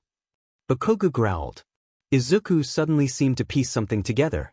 That explains the flushed face during picture day in junior year. Izuku exclaimed. Katsumi cradled her head in her hands, groaning. And our junior finals. You kept squirming in your seat. The laughter increased in volume. It took several minutes, but the laughter died down. All right, Katsumi, you get to choose who goes next. The explosive blonde looked around. Izuku, she said. Dare. Izuku stammered. Kiss me. The entire room went silent. What did you just do? Kaminari asked, quite shocked. I dared him to kiss me. Katsumi replied, as if she was talking to a toddler, but in a gentle, encouraging tone. Izuku, meanwhile, was so red his sweat was coming off as steam. All right, he stammered. He trusted Kaken, so this wasn't as bad as it could have been. Katsumi leaned down so her head was level with him. He moved towards her cheek. However, one of her large hands redirected him to her lips. Kakyumbish? Izuku cried out as the larger woman's lips touched his. Katsumi's tongue gently traced his lips, before parting them. Their two tongues touched, and Izuku felt a spark. Her fingers were delicately running through his hair. He reached out and did the same with her silky locks. This is nice. Really nice, he thought. After around 2 minutes, they separated, gasping for air. Both of their faces were still flushed. And that's the game, Mina declared, ending the little gathering. Finally, the day of the festival had arrived. While the students were getting ready, the press were waiting out back. What's the big deal with the security? A very familiar reporter demanded. One of her camera women sighed. There was an attack on USJ and that male from 1A is competing, from what I've heard. Security has been increased. The reporter perked up. USJ was attacked? Why didn't we report that? She screamed. The male drove the villains off. That brought the reporter up short. Not possible, she growled. Hey, I just know some of the details. Anyway, they're also worried about people trying to sabotage the male's chances, so they hired a bunch of people from the North American Republic to do security. The reporter's jaw dropped. Those war criminals are here? She shrieked. A scarred woman turned towards her. War criminals? I fought in Desert Eagle. We only broke the laws of war when it was apparent that your side. She spat the words out with so much venom that if she was a snake she would have poisoned Tokyo, decided to one-up the Nazis in the genocide department. Before the reporter could retort, her camera women pushed her away. Meanwhile, 1A was getting in their gym gear. Aw man, I was hoping I could get to wear my costume. Mina whined. At least everyone will be in uniforms, right? Hopefully that will keep things fair. Ijiro responded. Ida burst into the room. Everyone, get your game faces on. We're entering, she shouted. Activate perk, fearless Izuku thought. He was so glad he had that perk. Midoriya, the deadpan voice of Shoko Todoroki said. Yes, Todoroki? Izuku asked. Katsumi was glaring at the bichromatic girl. I'm stronger than you. Everyone in the room is stronger than you, she replied. Did you forget what happened at USJ, Karo? So you asked. She sure as hell didn't. It doesn't matter. He relies on mere flukes. The only reason he's here is because All Might likes him. Izuku glared at her. I got here on merit, he growled. It doesn't matter how you got here. Know that I will beat you, she said. Kirishima walked up to her. Come on, girl. We shouldn't be at each other's throats here, she said. We're not here to make friends. This isn't a team effort. Shoko replied, heading off. Is that what you tell yourself? Izuku asked. Shoko stopped. Is that why you say things like you've practiced in front of a mirror? Whenever you belittle me, I can tell it's fake. It's robotic. You're either practicing because you don't have the guts to say it to me, or more likely, these are someone else's words coming from your mouth. I don't care what you say, or what the woman you're copying says. I'm aiming for the top. And when the time comes, I'll beat you. In the stadium, Mike began to speak. Hey everybody, she shouted. Get psyched, sports fans. Swarm the area, media. This year we're bringing a truly historical festival. I can promise you that. And now, here come the students. At the league space, Hisashi was watching the event. Come on, Izuku, show them what you can do, he said, fists clenched in anticipation. In the stadium, the NAR guards stood ready, so any unruly fans would be stopped before they interfered. On the ground, Izuku walked out with his classmates. I won't let you down, All Might, he thought. The cheering stopped when Izuku stepped out. You're not hallucinating, folks. Class 1A is indeed co-ed this year. Don't count the guy out though, she roared. Several fans looked like they were about to explode in fury. Loud boos rang out. He doesn't deserve to be in the heroics course, many shouted. I'll have you all know that he scored the second highest in the entrance exams practical, and got a great written score as well. Mike shouted back. Most of the class was just watching. I knew men were discriminated against a lot, but this is really pushing it. Kaminari said, crossing her arms. And to think that Japan is considered one of the more tolerant nations, Sato replied. Mike fired off an incredibly loud blast of static. And now we're moving on. The next group has certainly not attained as much notoriety, but they're still chock full of talent. Give a hand to Class 1B. Now here come the general studies classes of C, D, and E. The support classes of F, G, and H. And finally, the business classes of I, J, and K. All of the students were gathered together. Several Class 1A students had formed a circle around Izuku. And now, it's time for the introductory speech. Midnight, the umpire of the first years, shouted.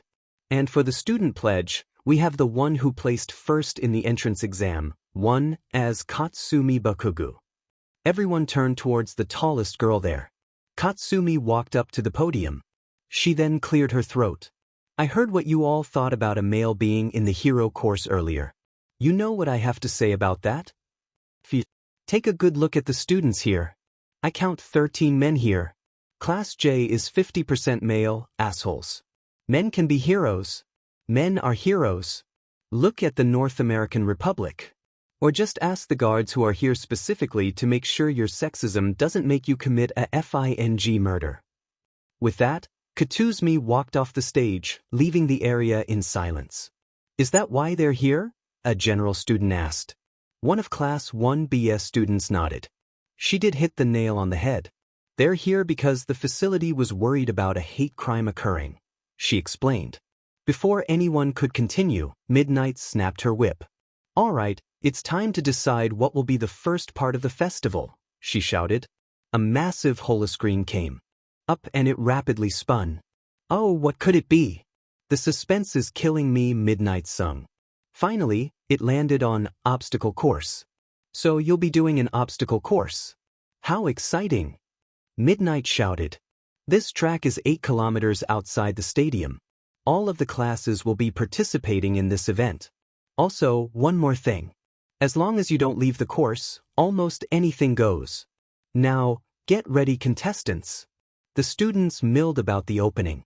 Izuku was already mentally preparing for what he'd have to do. What do you think she meant by almost anything?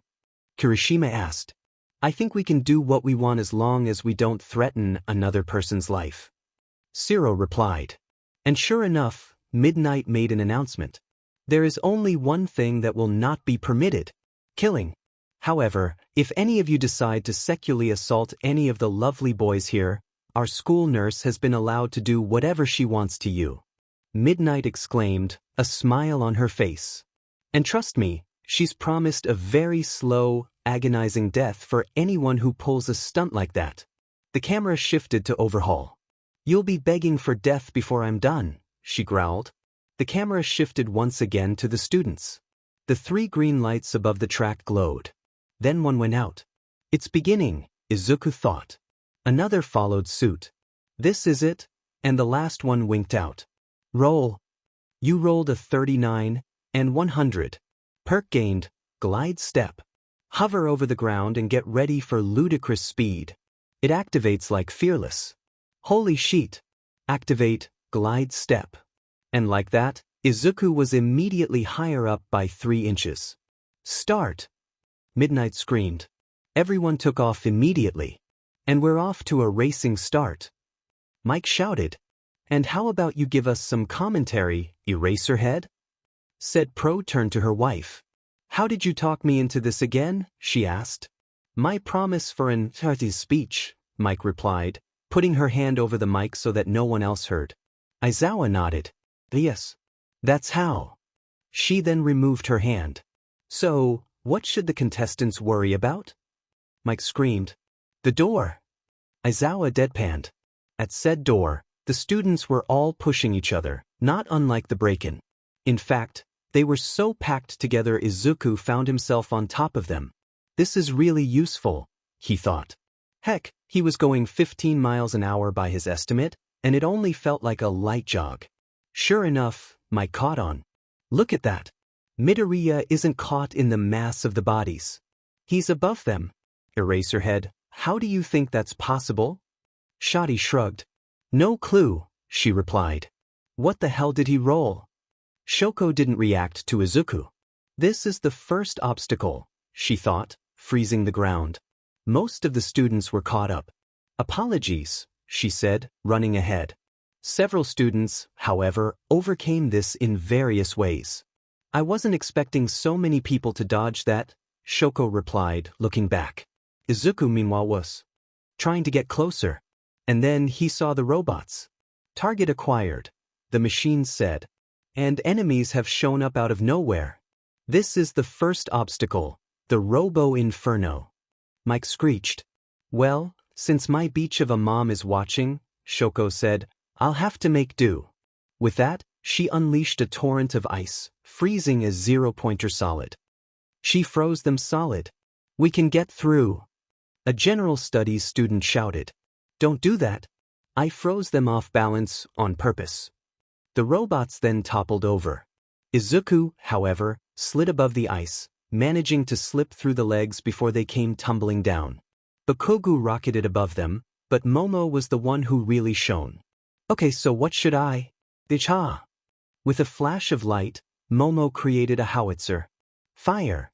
She shouted, blowing the 0-pointers to smithereens. All for one let out a whoop as Izuku dodged the robots. Yes. That's my boy, he cheered. When Momo created the artillery, he was impressed. I dare say her quirk is one of the most versatile I've seen. Up next is the second obstacle. The fall. Mike announced. Here, you're going to have to get creative. If you drop down, you're out no matter the position, she shouted. Also, heroes need to remain calm and ignore temptations, so littered throughout the course are sure to tempt you all. We have All Might's diary. Said Pro vomited blood. 13's face. Cue the living black hole face-palming. Self-help books. Eye-rolling abounded. Bloody sands. Aizawa turned towards her wife. That book is banned, me. You can't buy them in Japan, she deadpanned. I asked Overhaul to go to NAR to get some copies. She seemed to like doing that job. Aizawa groaned. All Might's diary. I must resist, Izuku thought, gliding over the ropes. No, a list of Endeavor's crimes, DNIT. Shoko mentally shouted. She desperately wanted that book, although how the school would even have such a list was beyond her. Bloody Sands, huh? What's so bad with that piece of propaganda? Is it that cringe-inducing? A management student thought, grabbing a copy. She opened to a random page, screeched and passed out. And that's why having that here was a bad idea. Shoddy replied. Oh come on. It can't be that bad. Mike exclaimed. The stories in that book are from the Katil Jami, and they are incredibly detailed. They're going to have nightmares. I sure as hell did. Aizawa replied. And finally, here's the most dangerous obstacle of them all. The minefield. Mike declared, throwing her arms wide. Now, this is no ordinary minefield. We had Overhaul create these mines, but they have a special feature. Thanks to some American heroes, these mines will not only explode only enough to terrify, I assure you, but will reveal something about you to the world. Aizawa's jaw dropped. Nizu, what the hell is wrong with you? She screeched. Nizu chuckled as he sipped some tea. Don't worry, Aizawa. None of the students' deepest desires shall be revealed unless they stack them. Meanwhile, Overhaul was sighing. While I approve of the mines, I do think emotionally scarring the students takes it too far, she said to Toshinari, who nodded. Reveal something? Shoko mentally asked. Her foot slipped and one of them went off. Endeavor will pay for what she did, the mine shrieked in a computerized voice. And Todoroki has a vow of vengeance against her mother. I wonder why. Mike howled. Meanwhile, Katsumi was flying over the field with her explosions. Hey, Icy Hot. On your left. Katsumi roared, inching ahead. And look at that.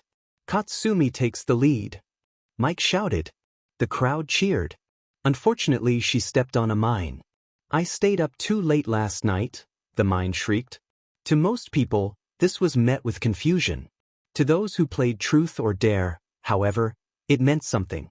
Demon IT. Katsumi roared. Ida was trying to pick up, but she kept hitting mines. I look up to my sister, one mine would shout. That's not so bad, Ida thought. The Hogo volunteers are not traitors, but some of the finest men and women Japan has ever created. Several eyes turned to her. However, this led to a cascade of mines going off. I was the one who spray-painted the PP on the wall, one mine shouted. I fantasize about my high school teacher, another reported. I don't know how I even got this far, yet another screamed. At the beginning of the third obstacle, Izuku was nervous. While he did have Fearless on, and was hovering for good measure, he didn't want to risk any of his secrets getting out. He then noticed a mine sticking out. Wait a second. And what's Midoriya doing? He appears to be digging the mines up with his hands. Mike shouted. He's obviously planning something. Aizawa droned. Well, yeah, he's really smart. Mike replied. Hun, really smart, is getting an 85% or higher on the entrance quiz. Izuku, on the other hand, aced it. Mike paused. Even the extra credit question? She asked. Even that one. Aizawa replied. Mike whistled. For those listeners who don't know what I'm talking about, the exact number of people who've gotten all of the questions right, including the extra credit, can be counted on one hand. Izuku hurriedly dug up the mines as the women raced past him. I wanna pet Izuku's hair, a mine near him declared. Izuku turned around to see Mina get back up. How come Katsumi gets to cuddle Midoriya? Another shouted. Where can I get an Izuku holder like Katsumi has? This is getting weird, he thought, finally grabbing the last one he'd need. He carefully put them into 2 stacks. Hey, what happens when you stack mines? Aizawa asked. Mick's jaw dropped. Midoriya. Unless you're secure, don't do that. Mike shouted. What do you mean? Aizawa asked. The more mines that go off, the more personal the secret. Many of the students paused, curious. Izuku wasn't paying attention. Alright, now, he thought, jumping onto them. With a resounding blast, he was rocketed into the air. However, I was nearly gang raped in my senior year, and the principal was in on it. I have been told to kill myself whenever Kaken isn't around. One of the teachers at my high school tried to kill me outside of class. That last one had Mick's jaw on the floor. What? Aizawa was also shocked. That wasn't even in his file. She shouted, horrified. All for one howled in primal rage. Kurogyri. Get in here, he roared. Said teleporting villain did so. Sensei? She asked. Grab. Single. Future. My son's. High school, he growled out. Kurogyri furiously nodded, before disappearing. He then heard his phone ring. It was his wife. I'm watching the sports festival right now, he immediately said, predicting what she'd say. Sobbing sounds came out. We failed our son Hisashi, she wailed. That we have to do what we can to help him now. He replied. If he still had eyes, he would be crying tears of rage. Congratulations, All Might. There are people who I hate more than you now, he mentally snarled.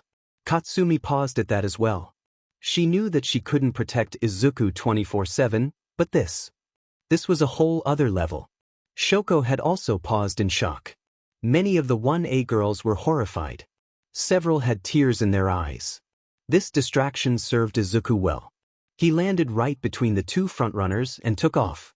Shoddy, what did you mean that they weren't in his file? Mike shouted. I don't know. They weren't there. It had to be edited, she replied. What was in the file? Mike pleaded. It mentioned injuries that happened outside of the building, but not that. The crowd was shocked, although some were annoyed. Hey! That BSTD is winning. One roared. What did you just call HI? And look at that. Midoriya has used the distraction and is approaching the finish line. Mike shouted. No! Shoko mentally screamed, sending ice at him. Katsumi used this to try to inch ahead. Sorry, Zuzu, but I know you can do it. Izuku was sprinting as fast as he could. Almost. And there. Have it. Izuku Midoriya, the first male in the hero course, is the first across the finish line. I repeat, Izuku Midoriya is the first one back. The rest of the front-runners poured in. Uraraka leapt at Izuku, tears streaming down her face. Oh Izuku! I'm so sorry for what you had to go through, she bawled, clutching him to her chest. Mina followed suit. Kirishima joined the pile as well. Katsumi was trying to get there as well, tears streaming down her face. This group hug was broken up when Midnight snapped her whip. The top 42 contestants will continue to the next round, she shouted. The holographic spinner showed up again. Let's see what we have next, she shouted. Eventually, it stopped on cavalry battle. Well. You'll all be doing a cavalry battle. I'm sure you all know about this game, but it's different than the playground version. You see, everyone will be given a point value based on their placement in the obstacle race, with the 42nd getting 5, 41st getting 10, and so on. However, the first place winner has a different value, 10 million points. Even with Fearless, Izuku felt dread. 10 million? He asked himself. This battle is a chance for those at the bottom to overthrow the top. Midnight shouted. Izuku only half listened as Midnight explained the rules. Deactivate, glide step. He then sank down to the ground. Alright, it's unlikely that I'll be able to form a dream team. Uraraka and Fumikage would be good teammates, but who else? He was cut out of his musings when he noticed that they were talking to that purple-haired girl. Hey Zuzu. It was Kaken. Yes. He asked, mentally thanking Fearless again. You want to team up? She asked. Really? He stammered. Katsumi nodded. Everyone else is just trying to kiss up to me, and they're only focusing on my quirk. I know you can strategize better than anyone here, so I'd figure you'd be a safe bet, she explained. Suddenly, a girl with pink hair barged in. Team up with me, Mr. First Place. She shouted, bending down so as to be eye level with Izuku. Who are you? He asked. My name is Mei Hatsum and I'm from the support course. I'd like to use your publicity to show off my gadgets, or as I like to call them, my super cute babies, to the world. That way all of the support companies worldwide can see what I can do. She's really intense. Izuku thought to himself. I made multiple types. I have offensive weapons, defensive weapons, things that help with maneuverability, and don't worry about your gender. I made them as small as possible to make them more portable. Katsumi cleared her throat. Mei ignored her. So what do you say? Mei shouted. Izuku smiled. You're in, he declared. Well, I need one more person, he thought. Excuse me? Izuku turned around and saw a Class B student walking up. Hi. I'm Pony Tsunatori. I'm from Class B, she explained, extending her arm for Izuku to shake. It's nice to meet you, he said. Can I join your team? She asked. Really? Izuku shouted again. She nodded. I can be a horse, since you'll probably be the rider, as you're the smallest one here. Am I right? She asked. Izuku nodded. Why did you want to team up with me? He asked. Pony smiled. Because I believe in your ability to be a hero. You see, I'd love to see Japan have a male hero. She exclaimed. You're not from Japan? Izuku asked. Nope. I'm from the North American Republic, she exclaimed. Before Izuku could ask anything, Katsumi decided to ask her own question. How are you speaking in Japanese like a native? She asked. Oh, that's simple. In the NA, we have a hero named Babel, who can change someone's first language. Before I came here, mine was changed to Japanese. Izuku had stars in his eyes. Really?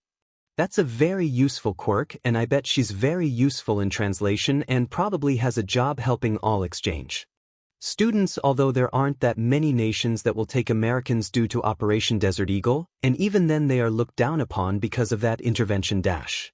Katsumi cleared her throat. Hey Zuzu. We still need to talk strategy, she said. Right. The group came up with a plan as Pony explained her quirk. I could use it to grab headbands, so if we lose our 10 million we're still in the game, she said. Izuku nodded. How are we going to make a cavalry team when one of us is so much bigger? Mei asked. Katsumi smiled. I'll be the front, with Zuzu on your shoulders. He can look over my shoulders and it'll keep the headband from frontal assault, she explained. And the 15 minutes are up. Mike shouted. Get ready audience and get ready teams. You'd better be ready as well audience, because here we go. Midnight pointed her whip towards the students. Begin, she shouted. Almost immediately, several of the teams went for Izuku. Let's run, he instructed. You're not going anywhere, a Class B student shouted. Dodge it. Pony ordered. Move to the left. They did so, barely missing the ground that was affected. Pony, you traitor, the student cried out. Pony. Watch your faces. Izuku pressed the button on the jetpack, and soon all 4 of them were in the air. Sorry Midoriya, but those points are ours. Jiro shouted. Katsumi created a flashbang, disorienting them. I'll take that, she shouted, yanking Hakajura's headband off. The battle continued. Several headbands kept switching positions, but Izuku managed to hold on to the 10 million. They were still trying to move around people, but Tetsu's group wasn't giving up. Sorry, Pony shouted, firing her horn. Tess ducked, but Katsumi's punch hit her square in the chest. Yoink, she shouted, grabbing her headband. And Team Midoriya grabs another headband. Even if they lost the 10 million, they still have a chance at victory. Mike exclaimed. Aizawa nodded. Don't count him out, she added. However, Izuku's luck was beginning to run out. Shoko's tea had appeared. Give me the headband. Shoko ordered. So you're heading towards us now, and not at the end? You flatter us. Katsumi mocked, setting a flashbang off. This disoriented them for a moment, but they quickly recovered. Team Todoroki is gunning for Team Midoriya. Who will get the 10 million? Mike screeched into the mic. Izuku activated the jetpack and they took off again. However, things went south. The jetpack began to wobble. Mei, he shouted. My poor baby. You'll need to be repaired. You weren't meant to carry this much weight, she sobbed. They landed on the other side of the field. Sorry, but we had to move. That should buy us a little more time, he responded. Mei nodded. You're not looking forwards to having to confront her, are you Midoriya? Pony asked. Izuku shook his head. She's really strong, he replied, trailing off. Got a plan, Zuzu? Katsumi asked. Izuku put his hand to his chin. Todoroki doesn't like using her left side. In fact, I've never seen her use it, PRD, he said. Then we stay at her left. Katsumi gruffly replied. Pony nodded as well. What about her teammates? She asked. Kaminari uses electricity, but according to her, if she used too much she fries her central nervous system and is basically trapped in her own body. Momo can create stuff, but I don't know the limit. Ida has engines in her legs, which allow her to go really fast. He said. Pony nodded. Thank you, Midoriya. Also, how did you learn about Kaminari's drawback?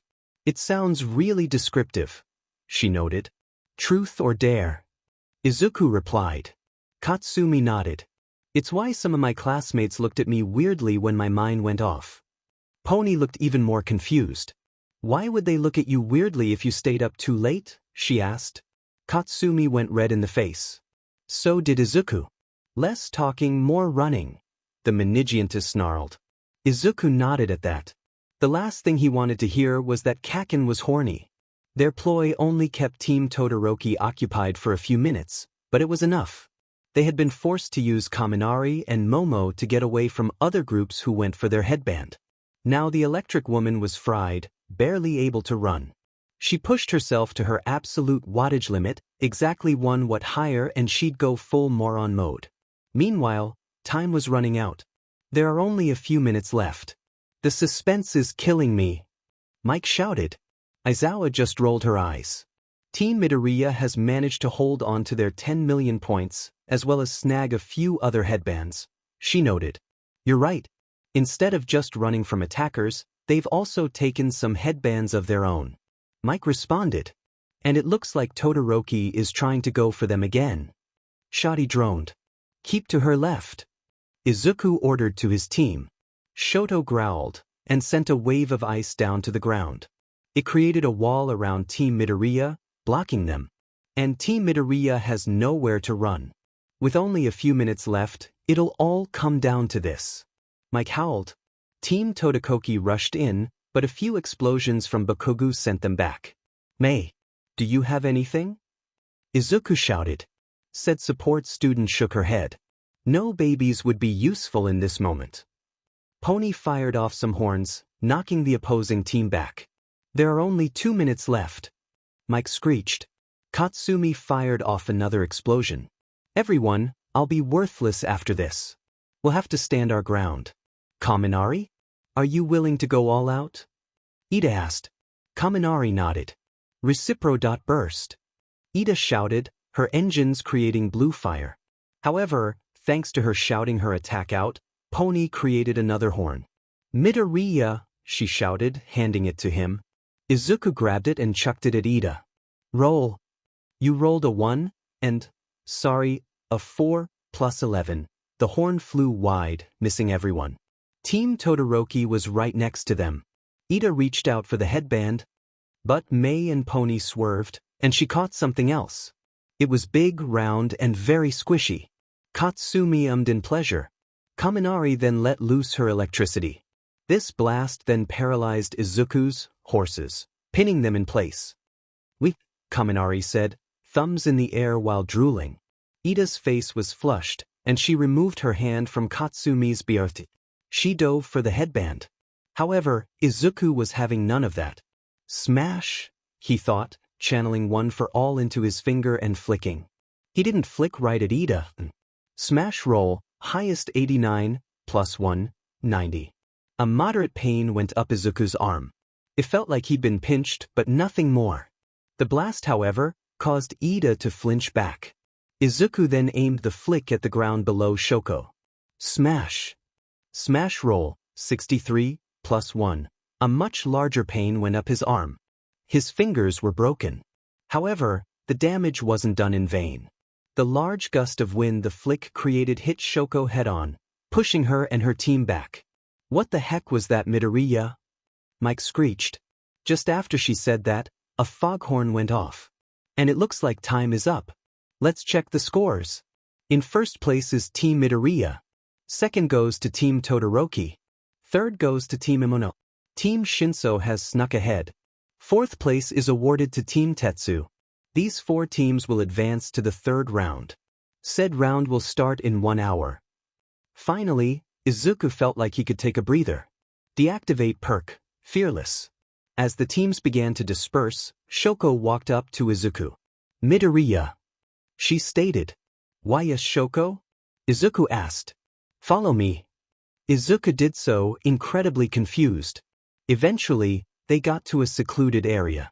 What is this about? He asked. During the battle, you were able to create powerful blows, much like All Might's. So, I feel like I have to ask, is All Might your mother?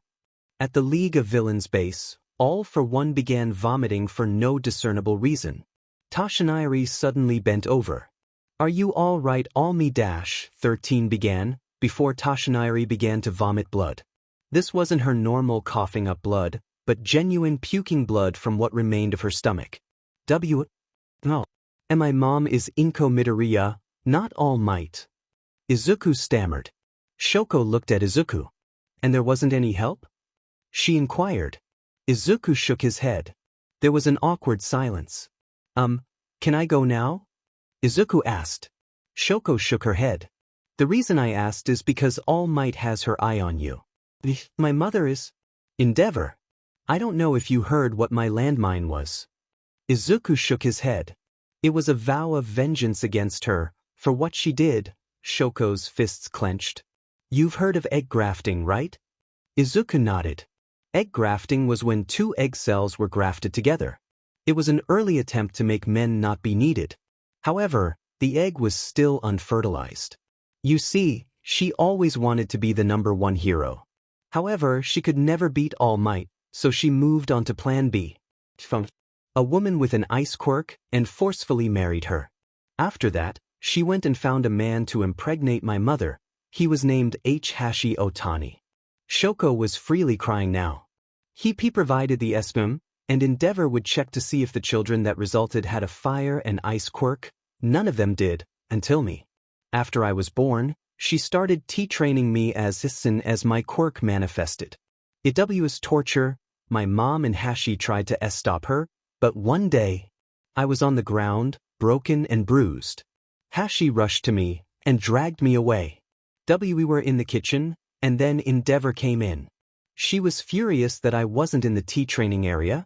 She went to grab me and drag me back, but Hashi stood in her way, saying, for as long as I draw breath, you won't lay another finger on my daughter.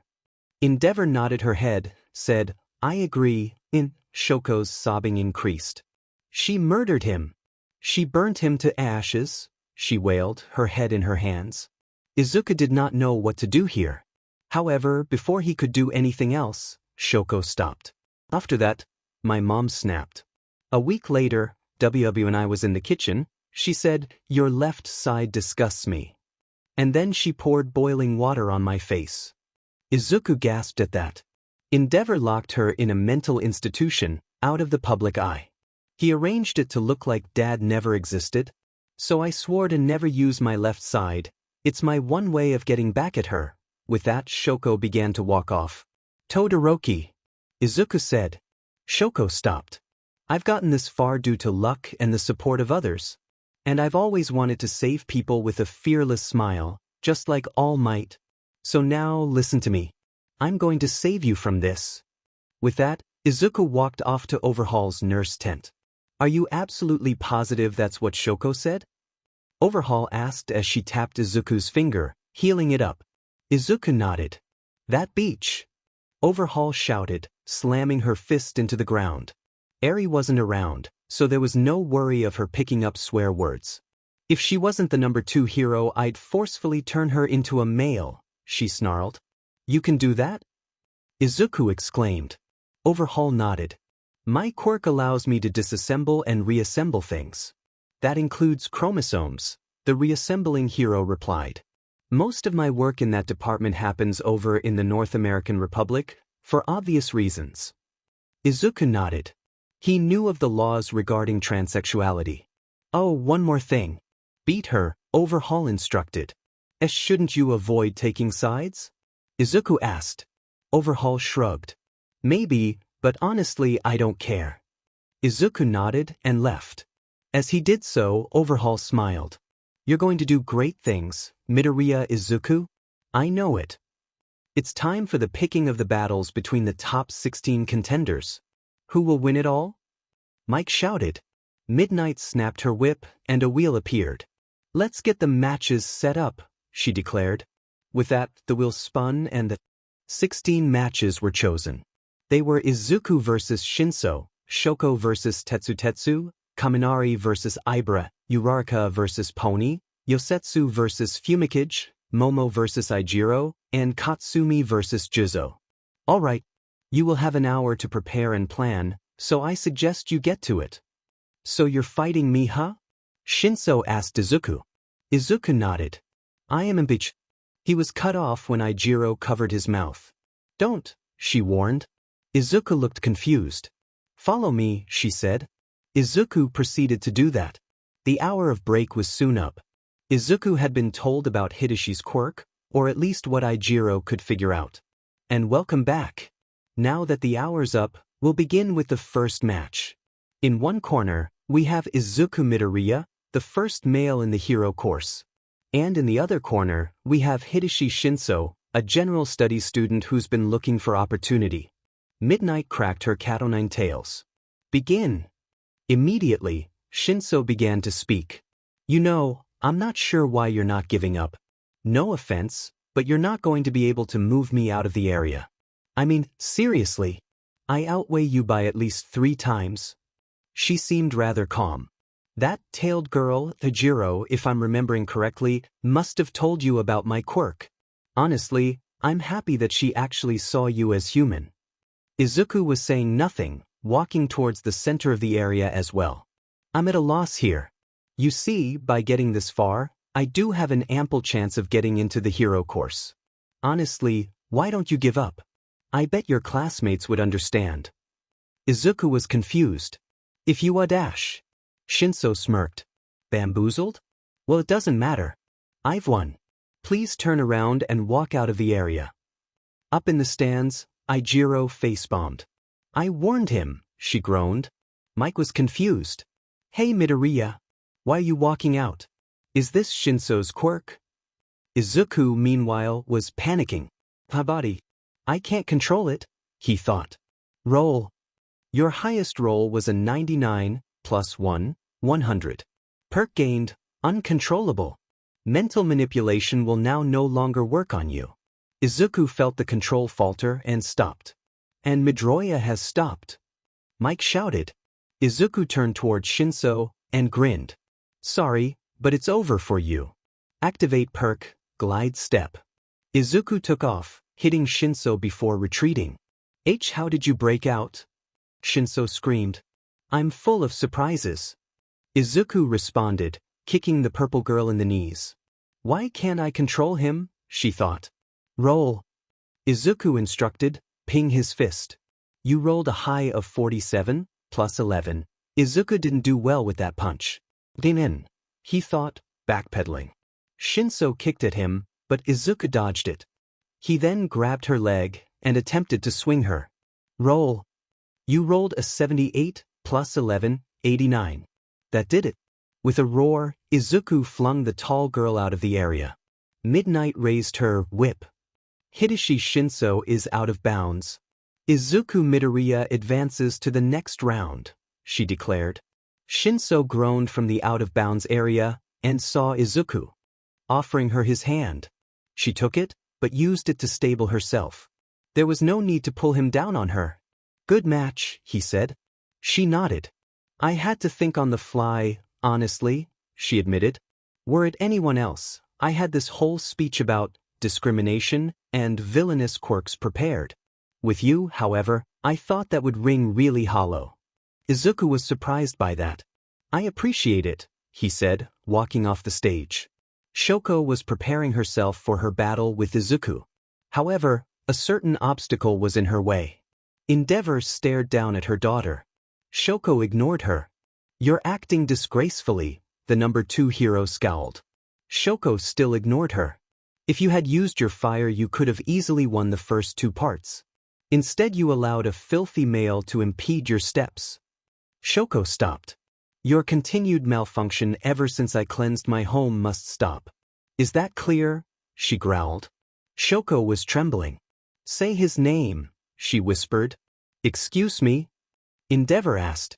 Say the name of the man you murdered in cold blood. Shoko snarled. Say the name of my father. Say the name of the person who's the reason I'll become the best, without using my fire. Say his name, she screamed. Endeavor scoffed. One day, your error will correct itself, and you'll work properly again. Shoko wasn't really paying attention as the Class 1B girl declared that she'd beat her. As soon as Midnight started the match, she tapped her foot to the ground and created an entire glacier, trapping the girl.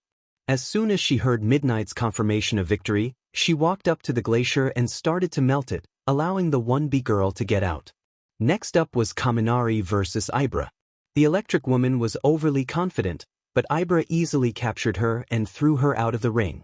Off to the side, Kendo grabbed Monoma. Unless you want to die by the hands of the tallest person I've ever seen, I'd suggest you stay here, she whispered. Next was Ida versus Mei. Ida had foolishly accepted Mei's gadgets. Most of the audience anticipated that she'd just use them to force her out of the arena. However, they all worked exactly as she had said that they would. She then spent the next 10 minutes using her as a walking advertisement. And one more thing. All of these lovely babies come in men-sized versions as well, she declared, before stepping out of bounds. She announced her phone number for deals as Midnight gave Ida the win. As she walked back towards her seat, her phone rang.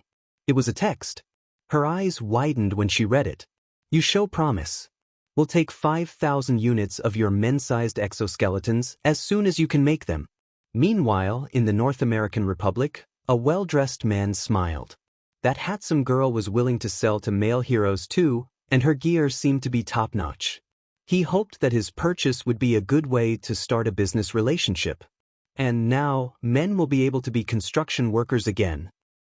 To think that a young boy who was devastated at the thought of not being able to become a construction worker would end up being able to fulfill the dreams of other young boys, ah well. Uraraka was up against Pony next. While the horned girl tried her hardest, Achiko managed to beat her by touching her when she got too close, and pushed her out of bounds. The next match was Fumikage versus Yosu. It was over within a minute. Fumikage used Dark Shadow to push the other girl out of bounds. After that, it was Momo versus Ijiro. The tailed girl tried to rush Momo, but said girl created a large flash bomb. She set it off, stunning her opponent. After that, she just pushed her out. Katsumi and Juzo fought in the final fight of the first round. Katsumi took to the air with her quirk and flew at the poor girl. She then kicked her to the side, throwing her out of the area. Hey, watch it! Midnight shouted, dodging the 1B student. After that match, Izuku got ready. Activate perk, fearless he thought. Alright, how am I going to save Shoko from herself? He asked himself. He was running off ideas when all of a sudden the door was pushed open. 5 men walked in, all carrying weapons. Izuku Midoriya, one of them said in an American accent. Yes, he asked. Are you ready for your next match? Hold up. Izuku pet his head, confused. Move to the right wall, and away from the ventilation, the man ordered, speaking English. Izuku was glad he understood the language. The team then walked directly under the covering before jerking up and firing their rifles. A body then fell to the ground, riddled with bullet holes. The commander emptied 3 rounds into her head. Clear, he responded in Japanese. Izuku looked at the corpse. The woman had a knife in her clenched fist. One of the soldiers took it. Poisoned? Another asked. Almost certainly, the soldier holding the knife responded. That settles it. We're escorting Midoriya here to the fight. The 5-man squad formed a circle around him. Izuku, along with his escorts, walked towards the opening. However, they were soon met by the sight of the number 2 hero. Oh, it's you, she snarled, looking at him like he was the plague. Izuku glared up at her. Move, he ordered. Respect your betters, boy, she growled back. You're not my better. Izuku snarled. The commander held up a hand, making the guards lower their weapons. And take your hired guns with you, she spat. Shoko told me what you did, Izuku said. And just so you know, I don't care what you say. I will beat her. You of all people should know what really happened at USJ. Endeavor snarled at that, and her hand caught fire. Immediately, the 5 guards had their guns pointed at her. Our suits are fireproof, Beach. Try us. We're FNG begging, the commander growled. Endeavor ched, before stopping her flames. You will lose, and provide it with a good stepping stone. And don't damage it. If you stop its mission from being fulfilled, I will destroy everyone and everything you hold dear, she replied, storming off. When she did, Izuku clenched his fists. What did this Shoko girl say? One of the guards asked. Endeavor murdered her biological father after he defended her, Izuku growled. The commander whistled. We really would have done Japan a favor if we dropped her, he replied. Izuku, in spite of himself, laughed. You probably would have. Then he remembered her threat. He began. The commander chuckled. Don't worry. We'll keep an eye on her, he replied. He then pulled out a walkie-talkie. Endeavor is a potential threat. Monitor closely, and be prepared to neutralize if need be. He ordered. Roger, sir, a feminine voice responded. Izuku walked out to the stadium. The 5 soldiers dispersed. Welcome to the first match of the second round.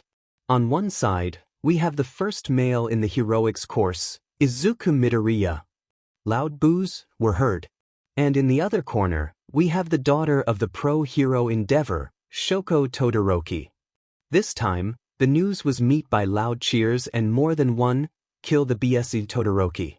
Izuku stared at the bichromatic woman. All right, here we go. Begin. Midnight shouted. Shoko immediately fired off a torrent of ice. Smash. Izuku thought, flicking his finger. Your highest roll was a 33 plus 11. His finger broke. DMN. Izuku thought. However, the blow shattered the ice and pushed Shoko back. What was that, Midoriya? How are you doing that? Mike shouted. Aizawa looked at her wife and put her hand on the mic. Good rolls, she replied. Mike nodded, and Shadi removed her hand. Izuku was doing some quick calculations. All right, so it should take Todoroki around 10 seconds to recharge. I have to find a way to end this fast. Sure enough, Shoko fired off another ice blast. Smash. You rolled a 41, plus 11, another finger broke. Shoko repeated her attack. Izuku countered it. You rolled an 81, plus 11, 92. This time, Izuku's finger didn't break. So one for all doesn't harm me if I roll in the 90s, it probably cuts off at 90, he thought. However, he noticed the scarred woman using her ice to get closer to him. Izuku fired off yet another blast. You rolled a 62, plus 11, 73. This time, the finger broke. However, he couldn't dwell on that. Shoko had encased her fist with ice and was trying to knock him away. He fired off yet another blast. Your highest roll was 52, plus 11. Now Izuku was worried. However, he noticed something. She was trembling. Thank you, Midoriya. Endeavor's face is clouded over, she said. Izuku didn't look. Are you cold, Todoroki? He inquired. Shoko didn't respond. You know you can use your left side, right? He asked. I'm positive there's a limit to how much your body can take. I'm pretty sure you're reaching it. Shoko growled. I told why I won't. Izuku sighed at that. So you're not using half of your own power to spite your beach of a mother. Instead of, I don't know, exposing what she's done. There was a stunned silence. How dare you sully the name of a hero, several of the audience members shouted. Izuku decided to go for the kill. So you've obviously inherited her arrogance, since you refuse to use your own power, he roared. Shoko gained a look of fury on her face. Don't you dare compare me with her, she screeched, sending a glacier at him. Oh. F-. Izuku found himself encased within the ice, but with barely enough room to move around. I can't lose, he thought. Roll, he watched the dice bounce. However, they both stopped at the same time. 2 100s. Double 100s have been rolled. Activating God mode. Oh no! Shoko panted heavily at the glacier she had created. Izuku Midoriya, can you move? Midnight asked. There was no response. Midoriya, she repeated, worried. A cheer went up from the crowd. She killed him. She cleansed the school. Shoko twitched at that, before horror filled her. Have I become her? However, all of a sudden, a massive presence washed over the area, and the glacier disintegrated. Up in the stands, All Might coughed. What is this? 13 asked. Why, young Midoriya, did you? Yagi choked. In another part of the stands, the students were paralyzed. D-100s. So you said shuck. Nizu was sweating up a storm. No way, he did it again, he gasped. At the league's base, All for One watched as a column of solid light erupted from the glacier, before another pulse of light wiped it from existence. So this is what Kurogiri meant, he whispered. Inko was sobbing when she saw the glacier. Now, however, she was in shock. Izuku. Tlme, Shoko Teodoroki, Whatwld and Ifitredtore. Movyourqrk. Wld indigo r losekr powr, snlw. Tstit? The godlike being that was Izuku snapped his fingers. Immediately, Endeavor howled. Her fire had gone out. Now, activ. Yourfilist. Shoko tensed, but was unable to resist the order. Immediately, a small fire blossomed in her hand. Asyousn coyse, tichi factd0rhashrq. Uirksup parasicds notprnddyufrmusngyourrgh. Tful powr, its. Yourfire, anonymous, reyoudngto hid or areyou. Gongto bumfro extanges afrom histoi. Stilinghrspodas. Tidfero withtimost powful fire. Qrk, itisyourspicy, the glowing being crossed its arms. Shoko extinguished the flames. She had her head down. Midoriya, thank you. Her entire left side ignited, and she threw a column of fire at him. Now you get it, it laughed. Toshinari coughed up quite a bit of blood. Izuku's laugh sounded exactly like All for One's. The fire rushed at Izuku, who clapped. The flames parted. IINTNDTOWINTS, ANDILLMAKITQICK, BUTFIRS.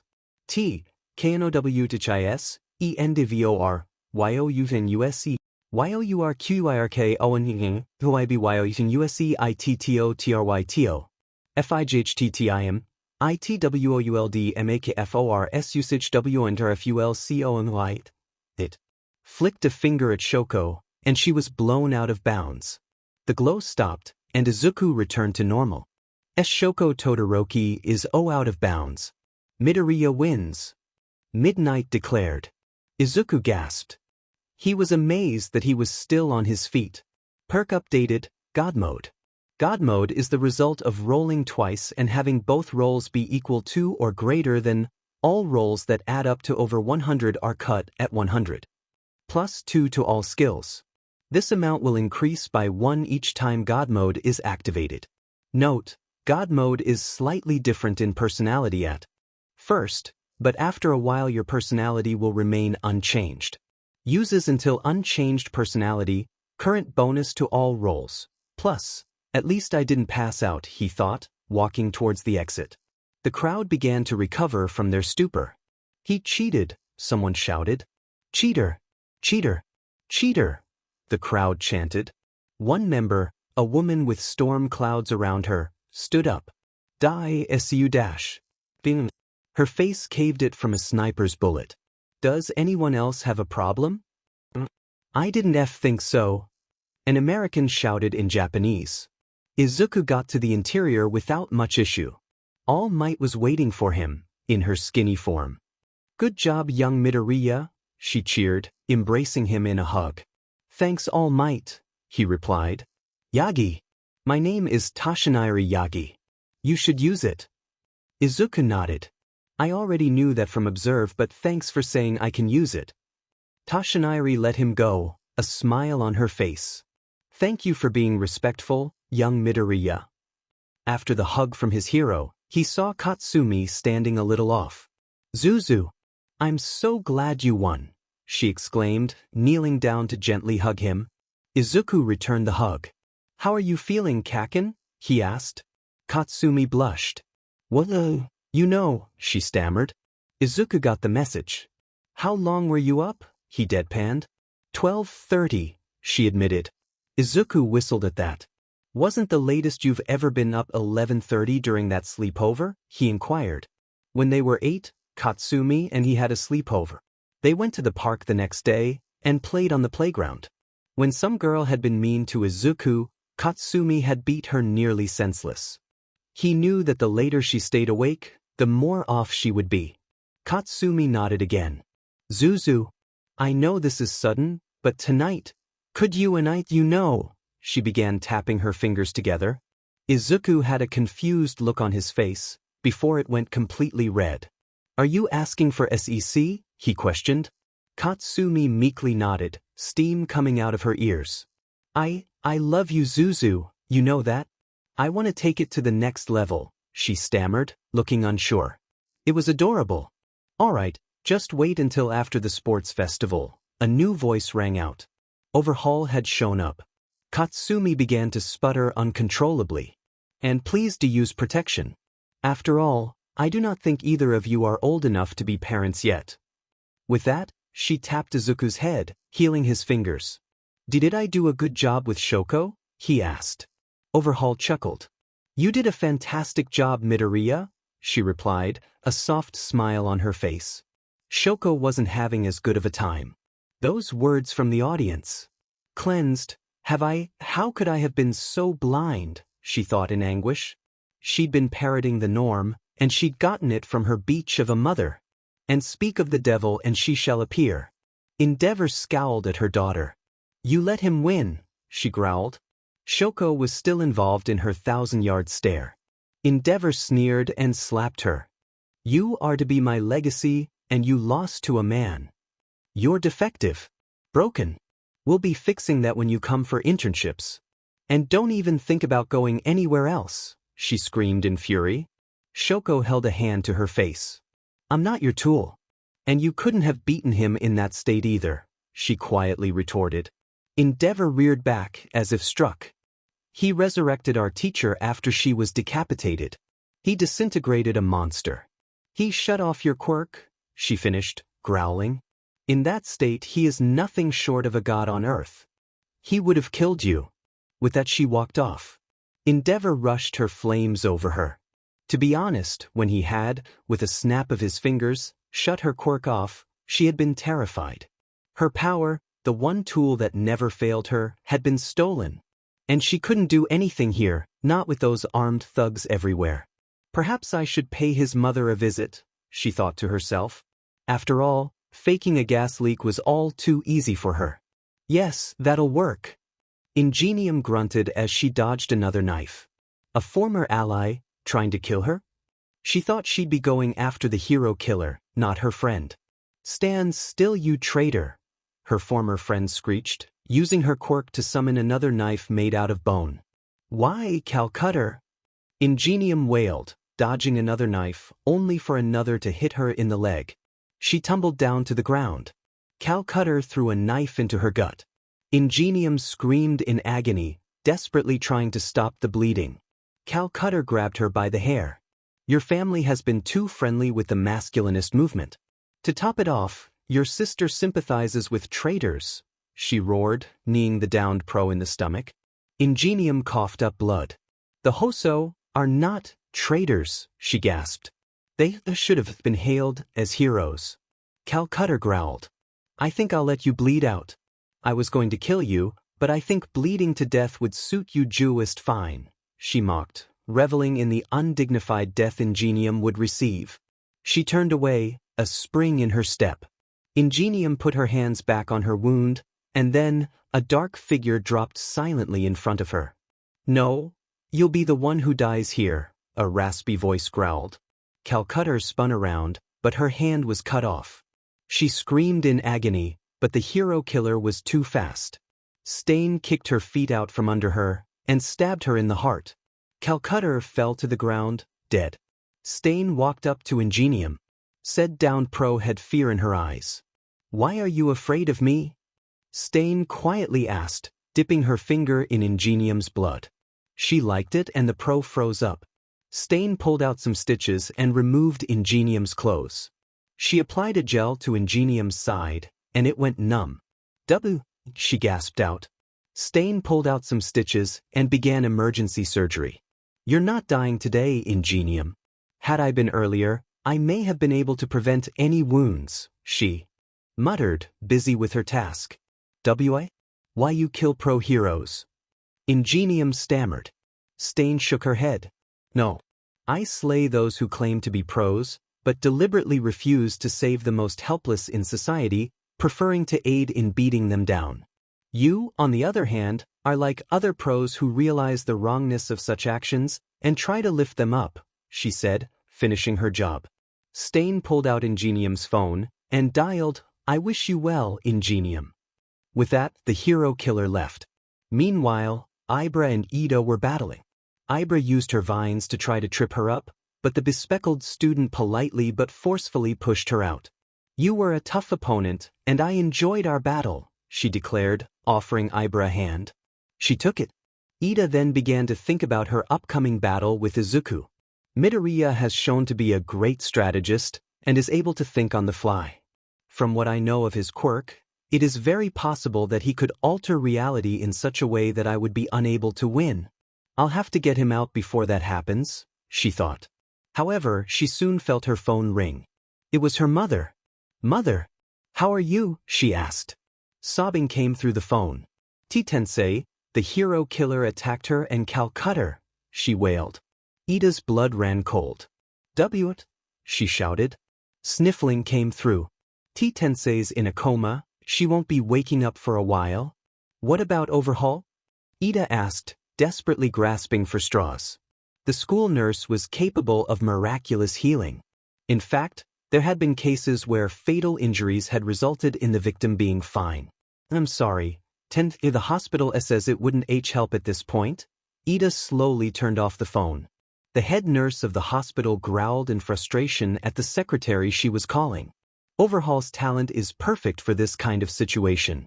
"What do you mean she's not allowed?" she screamed into the phone. "I'm sorry, but the Hero Affairs Commission has decided that she is too important in her position in UA, the secretary she called replied, her voice cool. There was a click. The head nurse screamed in frustration. She had a hero barely hanging on, and Overhaul wasn't even allowed to show up? That didn't make any sense. The next match was between Katsumi and Momo. Momo created a bazooka to act against Bakuga's explosions. However, Katsumi just dodged the rockets. "Nice try," she shouted, slamming onto her classmate. Momo gasped out, but created an iron rod. She smacked Katsumi in the leg, breaking it. Katsumi roared in pain and fell. However, she fell so her entire weight was crushing Momo. "Submit," she hissed, one hand sparking. Momo didn't see a way. "I concede," she declared. As Overhaul came on stage to heal them up, Katsumi softly smiled at her. "If you haven't conceded, I'd have most likely lost." "Don't beat yourself up over this," she replied. The last round was Uraraka versus Fumikic. Achiko dodged Dark Shadow and then tapped it. This led to Dark Shadow becoming weightless. Uraraka grabbed it and used it to yank Fumikic out of the arena. And that's that. The semi-final rounds are next. There will be a 10-minute break. Mike declared. There was a 10-minute break. Ida was staring at her phone. Her sister, her brave, heroic, friendly sister, was currently fighting for her life in the hospital, and her attacker was still out there. It made her blood boil in rage. However, she took a deep breath. "I have to win this first. Then, I'll plan what happens next," she decided. Sure enough, her match was next. And it's time for the first of the semi-finals. On one side, we have the first male in the hero course, Izuku Midoriya. And on the other side, We have 10 Ida. Let's see how they do. Boos aimed at Izuku rang out. Start! Midnight declared, snapping her whip. Ida rushed forward, trying to get to Izuku. How long does it take for the dice to roll? She asked herself. Izuku rolled his eyes at the Boos. When Midnight shouted for them to start, he knew he had to act fast. Roll, he thought. He ducked out of the way of Ida's kick. She had lowered it so it would hit him, so going down to a quarter of her height made even that low kick sail over his head. Your highest roll was a 68, plus 10 plus 2, 80. He managed to dodge easily. He knew that Ida would be wobbly after that, so he reached up and grabbed her leg. Roll. Your highest roll was 67, plus 12, 89. Izuku managed to throw Ida a short distance, but not far enough. After all, she weighed around 900 pounds, not including her clothes. Therefore, he sprinted up to her and kicked in her direction, channeling one for all into his toes. You rolled a 76, plus 12, 88. A searing pain went into his feet, signaling that he broke his bones again. However, this was enough. Ida was blown out of the area, and Izuku Midoriya will advance to the final round. Mike shouted. There were no boos this time. Now there was only shock from the audience. Mike waited for any sound before shrugging. And now, the final round of the semifinals will begin, she declared. Uraraka and Katsumi got into their positions. Good luck, Uraraka. May the best woman win, Katsumi said, a smirk on her face. Uraraka nodded as well. I'm not going to just roll over for you, Katsumi, she declared. Bakugo smirked at that. And that's what I wanted to hear, she said. Begin. Midnight declared, cracking her cat o' nine tails. Uraraka immediately rushed at Bakugo, readying her fingers. However, Katsumi was ready for her, and blasted her back. I saw it and still couldn't get out of the way. Uraraka grumbled. The smoke led to Katsumi being unable to see. When she saw Uraraka's jacket, she unleashed another explosion. However, when that smoke cleared, it was revealed to be only the jacket. Uraraka had used it as a decoy. Bakugo unleashed another blast to keep her away. Normally, the crowd would be booing at her for hurting Uraraka. The fact that both of them seemed to care for the male down there made them jaded. Finally, Uraraka decided to move forward. Alright, I just want to say, thanks Bakugo. Thanks for the explosions, and for not looking up, she declared, making the release sign. Katsumi looked up, and saw the rubble in the air. Meanwhile, Uraraka rushed towards her. This is it, she'll have to either counterattack or dodge. I'll have an opening. Uraraka thought aloud. Katsumi looked up at the falling debris. Thank God for overhaul, she thought to herself, before letting out a truly enormous blast. She was impressed that she didn't blow her arm off, although the pain from the arm told of it being a ding-near thing. Uraraka was sprawled to the side, barely conscious. She was fading in and out of it, to be exact. Good match, Uraraka. You almost had me with that last move, she said, a soft smile on her face. You'll go far. And if it wasn't for overhaul, I doubt I could continue after this, honestly. Uraraka's eyes closed. That was a good match, she said to Uraraka, before turning towards Midnight. She's out cold, Katsumi pointed out. Midnight cracked her cat o' nine tails. Achiko Uraraka is unconscious, Esage declared. Up in the announcement box, Mike seemed to regain her voice. That was an incredibly fight. I was speechless, she screamed. And Katsumi Bakugo advances to the final round. Stay hyped, viewers, as the tallest woman I've ever seen and the first male with a quirk duke it out. Katsumi slumped down on a chair. Overhaul walked over and tapped her, healing her arm. So, I'm pretty sure I know what you're going to be doing tonight, she said, wiggling her eyebrows. Katsumi blushed. And, so as to make sure that your planned fun times don't result in you becoming a mother, I've taken precautions. Your womb is cleared of egg cells. Feel free to get filled to the brim tonight. There's nothing to impregnate, she chuckled. Bakugo was steaming now, both from embarrassment and from the thoughts of Izuku taking her from behind and filling her with his seed. She shook her head to clear her thoughts. So, who do you think will win? She inquired. Overhaul shrugged. I don't know. It depends on a lot of factors. However, I'm positive that Izuku would prefer it if you went all out. If I were to guess, he wants to show you how much he's grown in power, she said, cupping her chin. There was a 10-minute break before the final match, but it was soon time for it to begin. Welcome back, listeners. It's the final round of the final event of the first-year students. It's been a wild ride, hasn't it? In one corner, we have the first male to ever get into the UA Hero course, and to have a quirk. After all, I'm pretty sure temporarily ascending to godhood isn't something a quirkless human could do. Give it up for Izuku Midoriya. There was booing. Mike slammed her head against the wall. And in the second corner, we have the tallest girl on record, and the first-place spot in the entrance exams. This giant among women has been a strong contender throughout the entire festival. Give it up for Katsumi Bakugu. This time there were cheers. End his life. Make him lose. Show him his proper place, the crowd roared. Bakugu twitched at that, before raising a middle finger at the crowd. Start. Midnight declared. Katsumi rushed at Izuku, palms crackling. Observe. Izuku thought. Katsumi Bakugu. Age, height, 17 feet. Weight, 4,000 pounds. Likes, Izuku, explosions, spicy food. Dislikes, fifth waivers, and those who hurt Izuku. Quirk, explosion, Amazonian. Affiliation, UA. What the F dash? Izuku mentally screamed. How the hell does Kaken have two quirks? He thought. He couldn't dwell on it right now, however. Roll, he thought, priming a finger flick. Smash. Your highest roll was 87, plus 12, 99.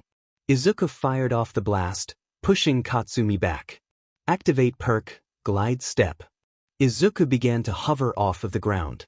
What even is your quirk, Midoriya? Mike screeched. She then put her hand on the microphone. That was for the crowd, she whispered to Aizawa. Her wife nodded. I'm curious to see what occurs after this, she said to Mike. Katsumi used an explosion to keep herself in the field. It's not going to be that easy, Zuzu, she declared.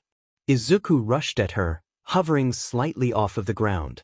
All right, he's faster and more maneuverable than I am, so I'll have to try to hit him hard and fast, she thought. When Izuku got close to her, however, she saw him priming another finger flick. She hurriedly fired off a blast. Smash! Izuku mentally screamed, flicking his finger at the explosion. Your highest roll was a 65, plus 12. A searing pain went up his finger, but the rush of wind blew the blast away. He still felt the heat roll off of him. Katsumi, however, used the force of the winds to jump into the air. She let out a string of explosions above him. Izuku, however, dashed away. He did trip, but he rolled back to a standing position. Crush him like the insect he is, the crowd howled. Bakugu scowled at that. She wanted to win, yes, but the crowd was seriously making her consider forfeiting out of sheer spite. All right, Zuzu, you'd better be ready, she roared, priming her hands for the largest explosion she could make. Midnight saw what was happening. Semitas, she cried out. The pro's eyes widened, but Overhaul placed her hand on her shoulder. Let them do this. They want to go all out. Izuku charged one for all into his toes and arms. SMASS, he mentally howled. Bakugu's explosion came, and it was much larger than the one she used to get rid of the debris. Izuku, however, pushed off of the ground with his left leg.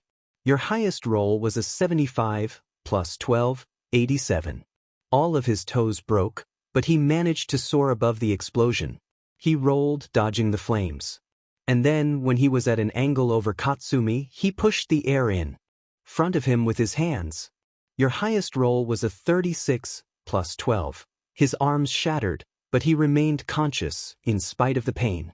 The blast of wind, however, forced Bakugu off of her feet. She went tumbling off of the arena.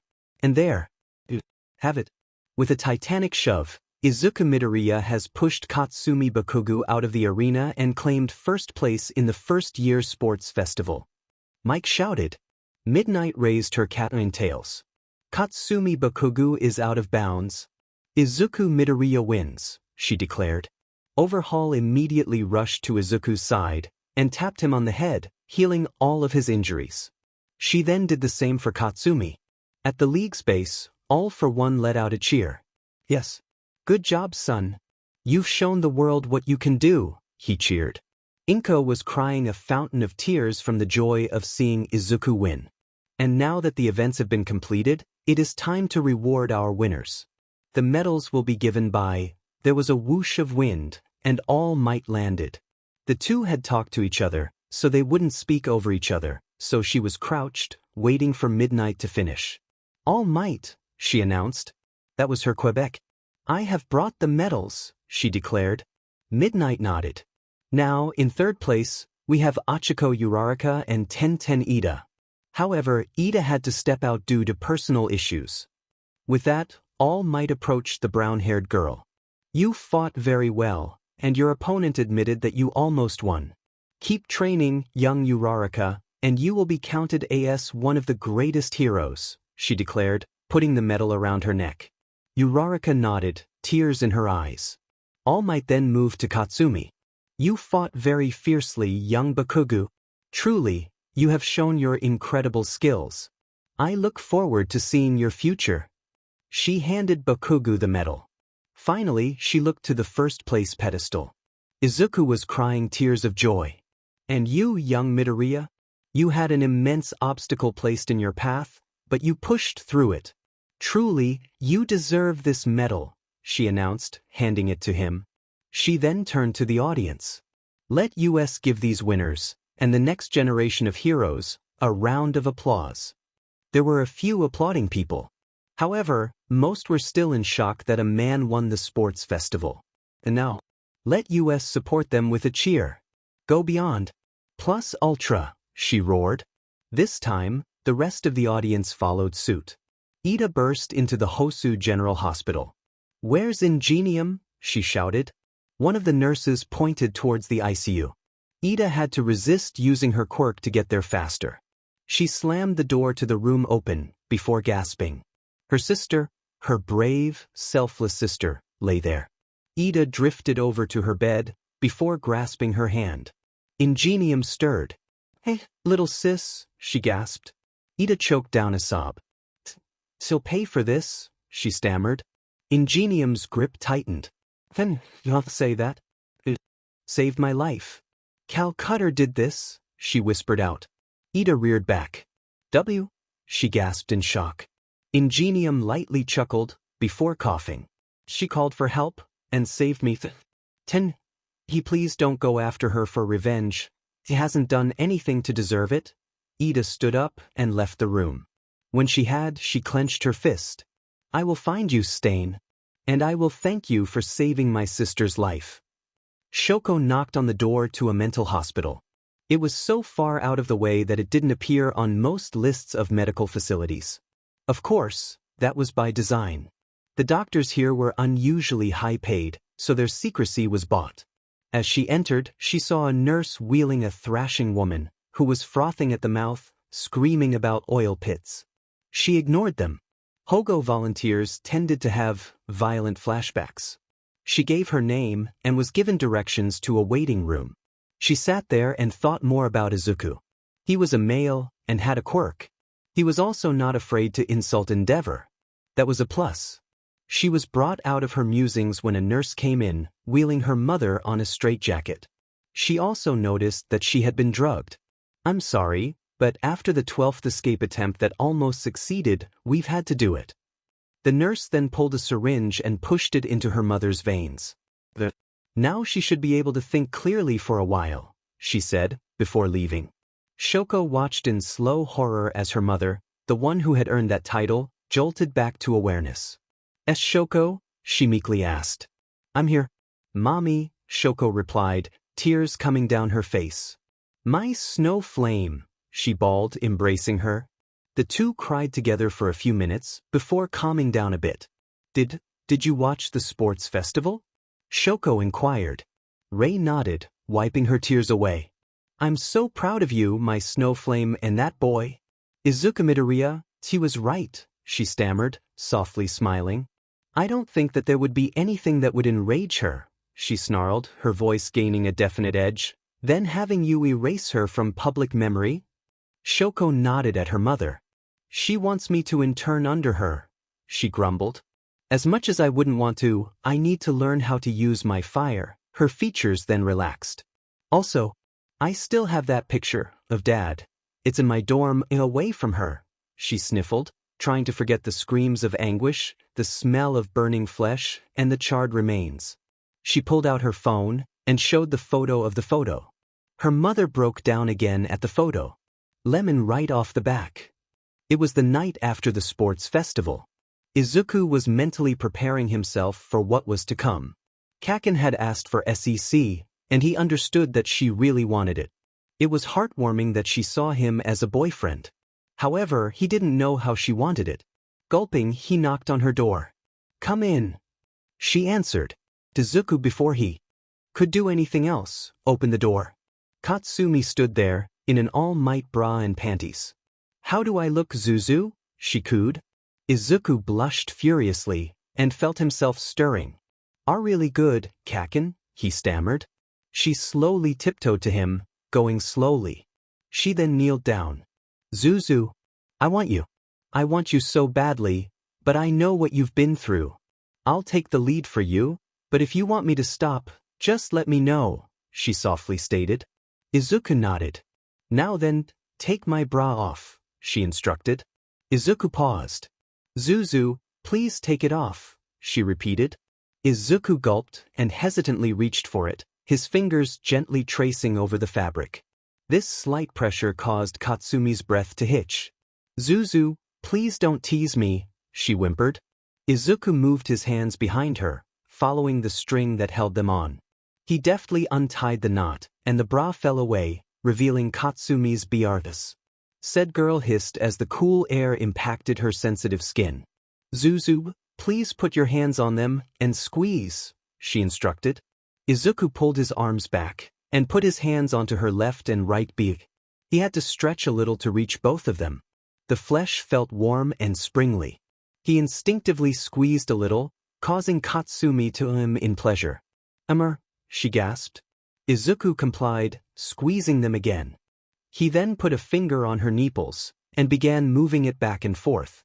Katsumi arched her back at the sensation, her core convulsing with pleasure. Yes, she hissed through her teeth. Izuku continued his ministrations, noticing her breath hitching more and more. Finally, she let out a long "oh." Izuku looked down and saw that the ground was now wet. He had brought Katsumi to orgasm. Why made me feel so good? Katsumi ummed, panting. And now, I want you to feel good as well. With that, she touched Izuku's shirt. Can I take your shirt and pants off, or would you want to? She asked. In response, Izuku pulled his shirt off and removed his pants. Katsumi traced his boxers with her fingers and soon found her prize, a large bulge. Can I lower your underwear? She inquired. Izuku nodded and she did so. When she unwrapped his spire, she was rather shocked. She stammered. Izuku's pee-pee was far larger than the norm, topping out at 7 inches irked. Katsumi bent down and inhaled his musk before blowing on it. Izuku groaned in pleasure, but what she did next blew that out of the water. Katsumi lowered her massive head onto his length, opening her mouth as she did so. When she reached the bottom, she closed her lips and wrapped her tongue around his pages. She began to pull back and then move in again, never releasing his pecker. She went slowly at first, getting used to his taste. Then she picked up, bobbing her head. Kaken, Izuku ummed in rapture. Mstibidian had nothing on the real deal. Bakugu then smirked and sped up more. This time, Izuku couldn't stop himself. His hips jerked and it released inside of her mouth. Katsumi immediately swirled her tongue in Izuku's semen, savoring the salty taste, before removing his length. She hurriedly undid her lower panties, and then fell to the ground. She turned around and got on all fours, so her rear was level with Izuku. Does it look good? She asked, wriggling it a little. Izuku nodded, hardening once again. He slowly pushed her cheeks apart so he could find what he was looking for, her petals quivering with her nectar. He hesitated for a moment. Katsumi, guessing why he was hesitating, decided to speak up. Overhaul told me she destroyed any egg cells in my uterus, so please, put it inside, she begged, lowering herself further. Izuku obliged. He lined himself up towards her quivering snatch and sank in. He soon came across a barrier. Zuzu, please take my virginity, Katsumi stammered. But it'll hurt you, he stammered. Do it, Katsumi said, encouraging him. Izuku finally let go of his control and moved in. Katsumi howled in pain, while Izuku stayed fully in. They were connected for a minute, before Katsumi turned her head towards him. The pain's gone. Please start moving, she begged. Izuku complied, pulling out, and then forcing himself back in. Katsumi ummed in delight as he kept going in and out. Eventually, Izuku felt pressure building up in his shat. Kaken, he cried out. Inside, she ordered. Izuku complied, moving himself in as deep as he could, before his load poured from him. The warmth of his baby batter made Katsumi orgasm again. They stayed there for a few moments, before Katsumi spoke again. I'm so glad that Fgna size hasn't increased, she panted. Izuku nodded, his face flushed. Wanna go again? She asked. Izuku nodded once again. Lemon over. It was the next morning. After having SEC with Katsumi, Izuku had returned to his dorm room to sleep. He had left at 8:50, so Kaken could fall asleep on time. He woke up, got dressed, ate his breakfast, and went to school. As he walked towards campus, he heard rapidly approaching footsteps. Midoriya. We do not want to be late, Ida declared, sprinting ahead of the only male in the heroics course. Aida. It's still 20 minutes before class. Izuku shouted back, sprinting after the engined woman. Then we do not want to be late, she repeated, running as fast as she could. Izuku walked into the class, and sure enough, Ida was sitting in her seat. Some of the other girls were sitting down as well. Izuku climbed into his seat and sat down. Izuku decided that he had to ask her about her sister. Ida, he began. I'm guessing that you're asking about my sister, since her attack was all over the news, Ida said to him. Izuku nodded. Worry not, Midoriya. I am fine, she stated. And then Aizawa walked in, ending all conversation. Good job at the sports festival, everyone. And Midoriya? Congratulations on winning, she added, smirking. Izuku blushed a little, unused to such praise from a teacher. Anyways, today you'll be picking code names. Also, many of you got drafted. For most of you, I'd show the amount. However, for Midoriya, I filtered the amount to the ones I trust, she explained. Aizawa clicked a remote, and a screen appeared. Several names had a lot, some had a few, but many didn't have any. Oh, and one more thing. Please welcome your new classmate, Hideshi Shinso, she said, pointing to the door. There was running, and sure enough, Shinso was there, pant. Dear Lord, I got lost so many times, she gasped before perking up. Hello, fellow classmates, she said, smiling happily. She then went and sat where Mineta had. She gave Izuku a thumbs up and he smiled softly. Shinso's brain went straight to must protect the smile. Aizawa cleared her throat. Now then, I'll show the numbers. She did so. There were maybe a dozen for Izuku, but Katsumi had over 2,000. Now then, I've compiled a list of 50 heroes for those who didn't get an internship, Aizawa explained, passing a slip of paper out. These agencies haven't been vetted, though, so I'd suggest you stick to those dozen, Midoriya, Shotai advised. Izuku did so. It was mostly UA alumni on Aizawa's list, and many of them were newish. Must be Nizu, he thought to himself. Toshinari was going through Izuku's applicants with Nizu. Her, she asked. Nizu snarled. He'd be dead the second your back was turned, he snarled, ripping up the application. And then another came in. Toshinari picked it up, and let out a shriek of fear. All Might? What's the matter? Nizu asked, looking at the form. He saw the name and laughed aloud. Oh yes, that's what the matter is, he cackled. We both know she's not a sexist, considering she's one of the last sane hogos out there, he pointed out. And now, let's let them come up with names first, shall we? He asked her. Yagi nodded, sweating up a storm. Now that those have been passed out, it's time for code names, Aizawa instructed. Overhaul then appeared, Eri on her shoulders. I'll be helping with these, and Eri's here to remind you all to keep it PG, the nurse explained. The class nodded. Had Mineta still been there, she'd have slumped down. However, she was in Tartarus, so there was no slumping. Overhaul passed out whiteboards and markers. Write your idea on here, and present it to the class. I'll decide if I think you should rework it. Shadi will be taking a nap. She had to listen to her wife speak all night long, Overhaul explained. Aizawa grunted, and got into her sleeping bag. She was out like a light. You have 10 minutes. Begin. The class soon got to work. After about 10 minutes, Yuga put her hand up in the air. Overhaul pointed to her, and she walked up.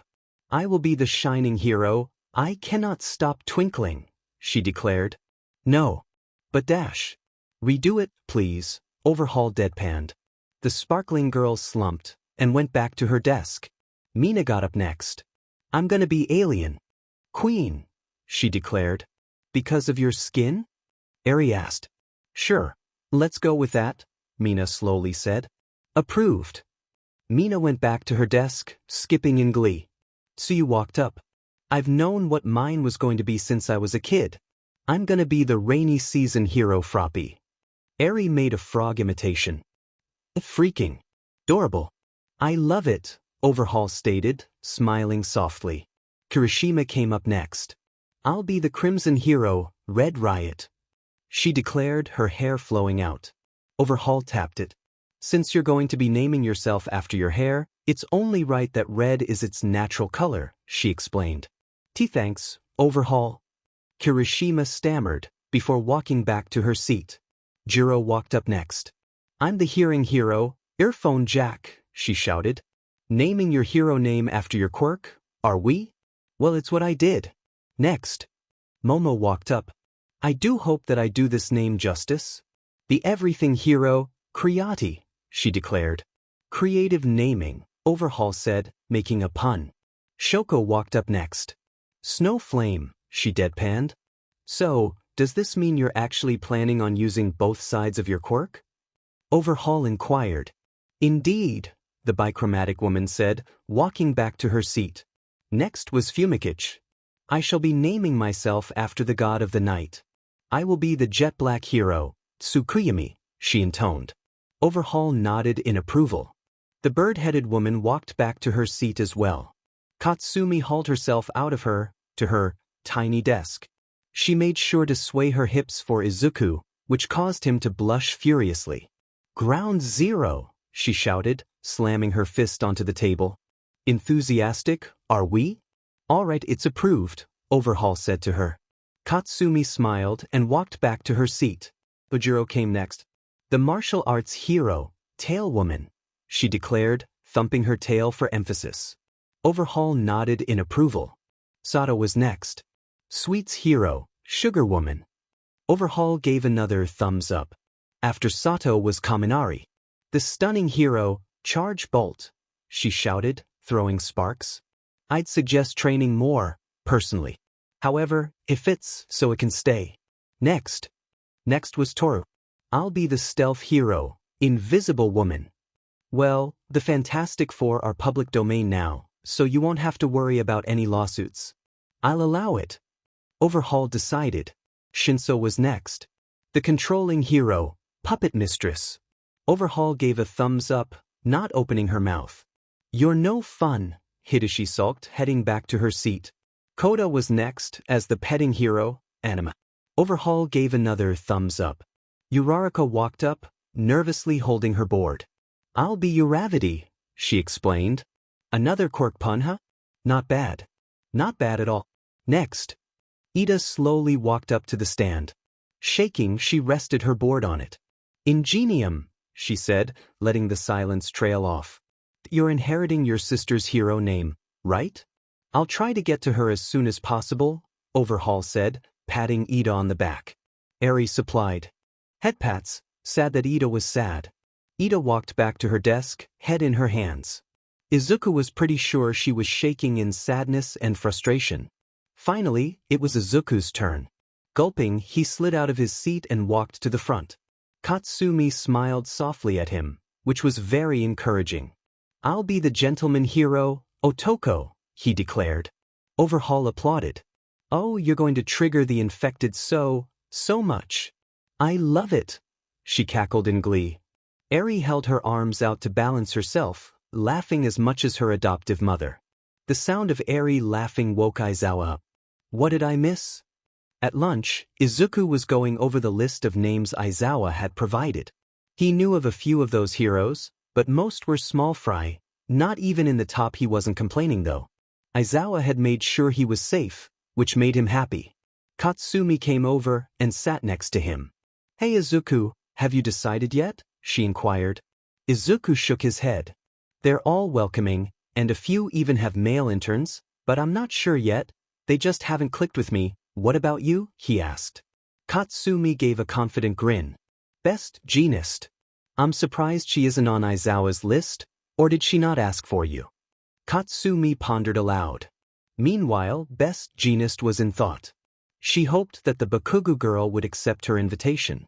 Perhaps she should have extended her invitation to Izuku Midoriya, the first male with a quirk. It probably wasn't safe for him, since there were other pros who had been rather furious at the thought.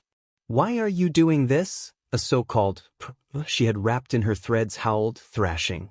"Well, you threatened that if I took in Izuku Midoriya you'd find his mother and take her out.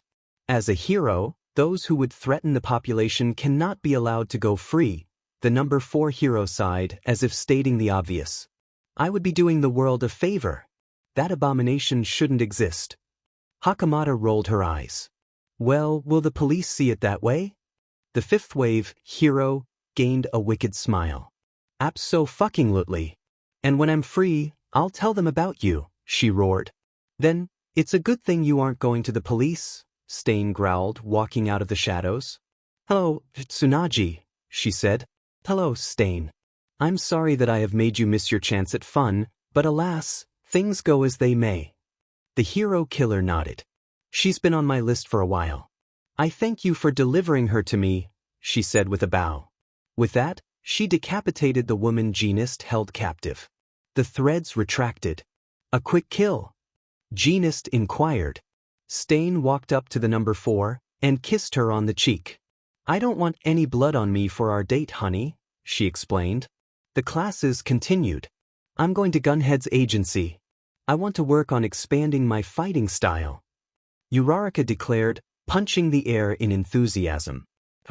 "I'm going to go to the Pussycats myself," Shinso said. "They were interested in my quirk being used to calm panicking survivors of natural disaster," she explained. Shoko sighed. "I'm going to my mother's agency. I need to learn how to control my fire," she hesitantly said. She was obviously incredibly nervous. "Say, Shoko?" Izuku stammered, tugging on the bottom of her skirt. Shoko looked down at the boy who had saved her from herself. "Why, you'll be fine. If anything happens, you can tell Nizu." "I'll help you," Izuku stammered. The rest of the class was confused. Shoko, however, began to tear up. Crouching down, she hugged Izuku, crying into his shoulder. Off in the background, Katsumi smiled softly. She knew what was happening. It wasn't uncommon in many areas. Shoko was falling for Zuzu. Katsumi would have to lay down some ground rules, though. Everyone had left, but he still hadn't chosen a good hero to intern. Sighing, he began to walk out of one as homeroom. Before he could, however, he heard a whoosh of air. "I am here in an awkward position," All Might declared, sitting on her knees so as to be on a similar eye level to Izuku. "All Might?" Izuku stammered in shock. Said Pro stood up. "Walk with me, young Midoriya," she instructed. She walked slowly so as to allow Izuku to keep up. "All Might? What is this about?" he asked the symbol of peace. "Young Midoriya, another hero has offered you an internship." "Ah, really?" Izuku exclaimed. "Yes. The hero's name is Graham Torino. I know she is trustworthy, and would pass Aizawa's tests with flying colors. Also, IWWW as MYTTT teacher. The symbol of peace was sweating up a storm now. SWW was an old friend of my previous master. All Might, are you all right? Izuku asked, nervous. Who is this woman? Izuku mentally screamed. WW, is she horrified by my lack of skill? She even used her old hero name. All Might cleared her throat. Anyways, as I was saying, she knows of one for all taught me, and most importantly, I know for a fact he isn't sexist, All Might said. Are you sure? Izuku inquired. Graham Torino was part of the Hogo volunteers, All Might explained. That explained it. Ah, Izuku said. So, are you sure she's sane? Izuku inquired. The Katil-jami had scarred everyone involved, and the number of affected PTSD per 100 on the Allied side was the highest ever recorded. Yes. I'm positive the war didn't unhinge her, she announced. Izuku nodded and left. When he did, All Might deflated to Tashinari and pulled out her phone and dialed a certain number. Hello, Graham? She asked hesitantly. Ah, Tashinari. What can I do for you? Her teacher asked, all cheerful. I sent young Midoriya on his way. Graham, please do not pull your senile trick on him, she asked. There was a pause. All Might, he has a quirk, and I saw what he looked like. Have you ran a DNA test? Tashinari choked back a sob. Flashback. It was the day before the sports festival. Tashinari stared in horror at the results. Overhaul, is this accurate? She asked. The pro sighed. All Might, I've run the DNA tests a grand total of 10 separate times. Each one of the same. The results are the same, All Might. They're a match. A minute, I've even managed to get the marriage photos, the reassembling hero growled, slamming a fist onto the table. He then pulled the photo. All Might, you sure do know how to pick successors, she said, rubbing the back of her head. Tashinari sighed and looked at the photo. In it, her nemesis, the only man with a quirk before young Midoriya, was holding the hand of his larger wife. Hisashi and Inko Midoriya. All for one was Izuku's father. End flashback. Yes, Graham. I have reviewed the DNA. I haven't let it influence my actions. I swear, young Midoriya is absolutely nothing like his father, she stressed. Please don't let it influence yours, she finished. Very well, Tashinari. With that, she hung up. Izuku stood in an old part of town, carrying his hero costume. He hoped it was the right place. He didn't want to go through any more of the city. He saw the severe glares the women were giving him. He was so lost in thought that he didn't realize there was a woman with a knife waiting in the alley. She was about to lunge, but then a tendril wrapped around her. She was then pulled into a portal. The last thing she saw was a scarred man, with only his mouth visible. After that, there was only pain. Izuku wasn't aware of any of that as he knocked on the door. There was no answer. Hesitantly, he opened the door. There, standing in the doorway, was a dwarf of a woman. She was a bit taller than Mineta. Observed, he thought, curious. Sorahiki Torino. Age, height, 7 feet 7 inches. Weight, 230 pounds. Likes, Taiyaki, oversleeping, justice. Dislikes, fifth waivers, purifiers, redacted. Quirk, airjet. Affiliation, one for all and its wielders. Izuku was insanely curious about the redacted, but decided to let it slide. Hello, he said, looking up at the old woman. Hello, Izuku Midoriya. Come inside. All Might told me you were coming, the woman explained. Izuku walked into the building. Now he knew it was old. It was made for people when everyone was around the same height. All right, fire off one for all. Torino instructed. Are you sure? Izuku asked. Kid, this place is reinforced to hell and back. It'll survive. Torino declared. Now go get dressed. Izuku nodded and went into a bathroom to change. He was soon dressed and walked out. Nice job, kid. Now then, hit me. Graham hollered, bouncing off the walls with her quirk. You see, I watched the sports festival. I want to see that overpowered golden form. It's random. Izuku stammered. Roll. Highest roll was 71 plus 1283. He felt a massive burst of energy and leapt at the aging pro. Nice try. Torino cackled, slamming into Izuku's back. You see, All Might may be a good hero, but she's a terrible teacher. Now I have to pick up the pieces. While I'm in awe that you have a quirk, that isn't going to get you that far. Smash. Izuku thought, flicking a finger, or was going to, had Torino not hit him again. You're taking too long. You're leaving yourself open, so villains can go for the kill. Your awareness leaves a lot to be desired, she finished, slamming his head into the ground, before pulling him back up. You see, you're trying to imitate Tashinari. While that's flattering for her, it's holding you back, she explained. I'm gonna go buy some food. Don't leave, she instructed. Izuku nodded, and found a place to sleep. At the League's base, Stain was conversing with the villains. So, you want me to join your little group, Hatagaba, Sakif, she growled, slipping into her native language. Now, there's no need for that, Kurojiri replied. Did she say? Shigaraki inquired, before shrugging. Doesn't matter. You see, our goal is to take down All Might, but along the way I want to take down whatever annoys me. For example, Shigaraki held up a picture of Izuku. This brat. Kurojiri began to sweat up a storm. The BSTRD has cheats, and enabled creative mode during the USJ. I want to kill him dash. Before Shigaraki could finish digging his own grave, Stain had both of her swords pointed at Shigaraki's throat. Cold ilke marat, ukra ihaira, she growled. I don't speak gibberish. Shigaraki growled. Kurojiri teleported Shigaraki a few feet away, but also slapped her. Tamura, that's Arabic, she told her. Shigaraki's eyes widened, and took in the shade of Stain's skin. Oh, she said. I've been trolling Aquarian, my bad, she said, before clearing her throat. Noebius, the point is, I want to tear society down. You in? Stain removed her blades. What is your conviction? Why do you wish to tear society down? I wish to change society because of what it has done to my people.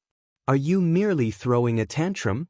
Take notes, young Tamura, a TV suddenly said. As a teacher, I will help you learn, but you must be able to reach the conclusions on your own, it finished.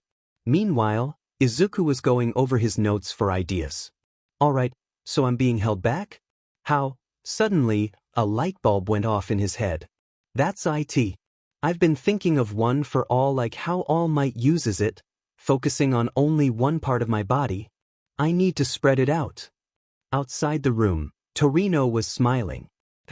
In spite of picking the son of All for one, he's a good kid. I think you found a great successor, Tashinari. That night, while Torino was sleeping, Izuku snuck out. Alright, now to practice, he thought. Focus on the egg not cracking. Roll. You rolled a 67 plus 12, 79. Izuku face-planted into the wall and slid into the garbage. Nope, not high enough, he thought to himself. However, his thoughts were cut short when he heard voices. What was that? A female voice inquired. Izuku realized that he was outside and vulnerable. He quickly hid under the garbage. He heard the shaking footsteps of a woman. Must have been my imagination, the woman said, walking off. Izuku waited for about 10 minutes before he popped out again. And now, to try again. Roll. You rolled a 54 plus 12, Q second faceplant. Torino got up and walked downstairs. Morning, she said, before getting a good look at Izuku. Sweet Lord, what happened? She exclaimed. Izuku was covered in bruises and was barely keeping his eyes open. I went out to train last night and lost track of time, he admitted. Torino shrugged. Well, I'm happy you're starting. It's probably hard getting out of thinking like All Might did. She was able to master it almost immediately, so I had to train her differently, Torino explained. Really? Yeah. I just beat the shit out of her until she'd puke all over the floor. Torino declared, thumbs up. No wonder All Might was terrified of her, Izuku thought to himself. I had to act fast as well, since she was entrusted to me by an old friend, Nana Shimura, the seventh holder of One for All. She had already died? Izuku asked. You really haven't told him anything, have you, All Might? Torino thought. Just then the doorbell rang. The new microwave, she declared, and went to answer the door. She took the microwave from the DLVY woman and set it up. Demon, one good thing about women getting taller is that you can fit more food in a microwave. Torino declared, pulling out some taiyaki. And the snacks are bigger too. Izuku nodded, grabbed a massive plate, and put the mega-sized junk food on the plate. He then put it in the microwave. He then got it out and handed Torino the plate. When I was in the Middle East, I missed the piping hot dash, she bit down, only to discover that the taiyaki was cold. What? She roared. She stormed over to the microwave. Oh, come on, she groaned. You put a plate in that was too large. It wouldn't spin, she whined. I'm sorry, it's just that we don't have a spinning microwave at home, Izuku admitted. I still forget that the dorm microwave spins as well. Suddenly, another, larger light bulb went off in Izuku's head. That's it. That's the metaphor. I'm the taiyaki. I've been focusing One for All like heat, but only in one spot.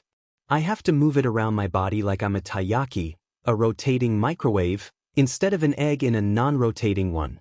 I should be able to handle 5%. Focusing, he found green lightning flowing around him. I've got it, he declared. Can you even move like that? Torino inquired. I don't know. Izuku replied, still giddy from getting somewhere. Very well. Let's test it out. See if you can get a hit on me within 3 minutes. Torino instructed, taking off. Izuku nodded. All right, roll. You rolled a 72 plus 12, 84. That surge of energy seemed to lock the full cowling as his. Quirk called it into place. Izuku took off after Torino in a burst of speed. To an outside observer, they'd see a green blur chasing after a yellow one. Finally, Izuku punched forward, forcing Torino to dodge. However, the timer went off. Good job, kid. You managed to graze me, Torino declared, wiping some blood off of her cheek. Now then, breakfast. I'll re-microwave the taiyaki. She picked up the treat, put it on a smaller plate, and put it in the microwave. Back at the League's hideout, Stain was still discussing things with the League. While we have opposite ideas, I will say that, for now, our goals align, the destruction of the current society. For now, we are allies, but know this, we are allies of convenience, nothing more. When our paths are against one another, I will kill you, Stain growled, not sheathing her sword. Take me to Hosu. I'm not done there yet, she instructed. Kurogyri created a portal, and the hero killer walked through. Tamura, please do not kill her. She has suffered enough in life, Sensei instructed. Because she's an NPC who lost her home? It's not like she was a rescue mission NPC. Shigaraki growled. Her real name is Surpass, Tamura. She was, in fact, a rescue mission NPC. The most famous one at that. Really? Stain stared out at the city of Hosu. My work is unfinished.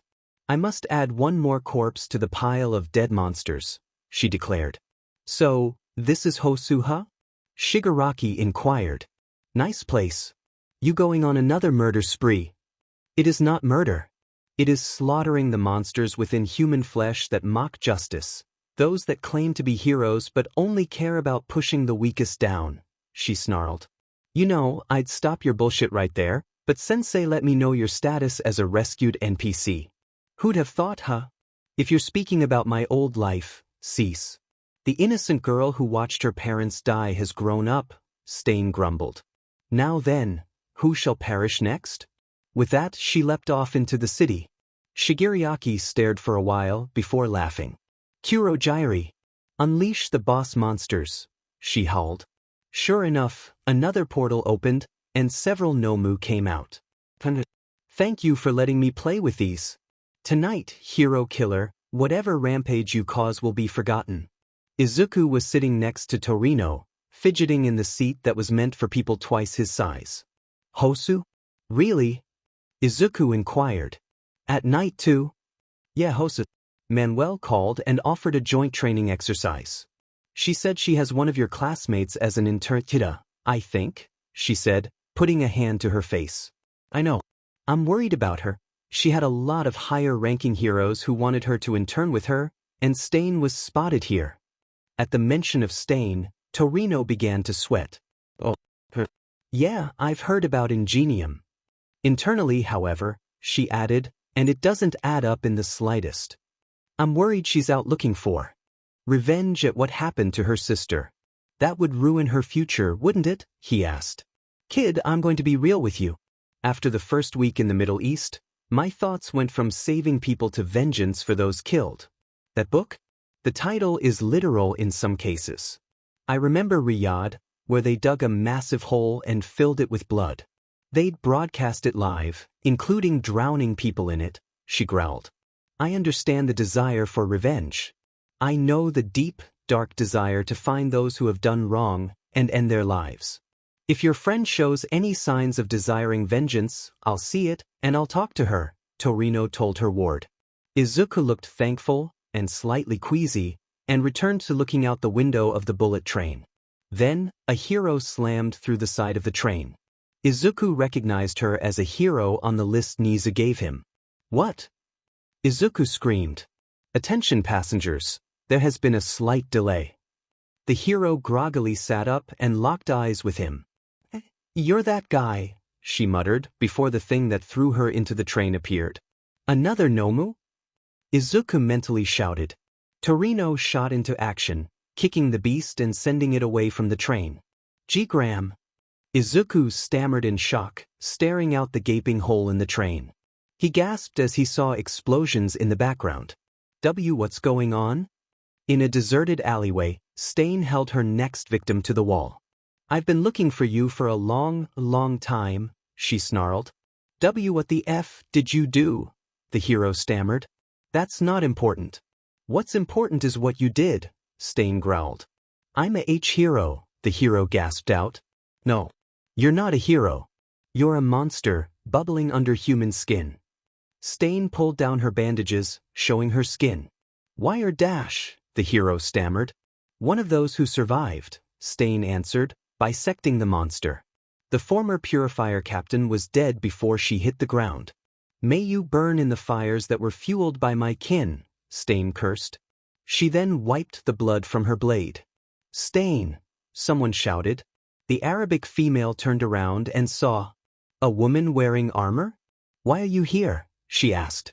I've been looking for you, hero killer, Ida said. Are you here for revenge? Stain inquired. I understand revenge, but if you're a hero, I'd advise going down that path. No. I'm here because of my sister. Her hero name has been picked up by me. I am Ida Tenten, younger sister of Ingenium, she declared. Are you here to take vengeance upon your sister? Stain asked. She hoped not. After all, she hadn't hurt Ingenium. No, Ida dropped to the ground, bowing deeply. Though she told me you saved her, thank you, Ida stammered. I see, so you came here to thank me. You didn't need to do that. Stain walked up to Ida and cupped her chin. I see the same fire, the same drive for justice in your eyes. Your sister had it. That fire is all too rare these days. Most heroes are merely out for fame and fortune. I do not target them. They'll be flushed out of heroics soon enough, once their motivation dies. But those who do it to oppress those at the bottom, Stain clenched her teeth, they deserve to burn in Jahannam, she growled. Where? Ida asked, confused. Hell, Stan answered, before an explosion shook the alley. Get down, she ordered, tackling Ida.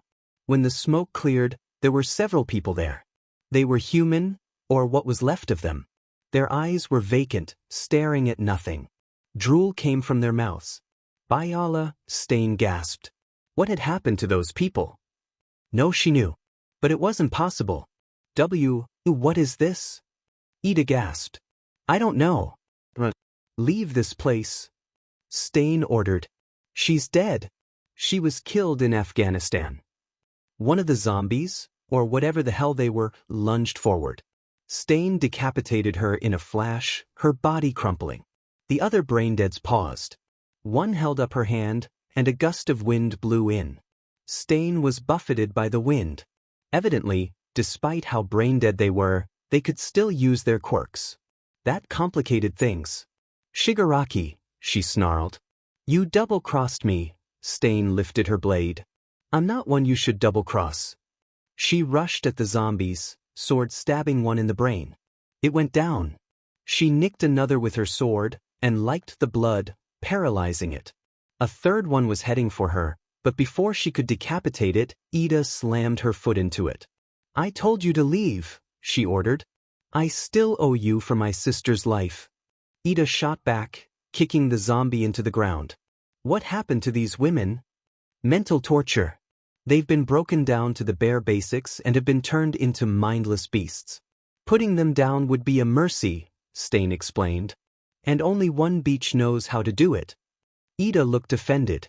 Mindspin was a wonderful heroine. Stain decapitated one of the zombies, before turning to Ida. The sheer amount of hate in her eyes scared her. I have seen her make neighbors tear into one another.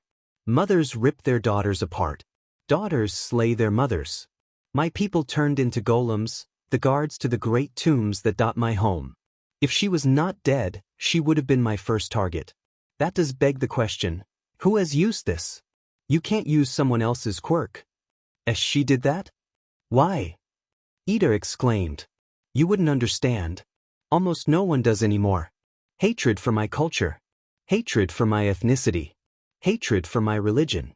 Pure, genocidal rage against a people which does not conform to your standards. Are you talking about? Yes, I'm talking about the Middle East. I was 5 when I was there. 5 when I saw my people slaughtered. 5 when my world came crashing down around me. She bisected another zombie.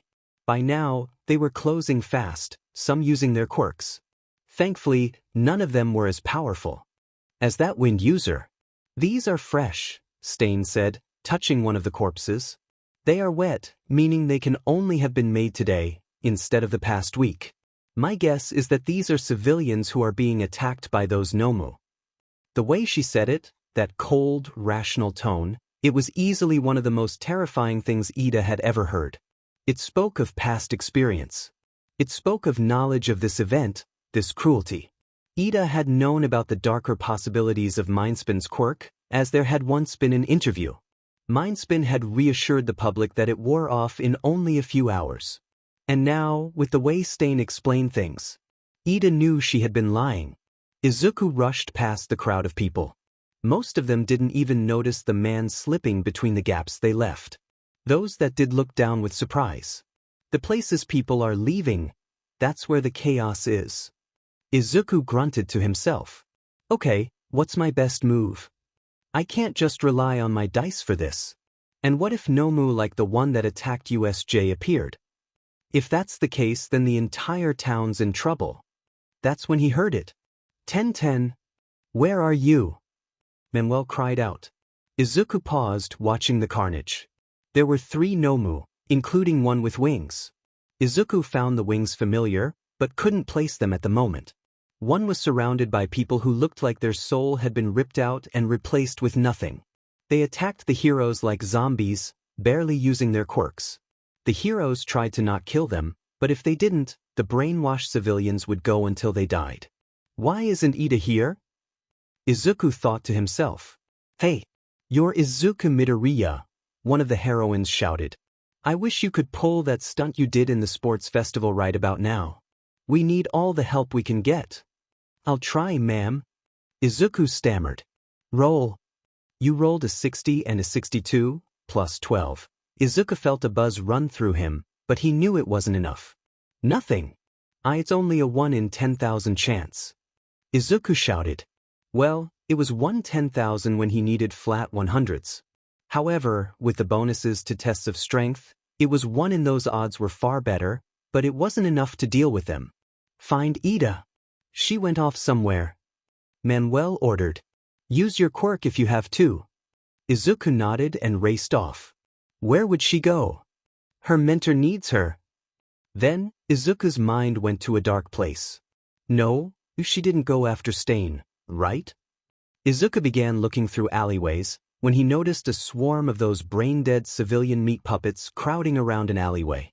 Izuku raced there, using his wall-jumping skills.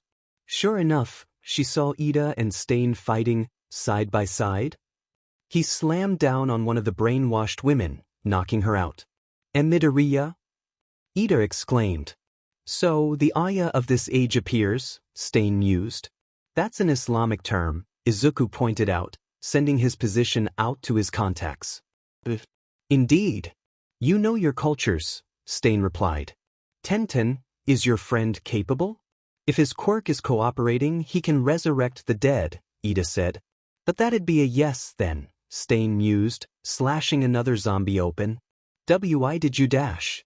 They are dead, their souls ripped from their bodies. Even if the quirk that turned them into these creatures is shut off, they will drop to the ground, like puppets without strings. There is nothing we can do but put them down." Izuku nodded, before his eyes widened in horror. "So, they're being used like what Mindspin did?" Izuku gasped. "Exactly. I dare say that it's the same quirk, were that possible," Stain mused. She slashed at another and liked its blood, causing it to freeze. "One of you needs to get away," she commanded, beginning to back up. There were dozens of bodies on the ground, but more just kept coming. "We're not leaving," Izuku exclaimed, kicking another zombie away. Before anyone could say anything else, a storm of fire hissed at the living dead, roasting dozens. "So, I add you to my contacts list and you bring me to a fight against hundreds of mobile corpses." Shoko landed with a thud. "I must say, Midoriya, you do know how to make life interesting." "So you are here, the daughter of Rei and Hashi," Stain rasped. Ida looked confused. Shoko, however, how did you," she choked. "I know the pain of losing your father to beasts in human flesh," Stain growled. "You're Arabic," Shoko exclaimed, putting the pieces together. "Egyptian, to be exact," Stain replied, slashing another corpse. "Observe," Izuku thought, looking at Stain. He wished he hadn't. Surpass. Age, height, 11 feet 4 inches. Weight, 1,250 pounds. Likes, Hogo Forces, Justice, Basbusa. Dislikes, Fifth Waivers, Purifiers, Dark Enclosed Spaces. Quirk, Bloodcurdle. Affiliation, Herself. Pyramid Girl, Izuku gasped in realization. "Midoriya?" Shoko inquired. "Stain, your Pyramid Girl?" Izuku repeated. "Who's Pyramid Girl?" Ida asked. During the sack of Cairo in the first year of the Katil Jami, Purifier forces stormed several neighborhoods and sealed 10,000 civilians in the largest of the Great Pyramids. 10 days later, the Hogo blew the doors open. They found 99 dead, and one living child, a 5-year-old girl whose quirk allowed her to drink blood to survive, Izuku explained. Stain cut one of the zombies apart with particular prejudice. Her knuckles were white. "By the gods," Ida gasped. Is that true?" Shoko choked out. "My quirk allows me to use blood to paralyze people. I can survive with it in place of water. I discovered that when my mother fed me her own blood to keep me alive at her expense," Stian replied. "With this many of the living dead, whoever is making them should be nearby. To the rooftops. They can't climb unless they're making a pile of themselves," she ordered, leaping into the air. Izuku did his wall jumping while Shoko grabbed Ida and hoisted her to the roof before destroying the glacier. "What happens if we shut down whoever's doing this?" Ida asked Stain. "They drop dead," Stain replied.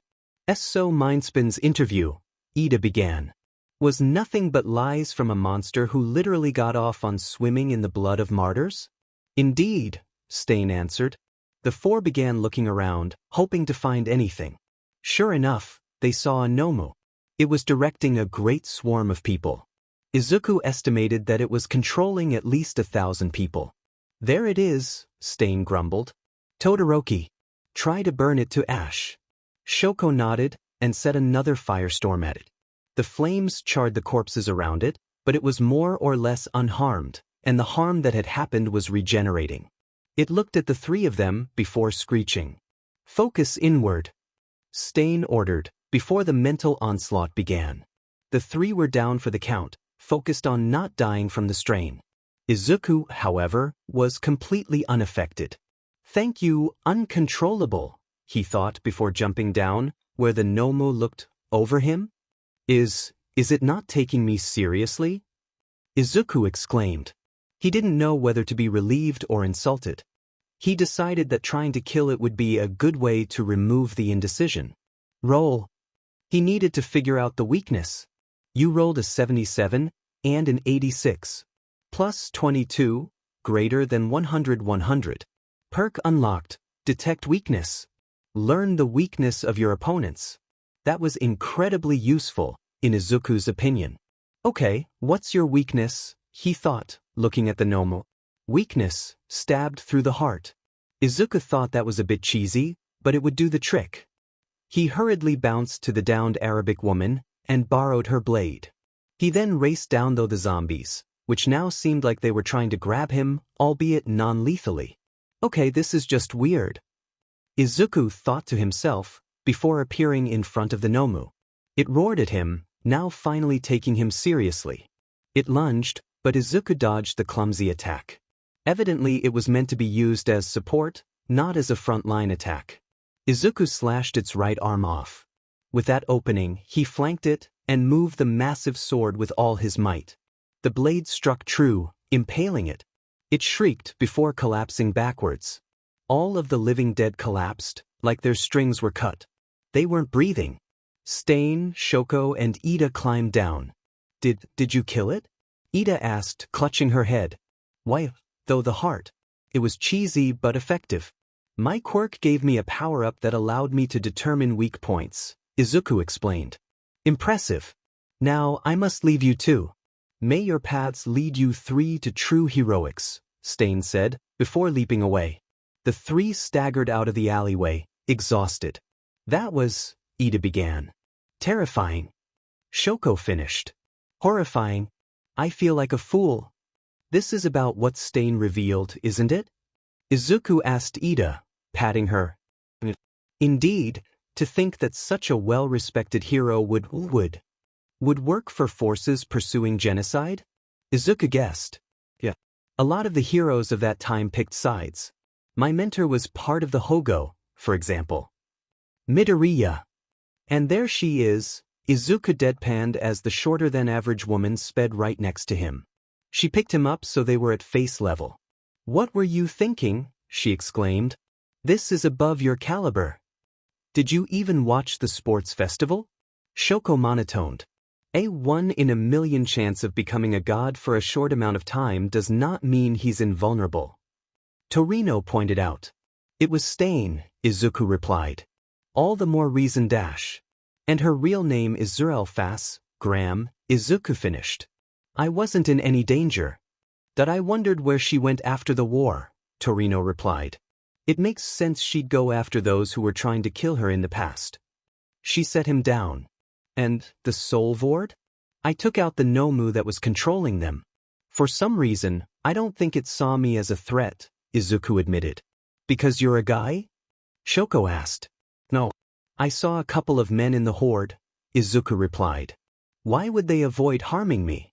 They didn't care about anyone else. Why was I spared?" Torino knew the answer to that. It was obvious in her mind. He doesn't want to hurt his son, she thought to herself. She didn't want to lie to the kid either. However, before the moral conundrum could be corrected, they heard footsteps as several heroines were rapidly approaching. "Hey, good job," one of the heroines panted, kneeling down and patting him on the shoulder.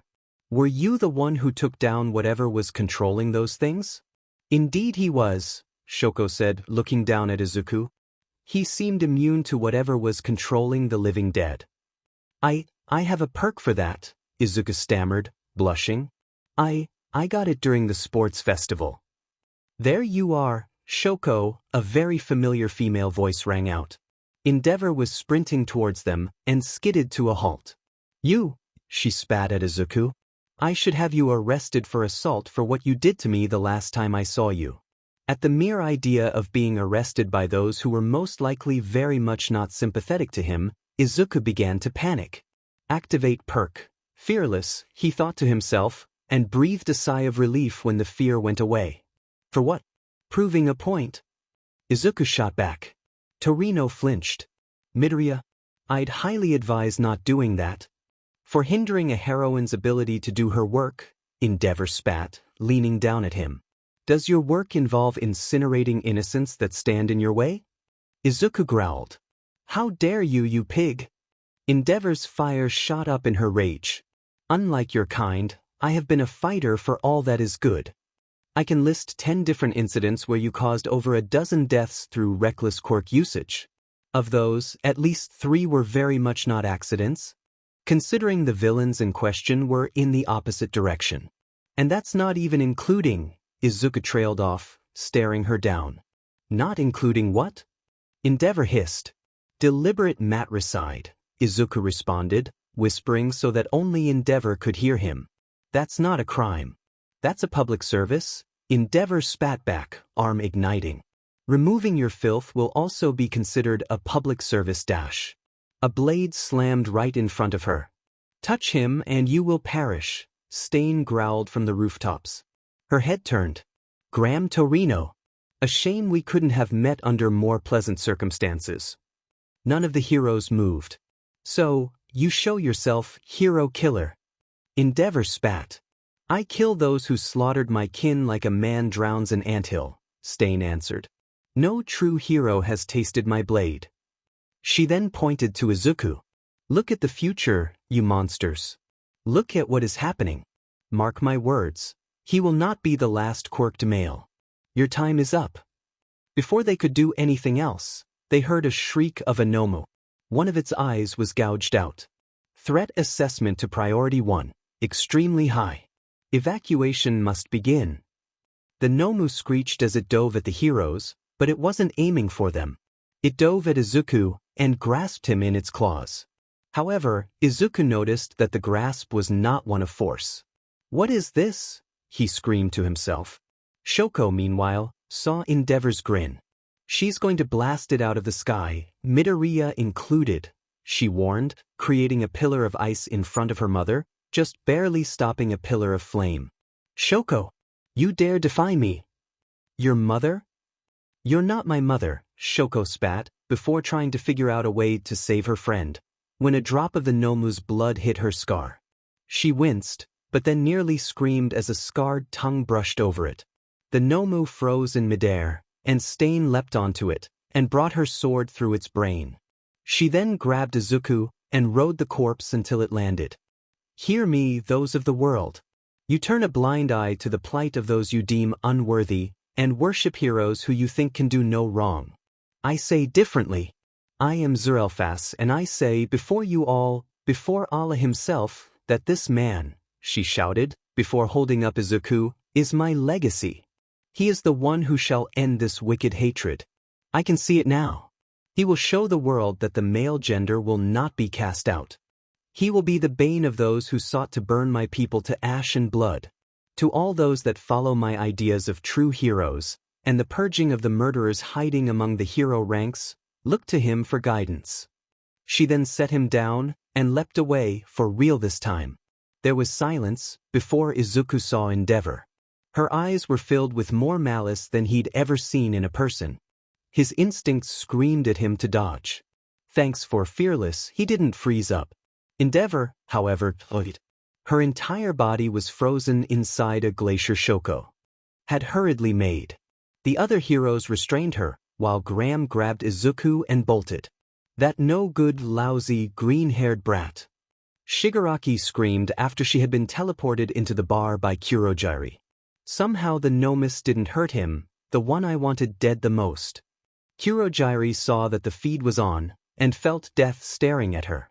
Excuse me? All for one asked. I ordered the Nomus to target green-haired men with the highest dash. Kurogiri. Shut her up. Kurogiri used her mist to bind Shigaraki's mouth shut. She exclaimed. Then she felt it. Sensei's rage. She had felt it turned against others, but never herself. The reason that your foolish, nay, suicidal order wasn't enforced was because of a failsafe I put into each and every Nomu. The boy you chose to target is their priority one, and that's not the priority of killing. It's the priority of protecting. Kurojuri, release her mouth, so she can rightfully realize how very, very close I am to turning her into a Nomu. Kurojiri did release her, and she fell to the ground, panting. Tamira, my name is not Sensei, nor is it all for one. My real name, the name I was born with, is Hisashi Midoriya. The boy you attacked? Well, his name is Izuku Midoriya, my son. Shigaraki's eyes widened. You have been attacking the one thing that I care about the most, Tamura. Be warned that were you not so important to me, I would destroy you. You have been given 2 warnings. There will not be a third. With that, the screen clicked off. Izuku, Shoko, and Ida were taken to the Hosu General Hospital. Izuku just lay awake in the bed twice his size. The night had taken a lot out of him. Shoko and Ida were in temporary induced comas from the mental strain. Izuku let out a sigh. It felt like he had been staring at their prone forms for months, and yet it had only been 2 hours. He still couldn't sleep. Why didn't it try to kill me? He asked himself. There seemed to be no reasonable answer. He just sat there for a while and was unable to go to sleep. Countless possibilities were roaring through his head, each more insane than the last. Finally, Shoko and Ida woke up from the brief comas. How are you both feeling? Izuku asked them. My head hurts, Shoko said, shaking her head from side to side. Same, Ida added, putting her glasses on. So, Midoriya, Todoroki. Stain was Arabic? Egyptian? The public face of the atrocities committed against the Arab population in the Katiljami? The one who hurt your sister. All except the last one, Ida replied. I wanted to track her down, to thank her. Tensei was hurt by another hero who would have killed her, had Stain not saved her. I'm sorry for not telling you. Dado, Shoko said. Yeah, and she said she's targeting those who oppress those at the bottom, not heroes who are in it for money as the press thought. That if I were a betting man, I'd say she's going after former purifiers. Izuku guessed. Purifiers? Shoko inquired. A volunteer group from around the world that worked with the Indian, Russian, and Chinese forces, Izuku explained. The Katiljami was very, very popular. Shoko felt queasy. There were 2 types of purifiers. Normal purifiers and purifier captains. The purifier captains were those with a 4-digit body count or higher. They got a little medal to go with it, Izuku snarled. Would this medal look like a female figure made of gold, in the center of a platinum sphere? Shoko asked. Yeah, that's the one. Why? Mother had one from her mother. She said it was the family's greatest honor. I didn't know what it was. Now I do. I guess my family is just a long line of killers. Why do you hate Endeavor? Ida asked. She goes out of her way to maximize collateral damage when there's a chance that men will be killed, Shoko growled. She killed my oldest sister. She killed my father. She locked my real mother in a mental institution. She tortured me since I got my quirk so I could be a tool to surpass all might. And yes, she and my real mother were married, Shoko said, with air quotes. It was more like my real mother was her RP victim. Ida looked appalled. I had no idea. That's why I said those things towards her, Izuku replied. It's also why she didn't hesitate to try to kill me when the Nomu gave her an opportunity. And that brings us to the Nomu. Midoriya, I don't think that Nomu was sparing you because you were a male, Shoko said. And it was only after she was threatening you that the winged Nomu tried to take you. What are you saying, Todoroki? Ida asked. I think that the Nomus were looking out for him for some reason, Shoko replied. That hit Izuku like a ton of bricks. Looking out for me? He stammered. But, I have a theory, but I'll tell you after this, Torino said, having entered. Manuel was there as well. It's good to see that you 3 are up. Mindspin's quirk is very, very dangerous. There were few times that I was happy that a hero died. Her death was definitely one of them. So, how bad? Stain gave you a watered-down version of what she did, Torino said. But I'm not here to talk to you about the worst genocide in history. No, I'm here to talk to you three about last night. That made everyone nervous. The chief was going to be down here, but she's working on tracking Stain down. She's still on the run. So, what happens now? Izuku asked. Well, for one, Izuku's free because of a technicality, Manuel said. Since law dictates that men don't have quirks, Izuku's in legal purgatory. The law regarding quirk usage can't apply to him, since other laws say men don't have quirks. Also, since Izuku isn't trans, they can't book him for that, either. You two, however, were harder to cover. After a bit of time, we determined that you two had used your quirks in pure self-defense. Endeavor wanted to have Miss Ida here arrested for seeking out danger, but the chief said that it was either both or nothing. She also shot down any claims of assault. So, we're free to go? Izuku asked. Graham nodded. Yeah, you three are. Midoriya, we'll head back to my place. When we get there, I'll explain everything. The two sat down at the table. Izuku was happy that it was only slightly too big for him. You wanted to know about my theory. Well, technically Toshi should be explaining this, but she can't. I think she was trying to protect you. You see, One for All has an origin story.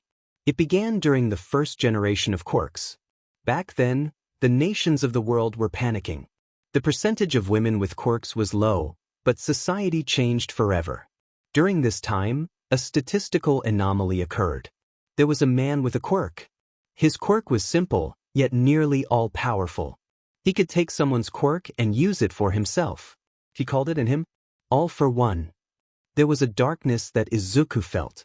All for One gathered followers.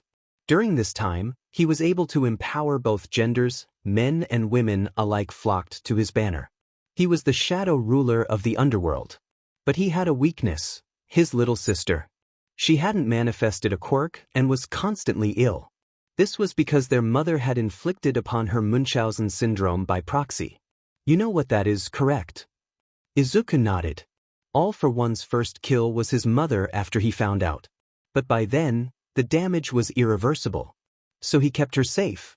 According to the diaries of the sister, he was something along the lines of a platonic Yandere, though she knew he cared. She still tried to stop him.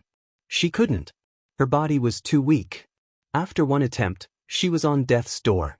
And thus, to save her, All for One gave her a quirk. This quirk would allow her to stockpile energy. However, she wasn't quirkless. She had a quirk that allowed her to pass her quirk on to someone. That, combined with the stockpile quirk, created One for All. But that was 200 years ago. Izuku exclaimed. Indeed. However, All for One had found an immortality quirk by then, according to her diaries. So he lived. After her death at the hands of another villain, One for All was passed down. It got stronger over the centuries. It was passed to successors, including the sixth wielder, who was a man. Every one of the wielders from the second onwards fought All for One and failed. Except for Toshi. She fought him and managed to defeat him. We thought he died, but he didn't. However, between Toshi's mentor's death and his fight with Toshinari, he fell off the grid. We didn't know why. But now, we have the answer. What's the answer? Izuku asked, fearful. You. Izuku blinked a couple of times. And me? He stammered. Yes. After the sports festival, we did some digging. We found the records of your father. Does he have hair like yours? But wait, are his eyes red? Does he like wearing suits? Izuku nodded. Why you aren't saying? Is he in your contacts? Torino asked. Izuku nodded and dialed the number. Put it on speaker, Torino instructed. Izuku did so. Izuku! Oh gods, are you all right? Hisashi cried out. And there's the proof. Hello, All for One, Graham spat. Graham Torino. How did you get this number? Hisashi asked. I'm mentoring your son. He's right here. It must be hard hearing that his father is the worst supervillain to ever live. But I'm sorry, Izuku. I didn't want you to know, All for One replied. So, it's true, Izuku said. Yes. I'm All for One. And the Nomu? Mine. Tamura has been warned that there will be no third chance. The Nomu were, after the fact that my spy lied to my face regarding you, hard-coded to see you as priority one to protect. And the business trip? Izuku asked. I couldn't exactly come home looking like a knockoff Darth Vader. When I find a way to heal myself, when not if Torino, I will come home. I promise. And all might. She'll be retired. I was already planning on sparing her that day, since you looked up to her. Also, Kakin has 2 quirks, was that your doing? Yes. Amazonian is what made her taller and stronger than other women, Hisashi confirmed. And I'm sorry I couldn't give you a quirk. Giving men quirks has, for the past century, made them brain dead. I know we're on opposite sides, but I love you, Izuku. I love you too, Dad, Izuku said, hanging up.